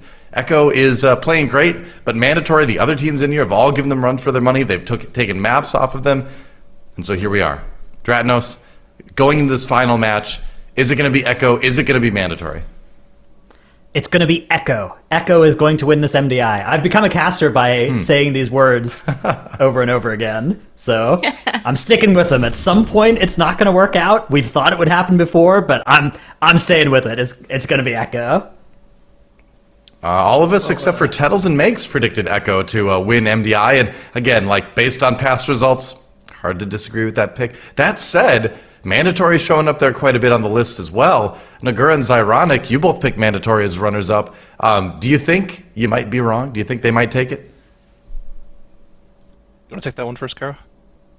You go. Okay. Well, first of all, we can both pat ourselves on the back, and Tettles as well. Yeah. But he's a Moonkin, so never mind. Well, you are too. Never mind. Whoa. We're casting, so we can pat ourselves on the back, but not Tettles. Because we did pick both the 2 teams to be in the finals, right? And I am going to stick by. I mean, how can you say Echo isn't going to win? They've won the last 5 of these in a row. I think Mandatory in this spot is the strongest competition that they've probably ever had, and I still wouldn't at all be surprised if Mandatory finds a way to win this series, but I do just ever so slightly still favor Echo. With a record like the one Echo has put together, you really can't pick anyone else until they finally do lose. And here's some messages from some of the players earlier. And, you know, now admitting that Echo had a little bit of and Ginchi as well, admitting that it was a little bit of a shaky, messy way to get to the finals. They know they need to tighten it up. Mode, happy to be here. And I agree. The teams are all good. And, yeah, it is interesting, though, to see Echo coming into this one, kind of acknowledging that, yeah, we weren't maybe at the top of our game, but now the question is, can they bring that highest level that's going to win them another MDI? Yeah, and I mean, I can give you some stats and some numbers now that we see those bans as well. Academy being banned by Mandatory and No Code Offensive being banned by Echo. So with the maps that we have left in this series, we actually have Echo with 2 of the fastest times of the tournament. They have the fastest time in Azure Vault and Temple, but Mandatory has the fastest time in Halls of Valor, Shadow Moon Burial Grounds, and Ruby Life Pools. So technically Mandatory has more of the faster dungeons here, but the first 2 are the ones that Echo is faster in. It's a best of 5 though, right? So they would have to win 3 maps, and we haven't seen Mandatory play Azure Vault at all yet this weekend. So you calling get to for see a that one reverse right sweep away. here? Is that the... Yeah, reverse sweep, yes. I mean, if we ever have an I think MDI it's not finals go to the impossible. 5th game, it's going to be this one. Absolutely. I mean, we've been seeing 2-game series in all of our, or 3-game series in all of our best of 3s rather, so not unreasonable to expect a 5-game series in this best of 5, but it does start off with that unbannable Azure Vault. So we'll get to see who has the better path in this one. It's time. The global finals, grand finals between Echo and Mandatory underway, and we have to get right into it because we know this first poll can be a make-or-break poll in the dungeon. Both teams running through all of this trash, jumping straight down into Laymore's room, gonna get everything snapped up together, get all 3 of these arcane tenders together, and the bloodlust has popped, and we're off to the races. Both teams doing the exact same strategy. Who can get it down faster with their AoE, though? All right, so it does look like we have the exact same pool here from both of the teams. There's a little bit of a difference in the cooldowns they're committing, though. RX did use Army for this pull, while Mirrors is holding on to the Army, presumably for boss DPS once Lamer spawns. Now we do see the bosses engage for both of the teams a little bit quicker for Mandatory, actually. They managed to finish off the tenders that spawn the boss a little bit quicker. But because Mirrors has the army ready for the boss, Echo might be catching up a little bit of boss damage here. They should be, you're right. Saving the army for single target boss damage definitely seems like a very smart play. Now, of course, the army will come up earlier for mandatory on one of the next few pulls, so we'll have to see if that does factor in. But also, the army without Lust or PI, you know, maybe not the greatest use of a cooldown if they could get it with Lust and PI. I guess they just really wanted to make sure they PI'd the mage. But you can see it has pulled them ahead ever so slightly on the boss damage, even though they pulled it later. But I think it's going to be hard to try to compare this damage. I think it's going to be a neck-and-neck race. We're going to be swapping back and forth the entire time here. Now, the question is, when it comes to strategies in Azure Vault, which strategies do the teams do? Are they going to do the same thing they've been doing all weekend long? And I believe both of them have been doing that snap onto the third boss, and then going on to kill Umbra Skull, then both teams do the backtrack and pull Frog's Root. If that is the case, we do, once again, have to look forward to and heavily focus on the snap on the third boss. That has been a make-or-break pull for all of the teams this weekend, and runs have died on that particular pull. Not going to be there for a few minutes, but do have to look forward to that. Yeah, one more thing I just noticed is that Mandatory actually does end up having 2% extra trash here. So they must have pulled maybe one additional leisure pack somewhere to get that extra percentage here. And that means that maybe Mandatory can do a smaller pull somewhere else, while Echo has to do a bigger pull, possibly resulting in Mandatory catching up some time later on. But now looking at the bosses, Echo definitely finishing off this boss a little bit quicker in comparison. But because of this thundering timing, Echo is not going to utilize his thundering at all, while Mandatory can use it to finish off the boss. And you can see 4 seconds in favor of Echo on this first boss split. Yeah, and looking at the damage meters, there is a big DPS differential on the bottom two players. They're now in Zalia, both doing around 20k more DPS than their counterpart over on the side of Mandatory. Is that going to be a case? That's been one of their major strengths all weekend long. Now in Zalia's damage numbers have just been significantly better than their competition, and that's helped them so much. But look, we're getting a difference in strategy here. Echo pulling the Thrasher Mandatory. Are they snapping these down? Yes, it looks like they are. We used a Gust of Wind potion here by RX, and everyone else used Slowfall and other means to get to this platform. If you're in combat, you cannot click the book. But if you don't need to click the book, if you just jump down, then it doesn't matter. Look at that. All of the Furies, the Thrasher, plus these elementals that they've pulled here, all stacked up for Mandatory. This is an incredibly... I mean, this is such a smart way of dealing with this trash. Wow. I mean, if you're going to be killing the trash, snapping it on top of things is definitely something to do. This is something that we saw teams attempt to perfect during the last stand, but a lot of teams that were going for it ended up not trying to do it because it was too difficult of a strategy for them to pull it off. Somehow Mandatory has somehow found a way to pull this off. Now, they're not out of the woods just yet. Any extra piercing shards going off on Skylark could easily be a death for him, but they're doing a great job at getting as many AoE stops out on them as possible. And with that Thrasher dead, the major danger in this pull is pretty much gone here. Modebode dropping the barrier to keep everyone's HP bar alive. Looks like Skylark does get the lay on hands on himself just to keep himself topped there. And yeah, looking very, very safe here. Now, the bursting stacking up again. Do they have the Mass Dispel this time around? It looks like they do. Massive pull for Mandatory pulled off, but in the meantime, Echo, with a smaller amount of trash, has already made their way into Azure Blade's room, and they're already off towards that first intermission here. Yeah, so even though Mandatory did a pretty smart snap, Echo engaged the boss so much quicker, and look how low Azure Blade already is for Echo. Even though they pulled the whole trash room with the Lieutenant on top of the boss, they somehow managed to still fully... Now does go down here to the Lieutenant. He's still alive. They have to get a battle rest to get him back up. Mirror's almost going down too. Does manage to survive here, but Zalia has to get the group back up to full health, because this intermission phase does a lot of damage to your group. I think they did finish off the Lieutenant now, so a little bit of a scary moment here for Echo, but they seem to have recovered. But yeah, this was really quick for Echo, just funneling off of the boss and just like cleaving the trash down passively. So scary on the tank.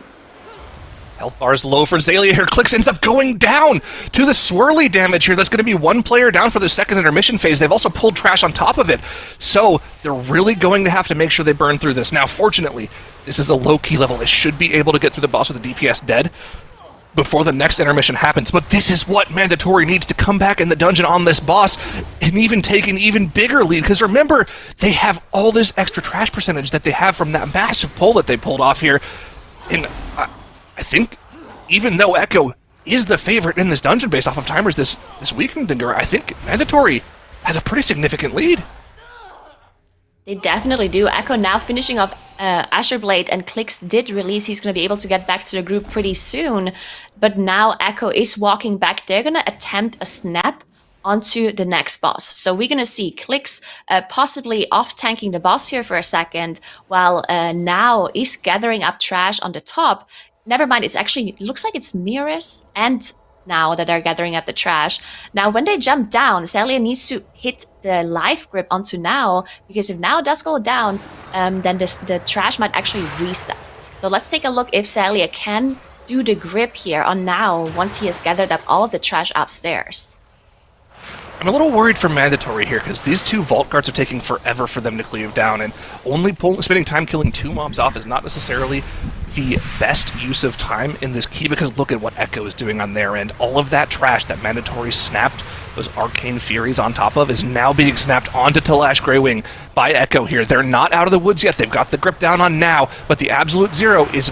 Okay, they live through the Absolute Zero. Most of the danger is gone here, but the frontals could very easily take out either Clix or Miras here, and also have to remember the safety net of that battle res is completely gone for them. Any death from any player on the side of Echo here could be a disaster for them. It could cost them too much time. Zayli is doing his best to keep everyone nice and healthy here, and with all of the constructs dead, they're through most of the danger. Oh, Gingy has to block just to keep himself alive. Scary moment, completely mitigated from the team there. Mandatory actually deciding to do the frog pull here before they do Grey Wing or the last boss. They did skip 2 of the breakers that are at the end of this hall because they did this other snap pull earlier. They don't need the extra breakers here. And that's why they're doing this pull now, because they don't have Bloodlust. Usually teams are using Bloodlust for this pull if they pull all 5 breakers. But Mandatory doesn't need the breakers, can do this pull without Bloodlust. But now they're gonna have to walk over. We can see a lot of bursting stacks. Mode actually really low on mana here. They have to finish off 1 more of these frogs, and then they can jump to the bosses. They should be almost done with percentage. The last thing they need is either a snap from these 2 breakers onto a boss, or they're doing the same thing as Echo just did, where they're snapping trash onto Grey Wing. Well, let's see. It'd actually be really difficult for them to get things on top of Grey Wing, aside from these 2 breakers, right? Yeah. Because they'd have to have somebody upstairs 1 floor up. They could maybe do it after Talash Greywing, but yeah, I think you're right. I think those 2 breakers on the last boss is probably going to be the play, and they are going to have the Bloodlust here. So we're going to once again this weekend have a finish where the teams are doing completely different things. For Mandatory, it's going to be when Umbral Skull goes down. However, for Echo, it's going to be when they finish off that frog pull after backtracking, the pull that we just saw Mandatory complete before heading to Talash Greywing. Now, one of the things I like about this pull for Mandatory is that they don't have to worry about cleaving ads down here on this boss. They can just full-on burn the boss, and that allows them to potentially skip an extra intermission phase that Echo might have gotten by cleaving that trash down. Yeah, exactly. It does look like they're...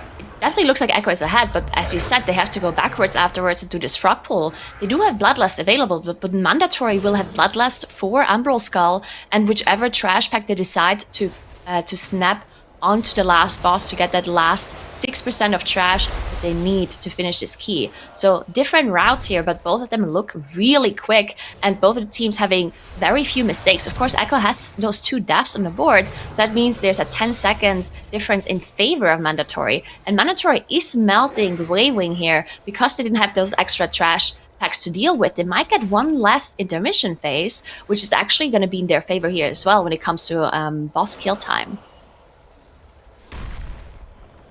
Here we go, the second Absolute Zero coming out for Mandatory here, and you've got to love the position they're in. 0 deaths on the board here. Talash Greywing will be going down for them before Umbral Skull does for Echo here, and then of course they'll be snapping those 2 breakers down as well. They'll have the Bloodlust right away for that, and you know, we've talked about this backtracking to go to frogs. It's really not that much time lost, but those 5 to 10 seconds that it takes to port back could come into play for Echo and Mandatory here. Mode goes down at the end of the boss here, trying to find a way to not cleave his team. Maybe he died on purpose, though. Maybe you're right. We'll have to see. I think he's grabbing trash. What is Mode up to here? He released. What is he doing? Furies, possibly. What's in the play? Yeah, he's grabbing the He tags a Furies. Whelpling. He tags a Whelpling. He's going to spawn the Furies, and the Furies are going to be the thing that snaps down to the boss here. He's also pulled these as well. Gonna fade them off. This is really cool. They're global aggro. I didn't even realize that. That is So such instead a of the cool two innovation breakers- by Mandatory. But Wow. look at Echo though, they're already gathering up the frogs, and this is the last pull Echo has to do. But keep in mind, Clicks have to grab the other side of this area. Clicks dropping pretty low, already used Spark Skin and Survival Instincts. There we go, Clicks now meeting up with the rest of the group. They have Bloodlust and all cooldowns available, but Combustion is still on a cooldown for 30 seconds here. They're gonna have to deal with this trash bag pretty quickly, while Mandatory is just blasting the boss, and they're gonna be done with trash as well in just a second. And the Power Infusion Combust is about to come up for Crims as well here, so this boss is definitely not long for this world. It's going to be a photo finish, and remember, the extra death timer is still there for Echo here. Skylark dropping incredibly low to the tank damage from the boss here, but Mode is able to keep him up. The trash is mostly dead for Mandatory. They already have their 100% trash count. It's just going to be when the boss dies versus when the trash count is gained for Echo here. And with 30% left on Umbral Skull, I think Echo might just barely be taking this one. Breaker needs to go down. Frog needs to go down. They don't have count. They don't have count. They need one more mob. 20% left on Mandatory. They have to kill this looter off. It's looter versus Umbral Skull with a 5-second advantage for Mandatory. Yeah, this might go to Mandatory because this looter, I'm not sure if the looter is even enough. Is the looter not enough? I'm not sure. They're looking for other trash as well. They're missing something else. The looter is looter's not enough. This is going to be Mandatory. Mandatory wins. Winning the first Asher Vault against Echo here. Oh my god. What? Wow. I did not expect the first map to end like that. Just not enough trash count for Echo. If they had 2 more mobs in that group, they would have won it, but no, Mandatory with a different pull makes it happen. Saronic. Shades of Incarnation here, coming back to Echo here. Echo's done this before. This happened before where they missed mob count. Unreal. It can happen to the best of us. What can you say?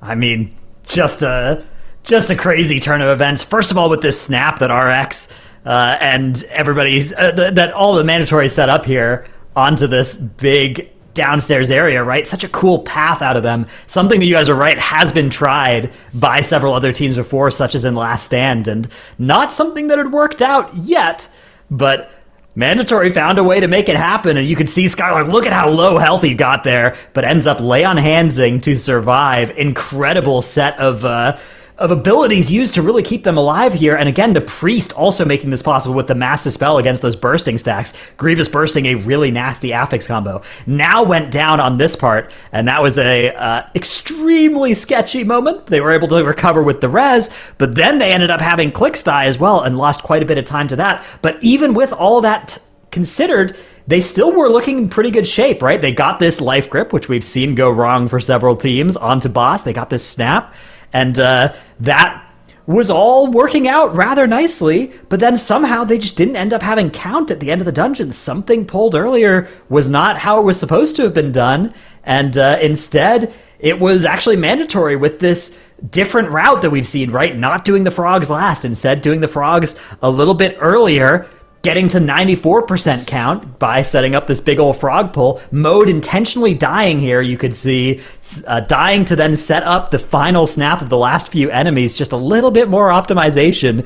Really, really cool stuff out of them. And I mean, yeah, I just wonder where that count came from. I was looking back and trying to find it. I couldn't see exactly what caused it, but just such a crazy way for this to go. And especially if you're Mandatory, you've got to be so delighted by this, because the other maps, as we've talked about earlier, later in this series, those are the ones where you have some of the faster times. This one was maybe one of the ones that was Echo favored, but if you can get through, this and the Temple 1-1, I think you got to be so happy about the last 3 maps in the series. The only thing that I can think of that potentially cost them count in the dungeon, thinking back to the first boss, Echo had 2% less trash counts than Mandatory, and we thought maybe they just pulled an extra Lasher pack, but I wonder if something went wrong with the snap. Of course, snapping tech is not necessarily something that is, frowned upon, but it's not something that the teams are encouraged to do either. It has weird things that can happen where things can reset, like what happened to Mandatory in that Algathar Academy earlier today. I wonder if that just happened to Echo and they missed out on a little bit of count that way. It could be. I mean, it's not an exact science, right? When you're kind of playing around with the game mechanics, as it were, there you do open yourself up to some funky things happening once in a while. But I am very curious if we do end up getting to talk to Echo later in the day, if they do win it. I wonder if they know, what happened there, if they know what was missed at some point. You'd imagine they do, but strange things happen often. So our next map, Temple of the Jade Serpent. Let's look ahead to that one a little bit. Nagura. Mandatory, taking an early lead. I'm surprised we're saying it, but that's where we're at. Do you think they can take a 2-0 lead? I mean, it is possible, right? We played a Temple now. Temple is a dungeon where Echo does have the fastest run of the tournament, but they actually banned that exact dungeon against Mandatory before. So it does seem like they're a little bit scared to play Temple maybe against Mandatory, even though Mandatory had also banned that same dungeon against Legendary as well. So I think this dungeon is just generally very volatile.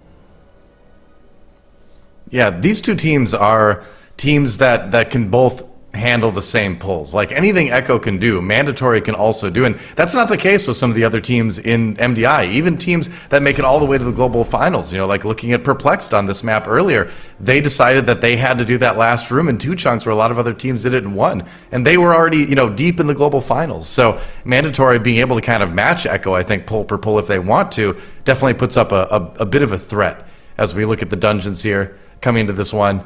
You can see the ban for Algathar Academy by Mandatory, and that does bring us to Temple of the Jade Serpent. I'm hyped. Like, this finals is already going to be good, but the fact that Mandatory was able to take an early lead, the way they did it, definitely raises the excitement level for me. And I'm sure the rest of you. Yeah, and just Echo's they've been looking shaky all weekend. I mean, in all of their earlier series as well, there's been these vulnerabilities that other teams have failed to exploit against them, including Mandatory in the upper finals. But now when it all matters, it's happened and it's cost them that first game of the series. Now it is a best of 5, but if Mandatory can strike again here, they are going to be in such good shape in this series. We're right back into it already, into the Temple of the Jade Serpent. Mandatory must be riding high off of that first map victory, but here we go into this first pull. So volatile. Bloodlust popped for both teams. And once again, very similar comps. Of course, the main difference being Prot Warrior for Mandatory versus the Prot Paladin for Echo here. How does this first pull end up going for them? Very stable for the very first part of this pull, with those second set of Corrupting Droplets do join the group, but it's not going to be an issue for either Zaylia or Mode. The Quaking! They died to Quaking! Clix and Genji go down to Quaking at the very end of the pull, trying to get away from the Spiteful Shades. That's 2 deaths on the board for them right off the bat. They have to release and run back, but in the meantime, Mandatory already on to Wise Mari. Yeah, Mandatory engaged the boss so quickly. They still had mobs up in the back that weren't fully finished, and they already engaged the boss. So even if Echo did not have the deaths there, Echo still would have engaged the boss later. But of course, those extra deaths even caused them to wait even longer. So now definitely Mandatory in the lead by a couple of seconds. We will see how much of a difference it is once they finish up the boss, and we will see the difference in the boss split here. But yeah, really looking good for Mandatory. Echo did not have to use a battle rest because they could still release since they were not in boss combat. So they still have that battle rest available in case something does go wrong later on. They definitely have to be careful now because, I mean, we saw how close all of these dungeons are. So having those 10 seconds death differential already is not looking good for Echo. Mandatory already in such a significant lead right into the dungeon. Can they hold on to that lead, though? This is such a volatile dungeon. Massive pulls. So many Spiteful Shades that you have to worry about. Even bad Quaking overlaps could cost us here. Look at Echo here. They have to spread out during the wash away, make sure they don't get hit by the knockup. Good movement from Zaylia to make sure that Clix doesn't have to stop his uptime on the boss there. Great potential outplay of the Quaking there. But the advantage is huge here. 20% boss damage. An extra 10-second advantage from the deaths alone. I mean, fortunately for Echo, they didn't already pull the boss, because if that had happened, it would have been a worst-case scenario, like you mentioned, right? They were able to release because they weren't in combat just yet, but if they had pulled the boss, they would have had to wipe it instantly, right? Because there's no way you're doing this boss with the DPS down. Yeah, definitely. So that was good that Echo did not engage that boss yet. Mandatory now done with Wise Mari. They are going to be moving on. Going to go into a really big pull onto the right side of the dungeon. They're gonna have to be careful with that pull because there's just so many things that happen simultaneously. You have a lot of tank damage, a lot of interrupts you have to do, plus all of those tiny shas exploding at the same time. Well, I believe Mode is gonna be finishing off that book to make sure that boss spawns early. So lots of things have to work out here for Mandatory as we see them gather up all of this trash. Stampeding Roar being popped by Maystine, making sure everyone is a little bit quicker to gather up this pool. Yeah, huge advantage being opened up, but it's still dangerous. Like we've mentioned, massive pulls coming out here. And the important thing to mention as well is that neither of the teams are running that Warlock comp. Of course, there was so much that we were talking about at the very beginning of the dungeon. We didn't really have too much time to go over the comp. We just talked about the fact that the tanks are playing different specs, but there's no Hellstones.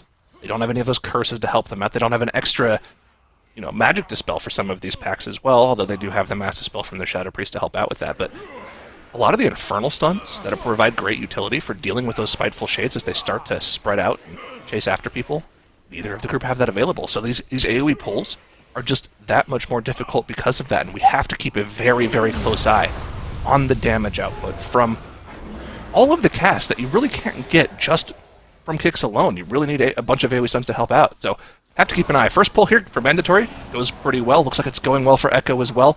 Easily chain that straight into the next pack. You can see the explosion from the Golden Beetle there when that shield gets popped is so much damage that Mode has to heal up for Mandatory, but they are already underway onto Strife in Peril.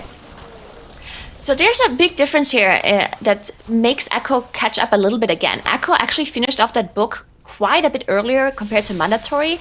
Not earlier in the dungeon, but since, if you look at the first boss split, 27 seconds, 23 seconds difference in favor of Mandatory, but Echo got there so much later, but finished off the book earlier, which meant that they had the boss spawn while all of this trash was still up, which means that if you look at the HP from Strive and Peril now, Echo actually caught up a lot of time again. So they still have the 10 seconds death differential, of course, but Mandatory being a little bit slower on this right side of the dungeon.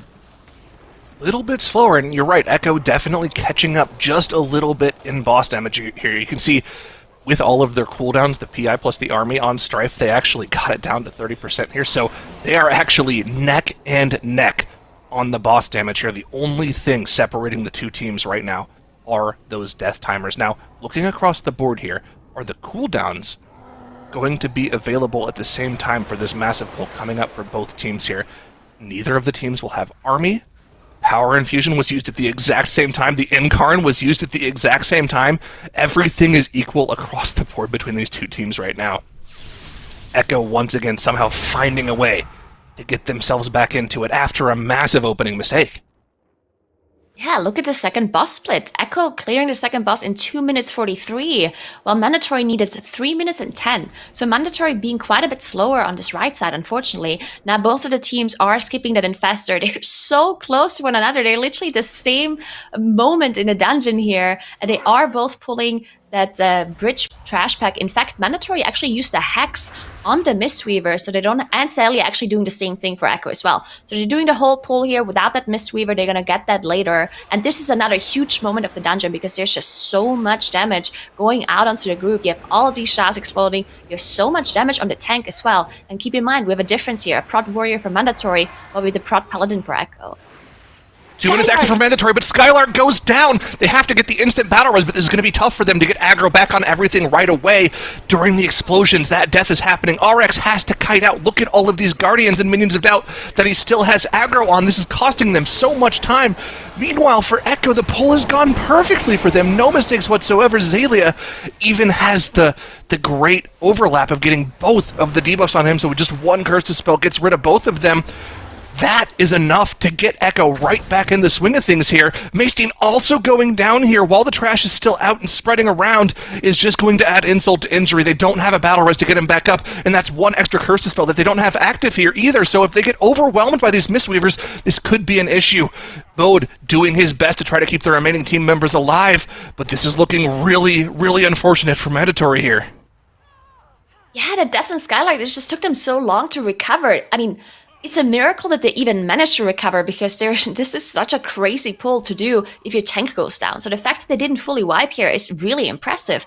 But Maystein going down because of multiple casts that they were not able to control anymore from the Mistweavers just going off on Maystein. He didn't have anything left, and he does go down. No battle rest, which means they have to actually finish off these shades. They have to use an out-of-combat battle rest before they can engage this boss. So even further time loss here for Mandatory, as Echo is now already on Flameheart. They're going to be entering phase 2 in just a second, or they already are in phase 2. But yeah, this is another difficult part of the dungeon. It's a 21 Tyrannical. This boss does a lot of damage to the tank, especially because they just did such a big pull, where now had to use a lot of his defensive cooldowns to actually survive that. And now you have to deal with this boss's mechanic as well.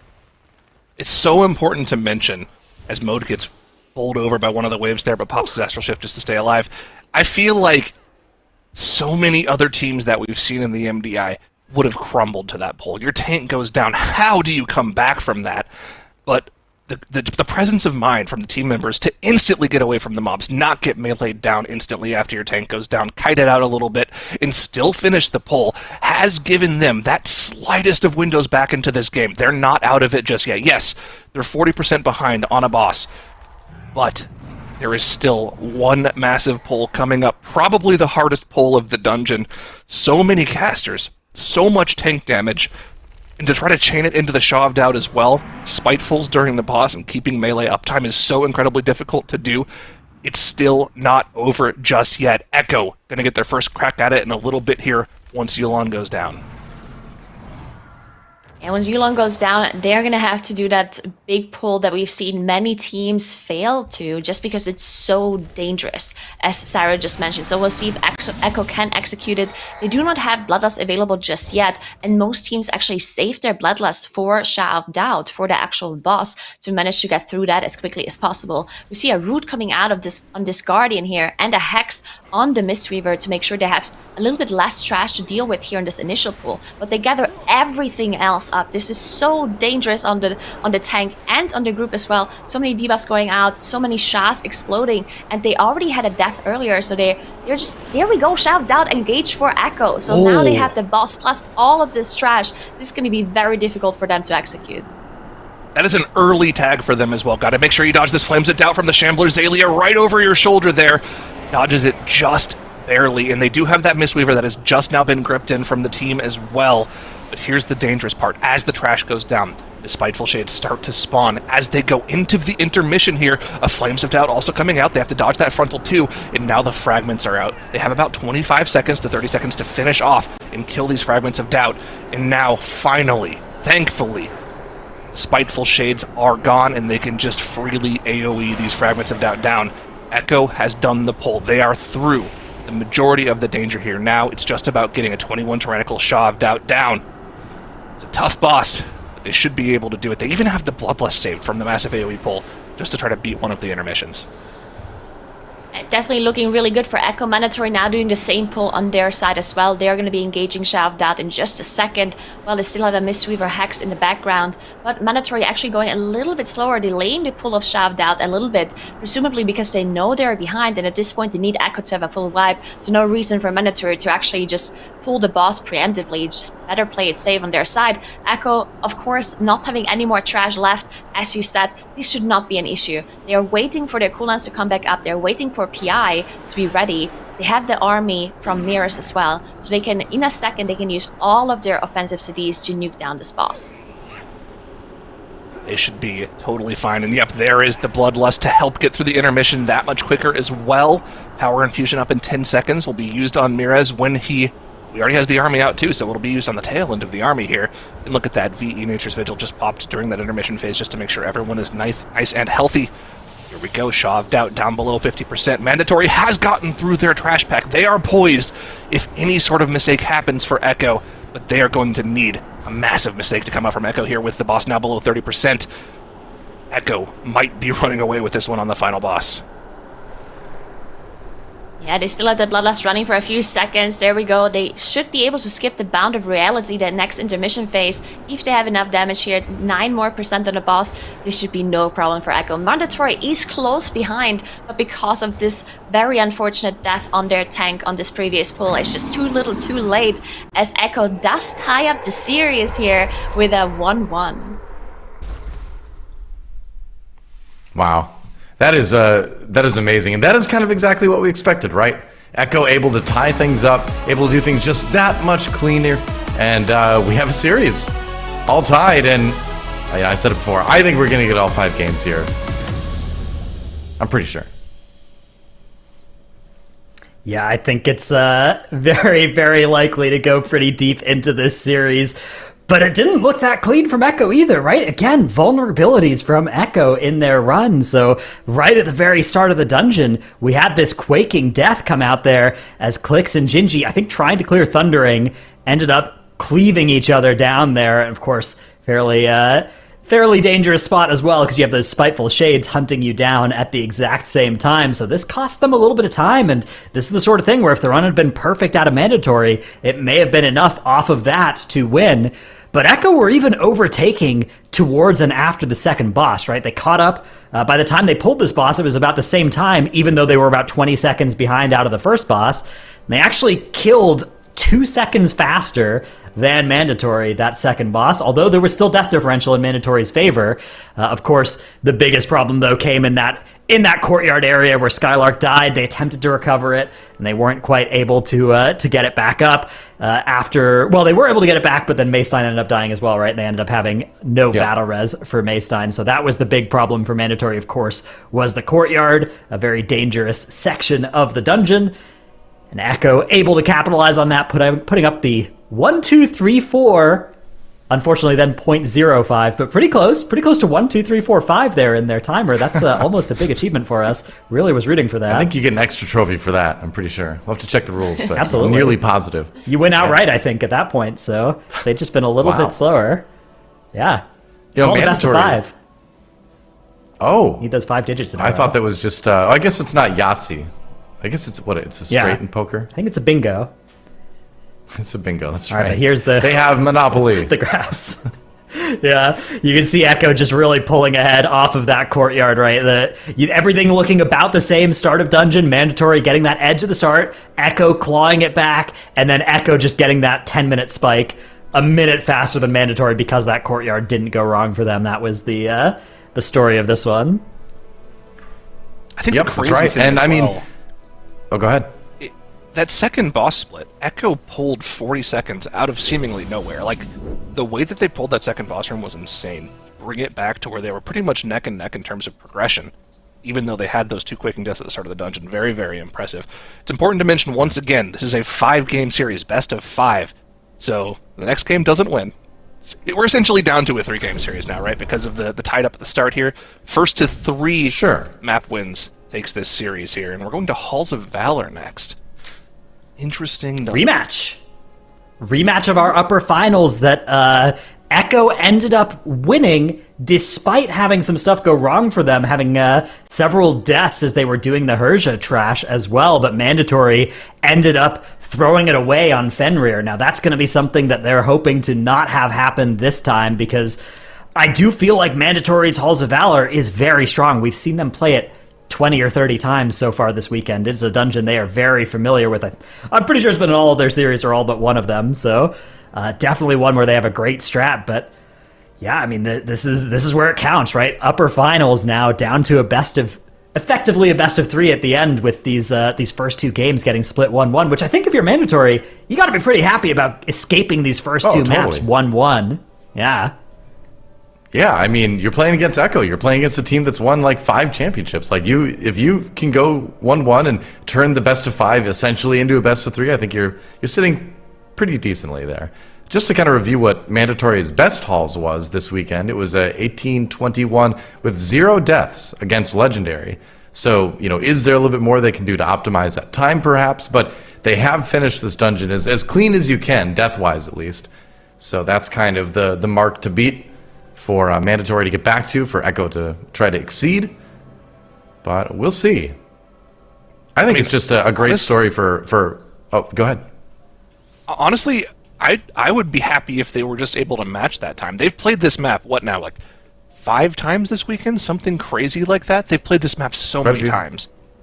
And in their first run, they put up that 1821, but they haven't been able to come close to it since. They haven't had a clean run in this dungeon since. They had the issue with the 4 kings in one dungeon. They had a death in that dungeon as well. They lost to Echo with 13 deaths with 2 wipes on Finir as well.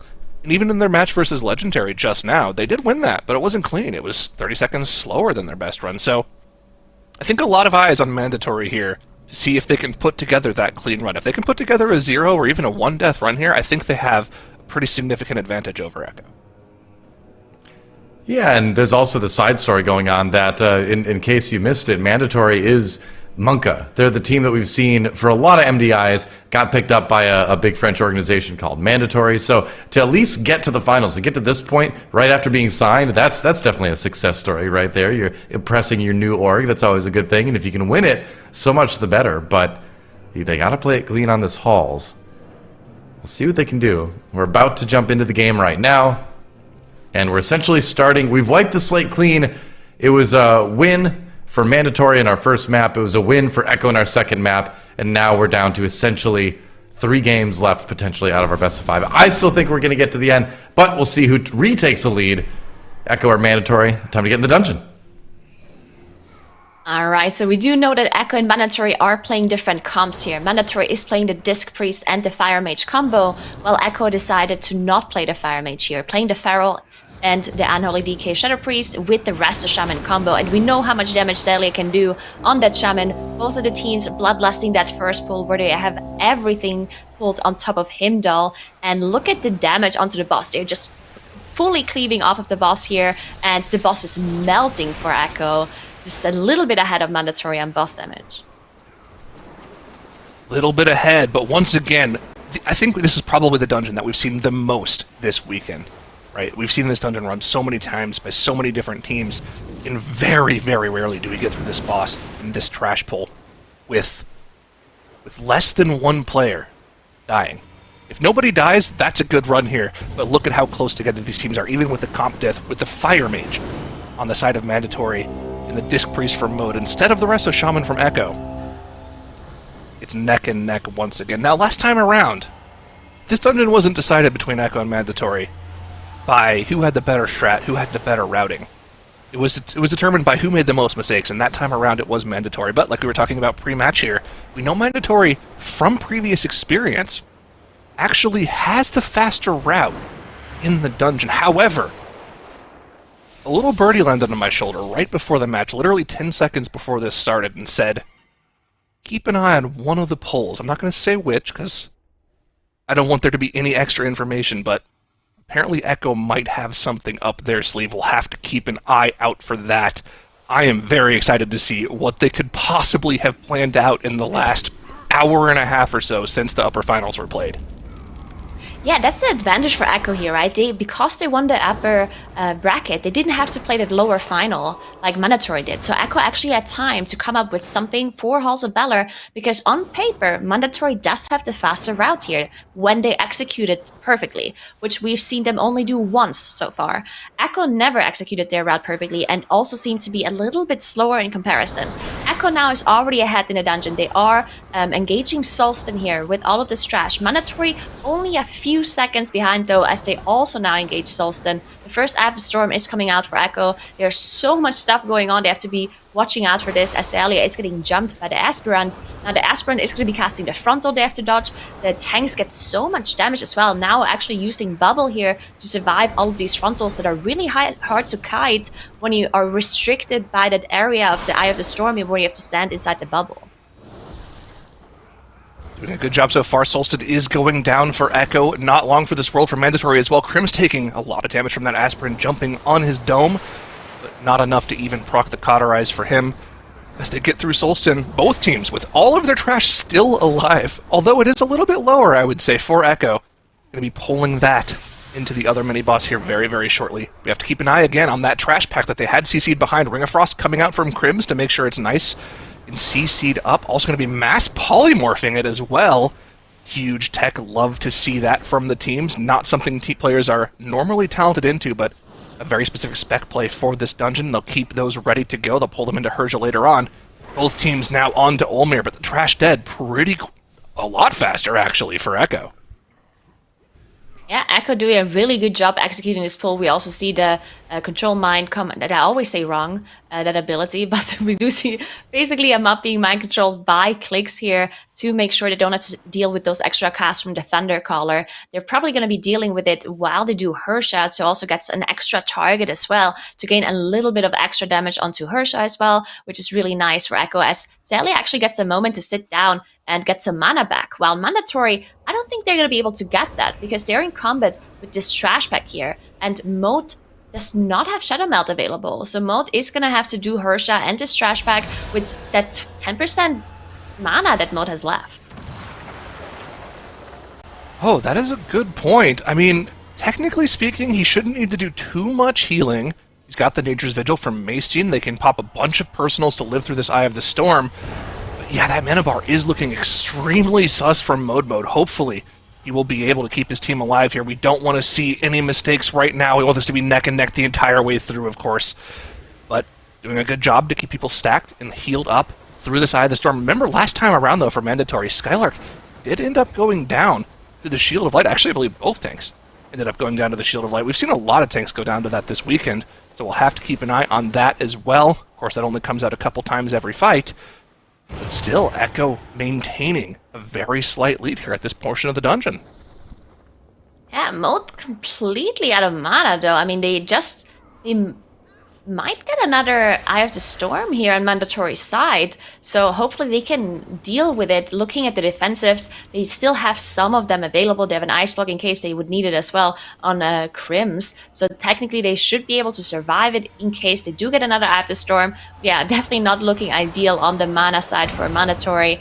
Also going to be a little bit lower on damage as well, because a lot of the damage spells that you have to cast also cost mana, right? So Echo, though, on the other hand, no issues on their side as Hersha does go down. They are going to be on their way to that next pull that we have seen teams make mistakes to as well, right? So this is another pull that is pretty dangerous. There's lots of stuff you have to interrupt. You have a Mystic there you need to interrupt. You have a Thundercaller you have to interrupt. And there's a Marksman as well that you have to watch out for whenever he jumps out and does the penetrating shot.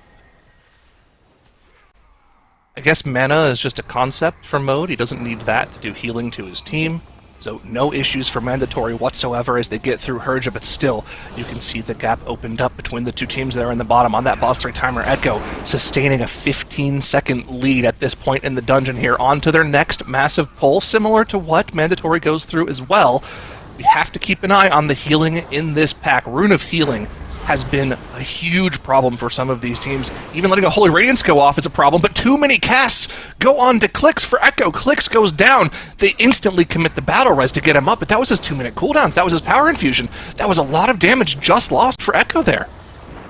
Yeah, that was not ideal at all for Echo. Clicks just getting focused down by some of these casts, presumably, and just losing their Battle Res. Mandatory, on the other hand, look at their side. I mean, I think, yeah, they're done. They're going to be done faster than Echo, even though they did reach this pull later. They also pulled a little bit less trash, though. So Echo did pull that 3-pack that was standing in front of the door, while Mandatory did not do that. So that means Echo has less trash they have to do in this area. Now, we're going to go up to Fenrir in just a second. Mandatory already on their way.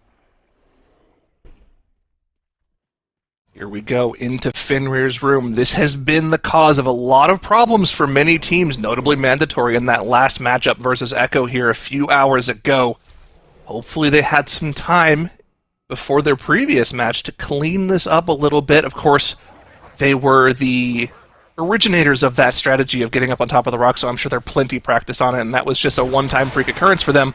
But on to Fenrir here, and you can see Mandatory has done a good job of staying ahead after that Click's death from Echo, and are actually pretty significantly ahead on Fenrir.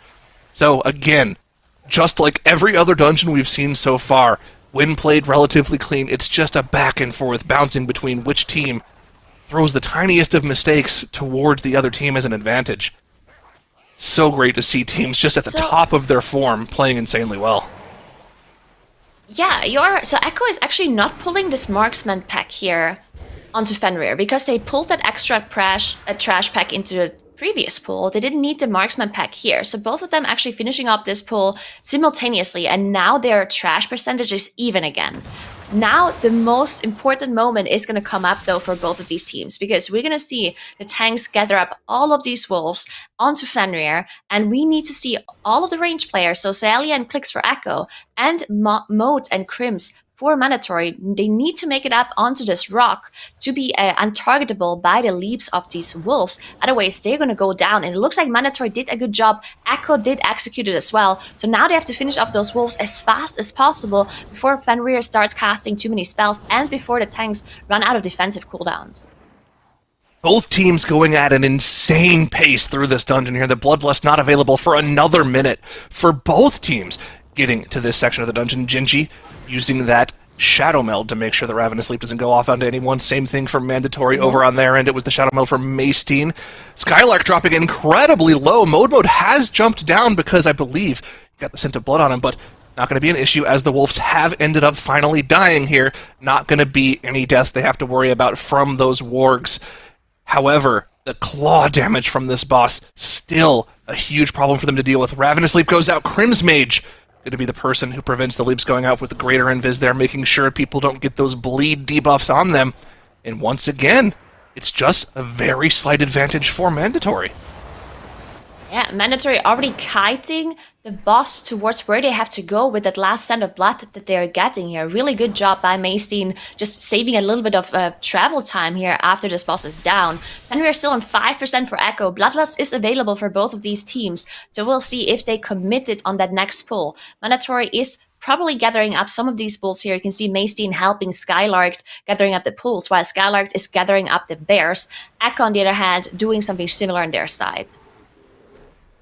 There was a player running off to the left for Echo there. Who was that? Gingy. Didn't quite see who it was. Was it Gingy? Here we go. Echo now pulling the entire forest together. Mandatory doing the same thing on their end too. What is Echo up to here? Doesn't look like anything special. It's just another mass AoE pull here. Bloodlust popped for Mandatory here.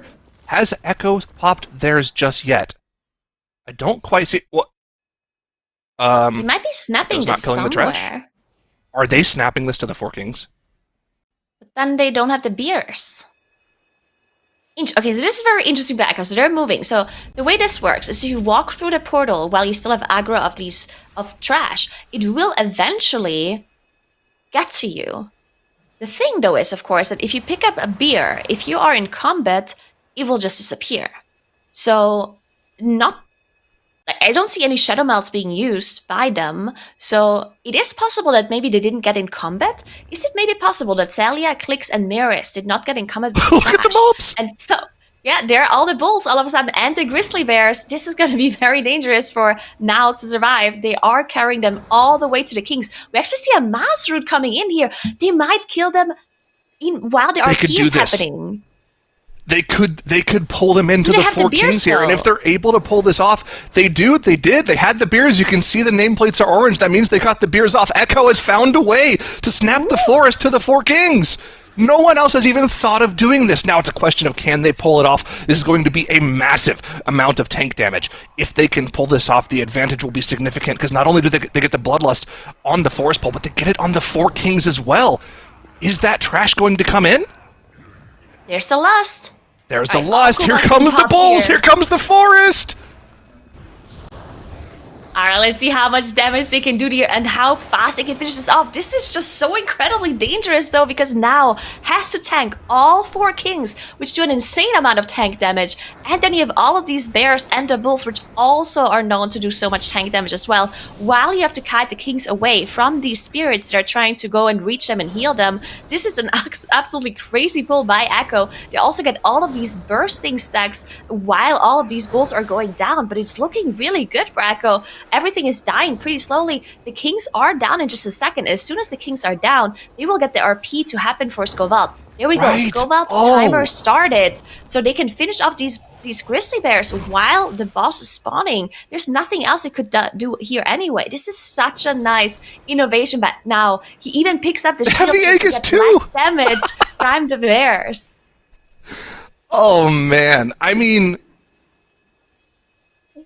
this is the most Echo thing we've seen this weekend, saving a strat for the global finals until the last second it could possibly be used, and then pulling it off like it's nothing, like it's something you've practiced a million times and shown everybody off. And look at the advantage they've pulled here. God King Scovold already active for them, already at 90%. Man, off the 4 Kings, and before we have to think about it, look at the count. Both teams at 100%. There's no bats missing here. It's just going to be a race to the final 2 bosses. But Echo, they found a way to shave off, 45 seconds in this dungeon from that? That is insane. Yeah, that is absolutely crazy. And so well executed too. It looked so incredibly dangerous, right? There's so many things that have to go right for this strategy to be executed. First of all, you need to have only 2 members in combat with the bulls and the bears, because you need 3 members to pick up the beer so you can do the Quadra Kings, right? So just somehow managed to pull that off, picked up all the beer, didn't get in combat, did manage to throw the beer, now somehow magically survived all of the damage that these mobs are doing. They managed to interrupt all of the bull casts so Gingy and Maris can still stay in melee and DPS them. Just all of this was executed so beautifully. Used the mass route once they came all the way up the bridge to make sure that they can deal with those grizzly bears and the bulls simultaneously. That was just so well executed. Just a masterpiece by Echo here. Absolutely insane. And yeah, the difference, astounding. 45% ahead on God King Scovold. There is no amount of single target damage that Mandatory could pull to even come back from this. Echo just needs to do one final clean Odin, and they will have taken a 2-1 lead in our series and put themselves on match point to take their 6th global finals victory in a row. Absolutely insane. Not only that, but in the meantime, just casually will beat the best timer of the weekend in a dungeon that Mandatory's run 4 or 5 times already. Absolutely insane. This is going to be a blazing fast run. Yeah, keep in mind, the fastest run we've seen so far was an 18 minutes 21 by Mandatory. Echo, they're going to be able to talk to Odin here in just a second, going to be able to start the boss fight. And this boss fight doesn't take too long. It's going to take them 1.5 minutes, something around those lines. And that means that they're going to have a faster time by quite a lot in comparison to what we've seen so far this weekend. And again, just the way they executed this was just so beautiful. They only have this 1 death on the board that didn't cost them too much. They still do have a battle rush available in case something does go wrong here in Odin as well. Even Thundering might line up with the brand phase here. It will. Even the Thundering's going to line up for them. This is about as perfect as this run could go for Echo here. It's easily going to be sub-18, but the question is just how fast can it be for this team here. The field is gone. The marks will be coming out in just a second. One final spear will be spawned. And then here we go. The marks will be coming out. Players will get to their mark. The damage buff will be up and we'll be off to the races. Here we go. And the Thundering at the same time. The burst damage will be massive from Echo here. They're gonna just delete this boss in just a second. Look at all of those cooldowns coming out and the Thundering at the same time. You can see just how fast Odin is dying. Mandatory also did engage Odin now, but it's too little too late. Even though Mandatory had such a clean run with 0 deaths, they're gonna beat their own record as well. But Echo is just even quicker. 1% left on the boss, and it's gonna be Echo in the lead now for a 2-1 against Mandatory, and what a run that was. That's what I'm talking about. That is the Echo that we know and love. That's the Echo that wins MDIs. And just like that, they beat the other fastest time we saw from Mandatory earlier this weekend by like 30 seconds, 40 seconds, something like that. That was amazing. I love it. And it also illustrated to me just how hard it is to talk about WoW to people that don't know WoW and be like, well, see, they had to like throw beer on these kings, and then like they had to do it in the right way, and then the bears and the bulls show up. Like, you just had to be there, I guess. Yeah, what a crazy, crazy run. Credit to Mandatory, though, getting their whole stuff set up. The Ring of Frost into that mass polymorph we see out of Crim's a really cool thing. that Mandatory get access to. And another good news early for Mandatory was this death for Clix into B-Res. This put Echo in a spot where this could very easily have snowballed into a further problem, but luckily for Echo, they were able to keep that from happening. Mandatory as well, to their credit, able to get this Fenrir fight that had been causing them problems in the series earlier down nice and easily. Again, 0 death run, right? Perfect, clean play. The best of their abilities out of Mandatory, just ended up not being enough against the onslaught of Echo's Bull, Bear, Snap, Mass Root, Bloodlust, Four Kings shenanigans that they were able to sort out here. I mean, this is just unbelievable how strong this is out of them, right? Getting this all together, getting them to snap while they're on this, the time that must have taken to get all this sorted out, and then get this, beautiful Mass Root with everything all together. I mean, just absolutely absurd. I don't have stronger words for it. It's just insane what they're able to make happen here. I am shocked as well that they didn't break this out in the upper finals either. They saved this for the grand finals of the day as well. Just insane out of Echo. They really come to game in this series. I mean, that really is it, isn't it? Is that they had a chance to do this in the upper finals and they saved it. They were like, we don't even need it. We don't even need the secret dark tech to get ourselves to the finals. But now that we're in the finals, time to pull out all the stops. And that is exactly what they did. 17 minutes and 37 seconds. That is an incredibly fast, incredibly impressive finish for Echo. And what can you do? I mean, is that a backbreaker mentally for Mandatory? What do you think is ironic? I don't even understand how you can beat Echo in an upper finals match, game 3 of the upper finals, and you don't pull out that strat to guarantee yourself a berth in the grand finals. Yeah. I love it. How do you not pull? How do you save that? That is unreal. Because there's no way they cooked that up in 2 hours, right? I mean, no. The thing is as well, right, that our observers are telling us that Mandatory were apparently also planning to do a similar strategy, but they were saving it for finals as well. But then they didn't end up doing it. Maybe they decided it was too risky. So Mandatory definitely was aware of the same strategy, and they probably did practice it, but just decided, you know what, it's too risky, we don't want to do it. Because as we talked about, there's so many things that have to just work out. And looking at Mandatory's Halls of Valor runs, they were just not so clean. So maybe Mandatory decided, you know what, we don't want to add another difficulty onto this run. And what we've seen from Echo so far was not that great. So we don't maybe have to do this. But little did they know that Echo had that same strategy in mind, and they were risking it. I mean, and they executed it perfectly too. No extra deaths, no crazy having to kite any more than you needed to. Just so cleanly grouping everything up, getting that Mass Root. That was impressive. I love it.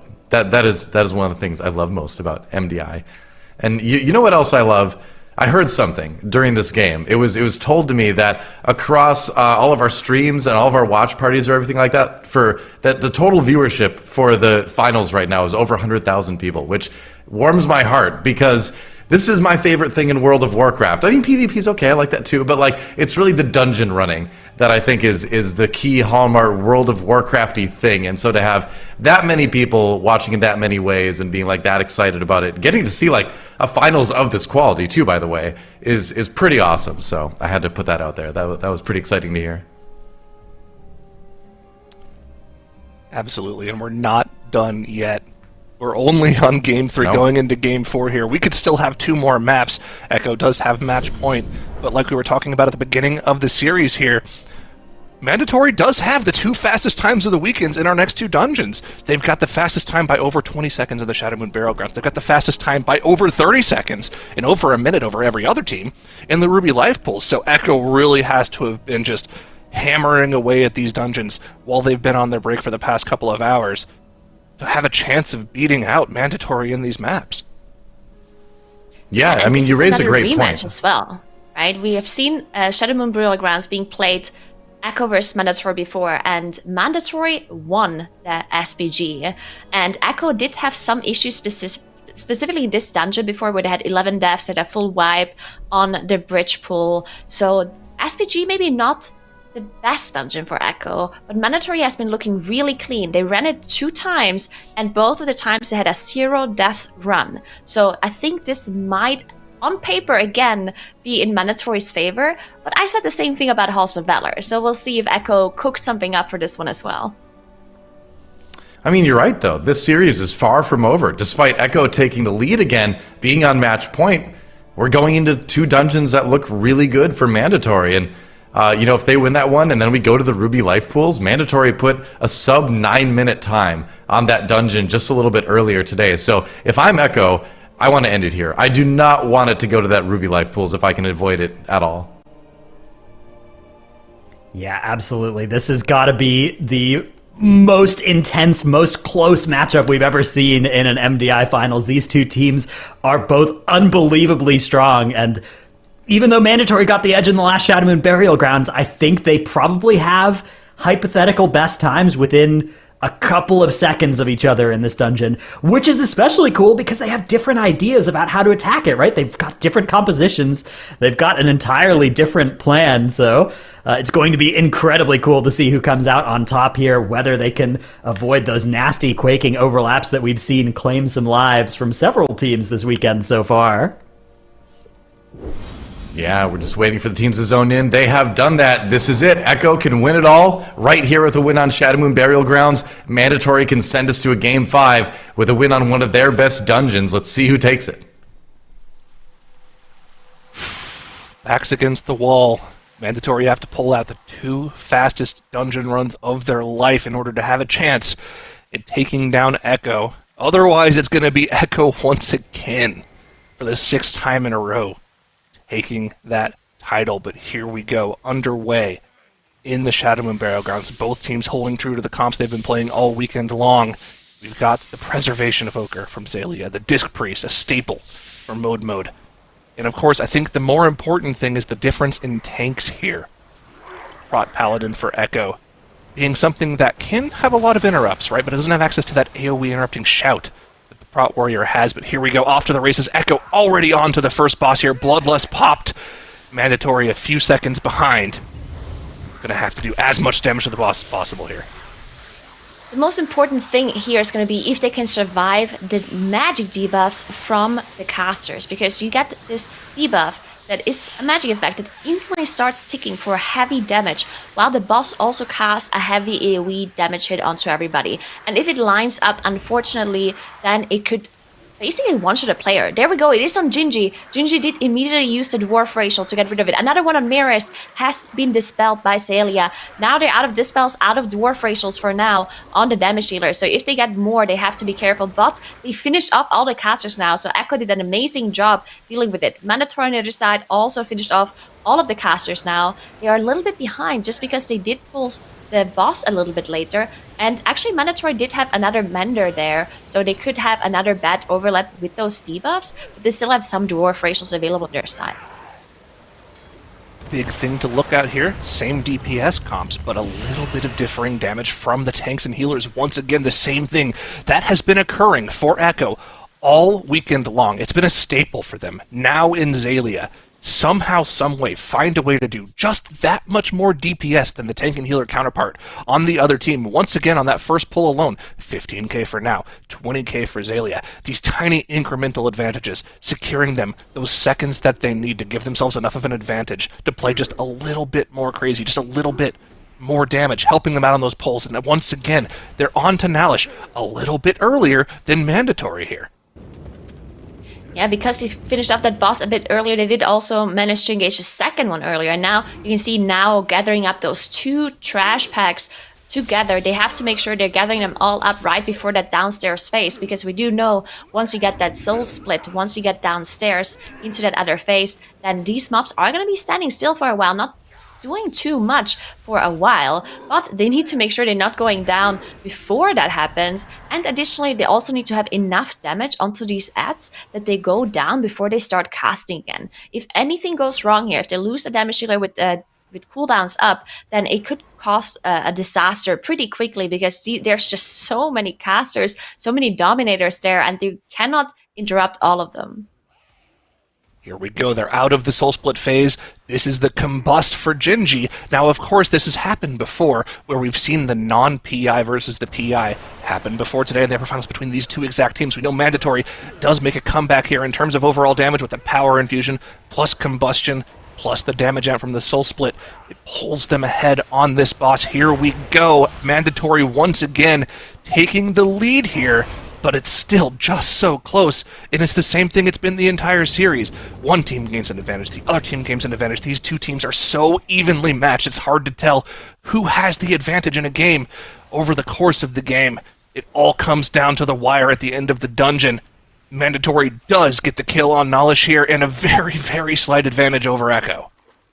And they have the Mind Soothe, right? So Echo does not have a priest on their side. They do not have the Mind Soothe, but it looks like they got a perfect timing. They did not have to wait for the patrol to go past. But Mandatory already gathering up that next trash pool. Now, because both of the teams are going to be gathering up 5 spiders plus 2 bats onto this next worm, it's just so dangerous. There's so many interrupts you have to do on these spiders. If any of these casts go off, it can be deadly because it's a disease on everyone that does insane amounts of damage. And these spiders can only be interrupted normally. You cannot use any kind of disrupts. You cannot use AoE interrupts. Echo a little bit of an advantage here because they have the Paladin, the Prot Paladin, that gives you more interrupts. And Celia also has an interrupt, while Mandatory has Mode on a Priest without an interrupt, and Skylark with just less interrupts than the Prot Paladin has. Look at the tech here coming out from Echo here. In the back this entire time, Clix has been hammering away at that X-monstrous corpse spider, trying to get it down as quickly as possible, so they don't have to worry about too many corpse spiders being alive at the same time. They don't have too many AoE stops, I would say, if they do end up running out of interrupts, but they have so many extra tools that help them with those necrotic bursts if they really need to get an interrupt. They have the pet interrupt from Miras. They have the shield from Now, which can reset for them as well. They have so many just single target interrupts that it shouldn't be too much of an issue, but getting down that corpse spider early on helps them with the kicks on the other 4. And look at the speed in which they dealt with this pack. Xalia almost doing 100k DPS on this pull to help his team out, getting that AoE down. Whereas over on the side of Mandatory, they're keeping it close. The first worm is down. They're going to have to drag some of this trash into the second worm. But, again, keeping it incredibly close to Echo. Yeah, and keep in mind that Mandatory does not have an AoE Soothe. We do have Raging here. This is a 22 fortified Raging dungeon. Echo does have the Oppressive Roar, which does dispel all of them whenever they have Raging on these big pulls. Mandatory, though, only have this single target Soothe on their Druid. So it's a lot of pressure on Skylark, on the Prot Warrior, to survive all of these trash mobs that are raging at the same time. And if a cast goes off, if any of these mobs are raging for Mandatory, it's probably going to be a guaranteed death for them. While for Echo, since they have the Soothe, they might actually survive one of those casts going off. As Mandatory now did engage Bone Maw earlier, even though it looked like they dealt with the bridge slower, they did engage the boss faster. Just a little bit faster for Mandatory. Once again, holding that advantage from Nalish, just a little bit ahead of Echo. We're talking about a less than 10 seconds difference. Any mistake here could spell disaster for that team. Even just one player going down and instantly getting rezzed. Any cooldowns being eaten up by a death will almost spell certain victory for the other team, so we need to stay 100% safe. Even though Echo pulled the boss later on, they're still somehow keeping up and even just barely pulling ahead on boss damage from Mandatory. It's just too close to call right now. Yeah, it looks like Mandatory did focus a little bit more damage into this trash because they don't have that AoE Soothe. It's too much pressure for a Skylark to just passively cleave them down. So they did focus some of these trash packs a little bit more in comparison to Echo, and that's why Echo did just pull ahead a little bit because they don't have to worry about that trash pack too much in comparison to Mandatory. But still incredibly close between those two teams. You can see still 2 corpse spiders up for Echo that they're just passively cleaving during that inhale cast. Mandatory did have a down phase now, have the boss come back up. I believe the boss is going to go down for Echo now as well, though. It looks like Echo was able to skip a Submerge that Mandatory wasn't able to skip. Echo got more time on the boss, and will likely be able to skip the next Submerge. Mandatory might get an extra Submerge over Echo, and that might be all Echo needs to secure an advantage here, even though Mandatory had about an 8-second advantage after Nalish. Now, Genji did pop his Cauterize here. That's a little unfortunate. That Cheat Death is gone here. Any mistakes and any extra damage on him could easily be a death. They still both have their Battle Res available to them, however. Mandatory does get another Thundering here to finish off the boss, but yeah, because of those extra submerges, they're definitely a little bit slower here. They're gonna get another knock here as well, but they did manage to just dodge that. Yeah, Echo now on the way to those 2 blueberries. That's another pretty dangerous moment. But again, Echo does have the AoE Soothe, so they do not have to focus down one of the blueberries and wait 10 seconds before they get the other one into raging like Mandatory does. Mandatory has to focus one because they cannot soothe them both unless they wait 10 seconds. So Echo can just evenly cleave them down here, maybe giving them another like 1 or 2 second advantage here in this pull. Back and forth all dungeon long here. 7-second advantage on the first boss for Echo, turned into an 8-second advantage for Mandatory on Knowledge, and then it comes back to a 10-second advantage on Bone Maw for Echo. It has been swapping back and forth all dungeon long, but look at the difference in the Void Spawn HP. Like you were mentioning, Echo does have that AoE Soothe. They don't have to worry about focusing one down. Both of their Void Spawns going to die at roughly the same time here, as long as the Void Pulses don't take them out first. Everyone incredibly low. One Void Pulse goes off, but Zalia has the healing to keep everyone alive, and both of their Void Spawns are dead, while Mandatory still has to finish theirs off. It's still going to be about a 10-second advantage for Echo, with only Ner'zhul between them, and yet again another MDI victory. Can Mandatory pull out the single target damage to deny them the victory on this map? Mandatory just got Thundering right before they jumped down, and it instantly cleared it, because once they jumped down, you're all stacked up. So the Thundering was cleared off Mandatory immediately, which means that they lost out on that damage buff, while Echo now has the Thundering on their side, and they can fully utilize the buff, not having to worry about that as much at all. So getting another little bit of an advantage on Echo's side here, as Sally just barely manages to dodge out that frontal cast there, just fully focusing the boss. Here's the thing for Mandatory. The stars are going to align in about 25 seconds here. The power infusion will be active. Crims actually is sitting on his combust for this moment too. It's going to be double Bloodlust. It's going to be power infusion. It's going to be Army of the Dead. It's going to be combust for Mandatory. Is that enough to make up the 15% boss gap that they currently have to Echo right now? Both teams on a perfect run right now. Both teams have 2 battle reses left in their back pocket. The Bloodlust already active for Echo here with the Army of the Dead, not waiting for the combust from Gingy. Mandatory just follows suit with their cooldowns as well. Can they catch up? They have Thundering as well on the exact same timing. There's everything running for Mandatory now. This has to be the one moment where they catch up. Echo has all cooldowns available as well, but Gingy did not have combust during this Bloodlust, and they didn't get the Thundering as well. But look how low Ner'zhul is for Echo. It's just dropping so quickly. They have an Omen spawn in melee. They have to be a bit careful, but it does look like Echo is going to be the one finishing off the boss first, and it's going to be Echo winning the grand final here against Mandatory 3-1. Wow, Echo does it again. Another MDI championship for Echo, and it was less than 10% of boss HP difference between them and Mandatory. Mandatory was right there, but you just can't stop the champs. Echo wins another MDI. Wow, and I can't think of a more fitting end to this tournament than this game, because it was so close between both teams the whole way through. And I think you could make an argument that it was pretty much a perfect run out of both teams as well. There were no major blunders, no deaths.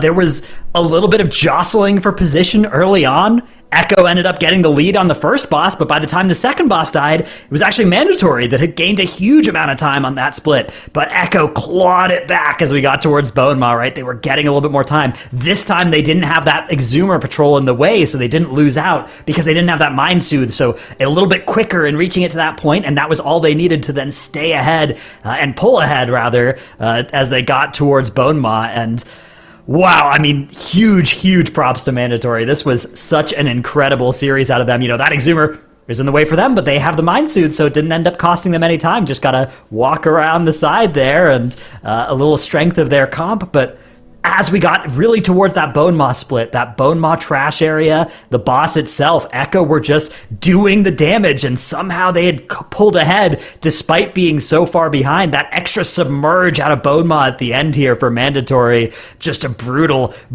thing to have happen to you on that fight, right, where Bone Maw is just, refusing to stay in one place and keeps on submerging, and that cost Mandatory the game and the series. But 7 seconds was all that separated the teams at the end, right? This Ner'zhul boss, somehow Echo was able to find the extra time there. Mirez, AMS, and standing in the wall there, getting a little bit of value from that AMS, just full tunneling damage. Everybody is just doing as much as they can. They have fully optimized this whole run, and yeah, less than 7 seconds even separating the two teams at the end. 0 death run. Look at the interrupts as well. The teams have such similar, I mean, basically everybody is identical to their counterparts here. Unbelievable. Yeah, this is World of Warcraft played at its absolute best. It does not get any more efficient. It does not get any more perfect. And, you know, in the end, you got to go back to that Halls of Valor too, right? Where we always talk about Echo bringing that little extra something to a finals. They did today again, ended up making the difference, set them up to be able to win it here. But wow, I'm in shock. What a great series. What a great weekend in general. Absolutely Insane performances from all of our teams. I feel like legitimately any of the teams had a chance to take this weekend. I mean, obviously, again, as usual, Echo once again finds a way. 6-time champions, back to back to back to back to back to back. I think that's right. I think that was 6. Unbelievable from these guys. I don't know. There you go. Celebration. Echo, MDI 2023 champions, our first champions of Dragonflight. So props to them. I mean, just kind of keeping with tradition, I guess. It is really hard to knock these guys off their pedestal. Like, they are just that good.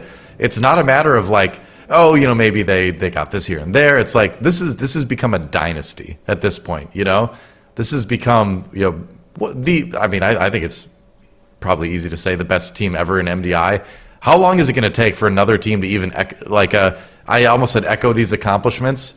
Pun totally not intended, but it's going to be hard for any other team in the history of WoW to like get close to what Echo has done.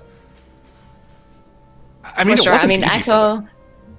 Yeah, I agree. It definitely wasn't easy for them at all. This weekend was just incredible. I don't think I've ever seen that many close games, like just back to back.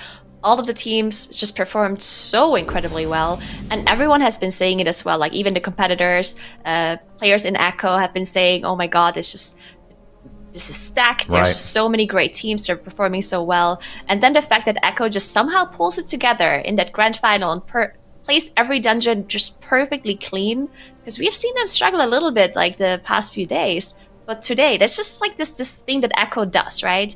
When they know when everything is on the line, they can just pull themselves together and just do this absolutely amazing performance. And yeah, even though Mandatory did great as well, it's just not enough to win against Echo.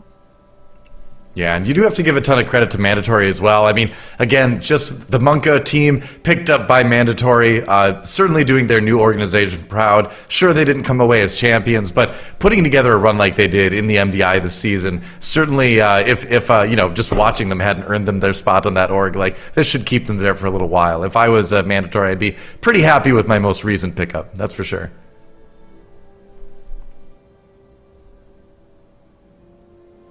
So, in a little bit, I believe we're going to, thumbs up. In a little bit, I believe we're going to have an interview with someone from Echo. It's going to take some time to get that going. In the meantime, we can talk about really whatever you want.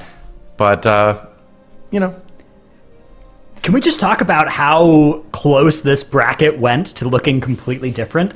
Echo in their 2 of their 3 first series were, I would say, substantially behind in a 1-1 series and ended up somehow surviving and staying up in that upper bracket. But it is so easy to imagine either Cheese or Mandatory knocking them down to the lower bracket if things had gone just slightly differently. Somehow, though, they were able to keep it going and still win. And, you know, if you're somebody who comes to this bracket, looks at it later, and you're like, oh, yeah, okay, Echo beat everybody all the way through, you know, it's the same MDI as usual. That's not at all what happened this time, though. This time around, it was Echo, you know, somehow won despite being super far behind against both Cheese and Mandatory in their Algathar and Halls of Valor runs to close out those series, respectively. And then this final, you know, 3-1, it would have been a 2-2 that we'd be going into Game 5 if less than 7 seconds difference hadn't separated Echo from Mandatory there. unbelievably close weekend. Again, you can just see whenever all the upsets that happened across there as well. Cheese beating Donuts, Legendary beating Cheese, Legendary beating Perplexed, right? All of these series where lower seeded teams ended up winning. What an incredibly close weekend, and 8 all-star teams that any single one of them, I would not be surprised if they are incredible powerhouses in future seasons.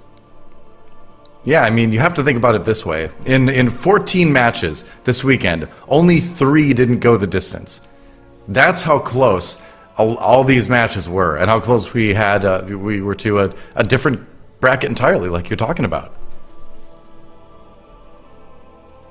So, it looks like we may be about ready to move into that interview, and we are, I believe, in just a second, going to do it. We'll let you know. Hello. Hey, Miraz. Hello, I believe we got Miraz with us. There hello. we go. Miraz, welcome.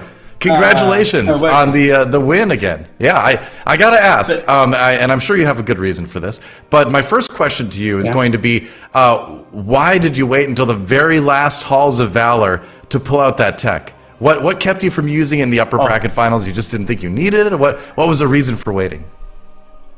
I mean, mainly it was the case we were still cooking on it, and we were trying to improve it and make it like really, really good, let's say. And we had a 1707 run, I think, in practice, and we're like, okay, it's definitely really, really good. And then we wanted to use it today after like confirming yesterday night how it was going, basically, that it's going good. But then we saw that the mandatory was wiping on their upper bracket halls. So we were like, okay, I guess let's not do it, because obviously there is some risk to it, like with every snap, sadly.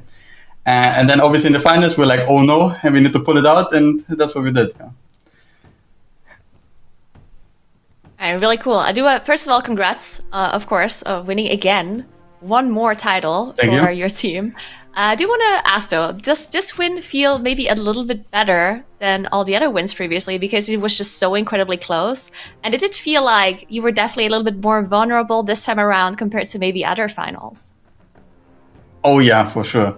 I mean, this time around it was, every team was incredible. I was really surprised by so many teams, especially by the cost strategies. We were kiting one mob and we're like, is that ethical or is that good? And then you see people kite 3 and we're like, okay, yeah. No, but in general, I think everyone played really insane. The dungeons were really hard, I think. Like overall, every team had some mess ups or some shambles here and there they had to pick up. And it was probably the most intense MDI so far for me personally.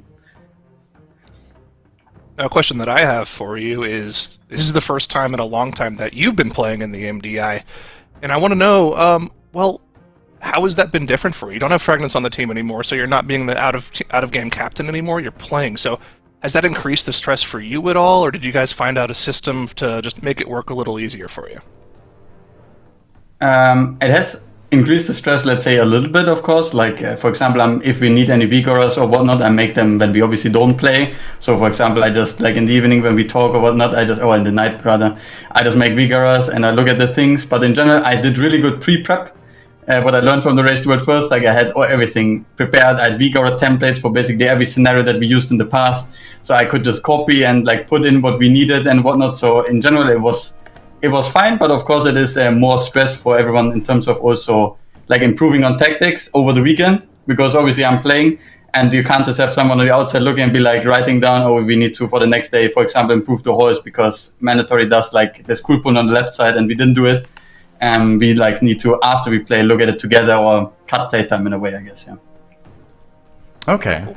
I've got kind of a question about comms too. Like when you're in the dungeon, when you're talking, do the decisions kind of come through by delegation, or if someone has to make a judgment in the moment, is there one person who usually does it? Is that you, because you did coach well? Oh, I mean, it's mainly the team as a whole. If it's like a on-the-fly decision, let's say, for example, like, oh, we're skipping the snap, and everyone's like, yeah, okay, we do that. Or in general, like having we need to change a pull or whatnot. But in general, it's an overall team effort from everyone, especially if something goes wrong. Everyone tries to salvage it. I think that was maybe not as well seen, but in the Halls of Valor in the upper finals where Ken died to the barrier and then everyone was a little bit off feeling, killing explosives, trying to like recover the pull. Obviously, it took like kind of a minute to recover the pull, but it was impressive, let's say, that we didn't wipe there. And we actually kept the dungeon alive, let's say. So it is always a team effort, I would say, yeah. I have one more question about this weekend specifically. Is there like any dungeon that you think that you're like really proud of because you executed it so well, or maybe a strategy that you think was really cool that you're proud of? I mean, if you would have asked me before the weekend, I would have said the cost, because I think our cost was really insane optimized, and only kiting one mini boss basically, as people saw, we were basically as fast as people kiting 2 or 3. So we were really fast. I think it was very well optimized, but in the end it was not really like the right pick, let's say. But I think the Azure Vault was something that we had a really fast grasp on how we want to do it, and it was fairly easy, let's say, to play, but also a little bit hard. And I think that was probably one of the best dungeons. And then, of course, in the very end, the halls with the snap tech, that was probably the most proudest thing we achieved this MDI. Cool. All right. Well, last question for me coming here. So, obviously, feeling good about the victory right now, but what's next for you guys? Obviously, next patch, we have the Race to World First coming up once again. I know you're involved in that. But then after that, we have our first ever full season of Great Push action. Are we going to see you guys active there too? Oh, of course. I mean, we're going to play the Great Push. Obviously, we don't know, I don't know when it is yet. And we're very busy with the Race to World First now. Basically, I don't know. I skipped I feel like a patch, like 10.7. I have no clue. And the next raid is coming out, I don't know, like 5-6 weeks or something. I'm like, okay, that's cool. No, but I think the Great Push will be really interesting. I mean, especially with dungeons changing, right? And I think it will kind of be like this MDI, that there will be 8 insane teams in the final, or competing, let's say, in the Great Push in the beginning. And it will be really interesting to see what people make out of the dungeons, especially if it's early in the season, because there are so many things that are undiscovered about new dungeons, right? So, but we will be playing. Yeah, it's gonna be sick. I'm looking forward to that, and we're gonna have more information about that very, very soon for you, actually. But before we let you go, I'll give you a chance. Any shout-outs, any thanks you want to throw out there before we end the interview? Oh yeah, I mean, thanks of course to my team if they're watching. Always great to play with them, and of course always thanks to everyone watching and making the MDI possible. Everyone at Blizzard, every viewer, everyone. Obviously Echo as our sponsor and guild to that we can represent them. And in general, I mean, just everyone that enjoys it, I think is great. I think this MDI was probably the most enjoyable to watch, even if you didn't have that much clue about WoW. There was a lot to watch and to nail bite on. Oh, totally. Yeah, it was a great MDI. Thanks for your part in bringing that excitement to all of us. Congrats again on the win, and I'm sure we'll see you again before too long. Have a great night. Thank you. Thanks, Mirez. All right, there you go. Thanks again to Mirez for hopping in the channel and chatting with us a little bit about the victory there. It's got to be interesting, too, going from that coach role, like Zyronic was asking about, going back to the playing role, too. He didn't seem to really miss a beat in the transition, did he? Oh, absolutely But not. I mean, we've got more to talk about as well. Yeah. So, Yes. I want to move this around. Welcome back, Dratnos, by the way. Hi, sorry I'm not Mirez, but I'll do my best. We interviewed Dratnos as well. It's all right. Yeah. hello, How are you doing, Dratnos? Yeah. Well, I don't. We've got something more interesting to talk about anyway. Sorry, Dratnos. No, guess what? Let's talk about the Great Push. We've got some information to share with you. That's right. It's coming back, and we're going to share more information about it next month. It's an announcement of an announcement, to be sure. But at the same time, we are confirming that it is happening. It is happening in Season 2, which, like we were just talking about with Mirez there, means a whole new set of dungeons. So this Great Push is going to be really interesting, isn't it? Because it's coming at a time where the dungeons are relatively still unfigured out in terms of a high-level M+ situation. So I think this is going to be a really, really fun Great Push. It's going to have, it's going to be the greatest ever. The greatest pushiest push of all time. Right? a huge shove. That's right. Yeah, I do think, though, that we're moving into a world where these MDI and Great Pushes that we're going to have going forward with all new dungeons every single time, it's going to be an unbelievable amount of excitement, of innovation that we're seeing. And I mean, here we saw it didn't even stop in the grand finals, right? Like we had new strats in all of our series all the way up to the very end. And I think that this Great Push is going to be incredible to watch because, you know, if you were watching these keys, you liked watching the speed runs, the 20s, the 21s, 23s. The Great Push is going to be going much higher than that. It is going to be these teams battling against the very limits that these dungeons can go to based on the timer that they have. And yeah, I can't wait to see how it all works out and what these new dungeons look like. It's so cool because it's dungeon running, but it's a very different vibe from MDI, right? MDI is about efficiency and clean execution and pre-planning, right? You have to know every pull essentially coming into it. Whereas Great Push, you know the dungeons very well, obviously, but you're innovating and changing things as you go through. You try something, that doesn't work, you try switching it up. So we get to kind of get a glimpse into the mind of some of these teams too, in terms of how they, kind of learn a dungeon to, in essence. It's very, very neat. But it's not all we have to talk about here, not all we have to tease, because guess what? Next weekend, there's more World of Warcraft esports stuff going on. That's right. If you like the MDI finals, you like seeing players versus creatures and bosses and mobs and packs and things like that, how about watching players versus other players? That's right, the human brain pitted against another set of human brains in World of Warcraft. We got the AWC Grand Finals coming up next weekend. That is going to be fun to watch. I admit, I haven't been a PvPer for many years in WoW. It was like all I did in the first, like vanilla through like Cataclysm basically, and then, haven't gotten quite into it. But I'm still going to be watching. It's still fun.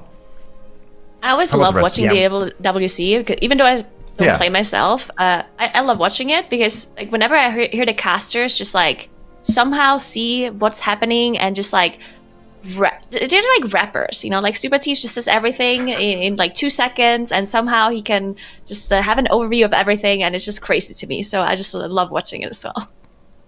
It's going to be a ton of fun. It's time to close out the show. Before we do it, though, I need to get closing thoughts from everyone who's still here. Zyronic, we'll start with you. What are your closing thoughts, your final feelings on Season 1 of MDI here in Dragonflight?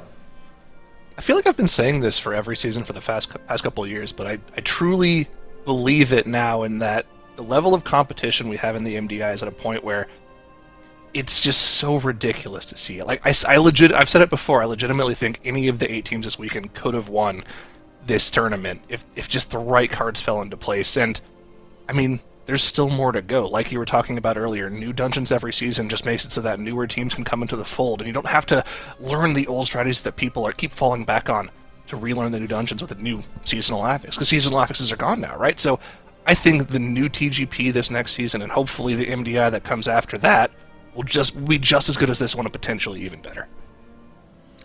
That's right. I couldn't agree more. Dratnos, what are you thinking? Zyro stole a good one, but I will take that the meta here has been among it's been the most open that we've ever seen. There's been so much different stuff that has worked and that has been good.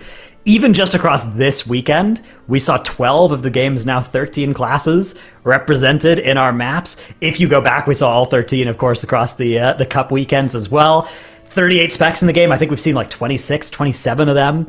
It has been incredible, and the amount of different ideas that teams have had, including our very best teams. We've seen so many cases where there's a Friday, Echo plays something, they play against another team doing something else, and then you get to Saturday and everybody's doing the Echo thing because you try it out and you're like, oh yeah, that's faster, that's better, right? Not the case here. Here we've seen teams with Prot Paladin, Prot Warrior, and they stick to their guns. They're like, yep, we think ours is better, they think theirs is better, we disagree, we're going to find out. In the series, we've seen the healer differences, the evokers, the shamans, the priests, and across the DPS, there's just been so many different options, so many different ways to complement the other things that you're trying to do, so many different pulls that make sense with one comp and don't with another comp, and we get to see these trade-offs between safety and speed, and yeah, I mean, what a weekend, what a great thing to watch.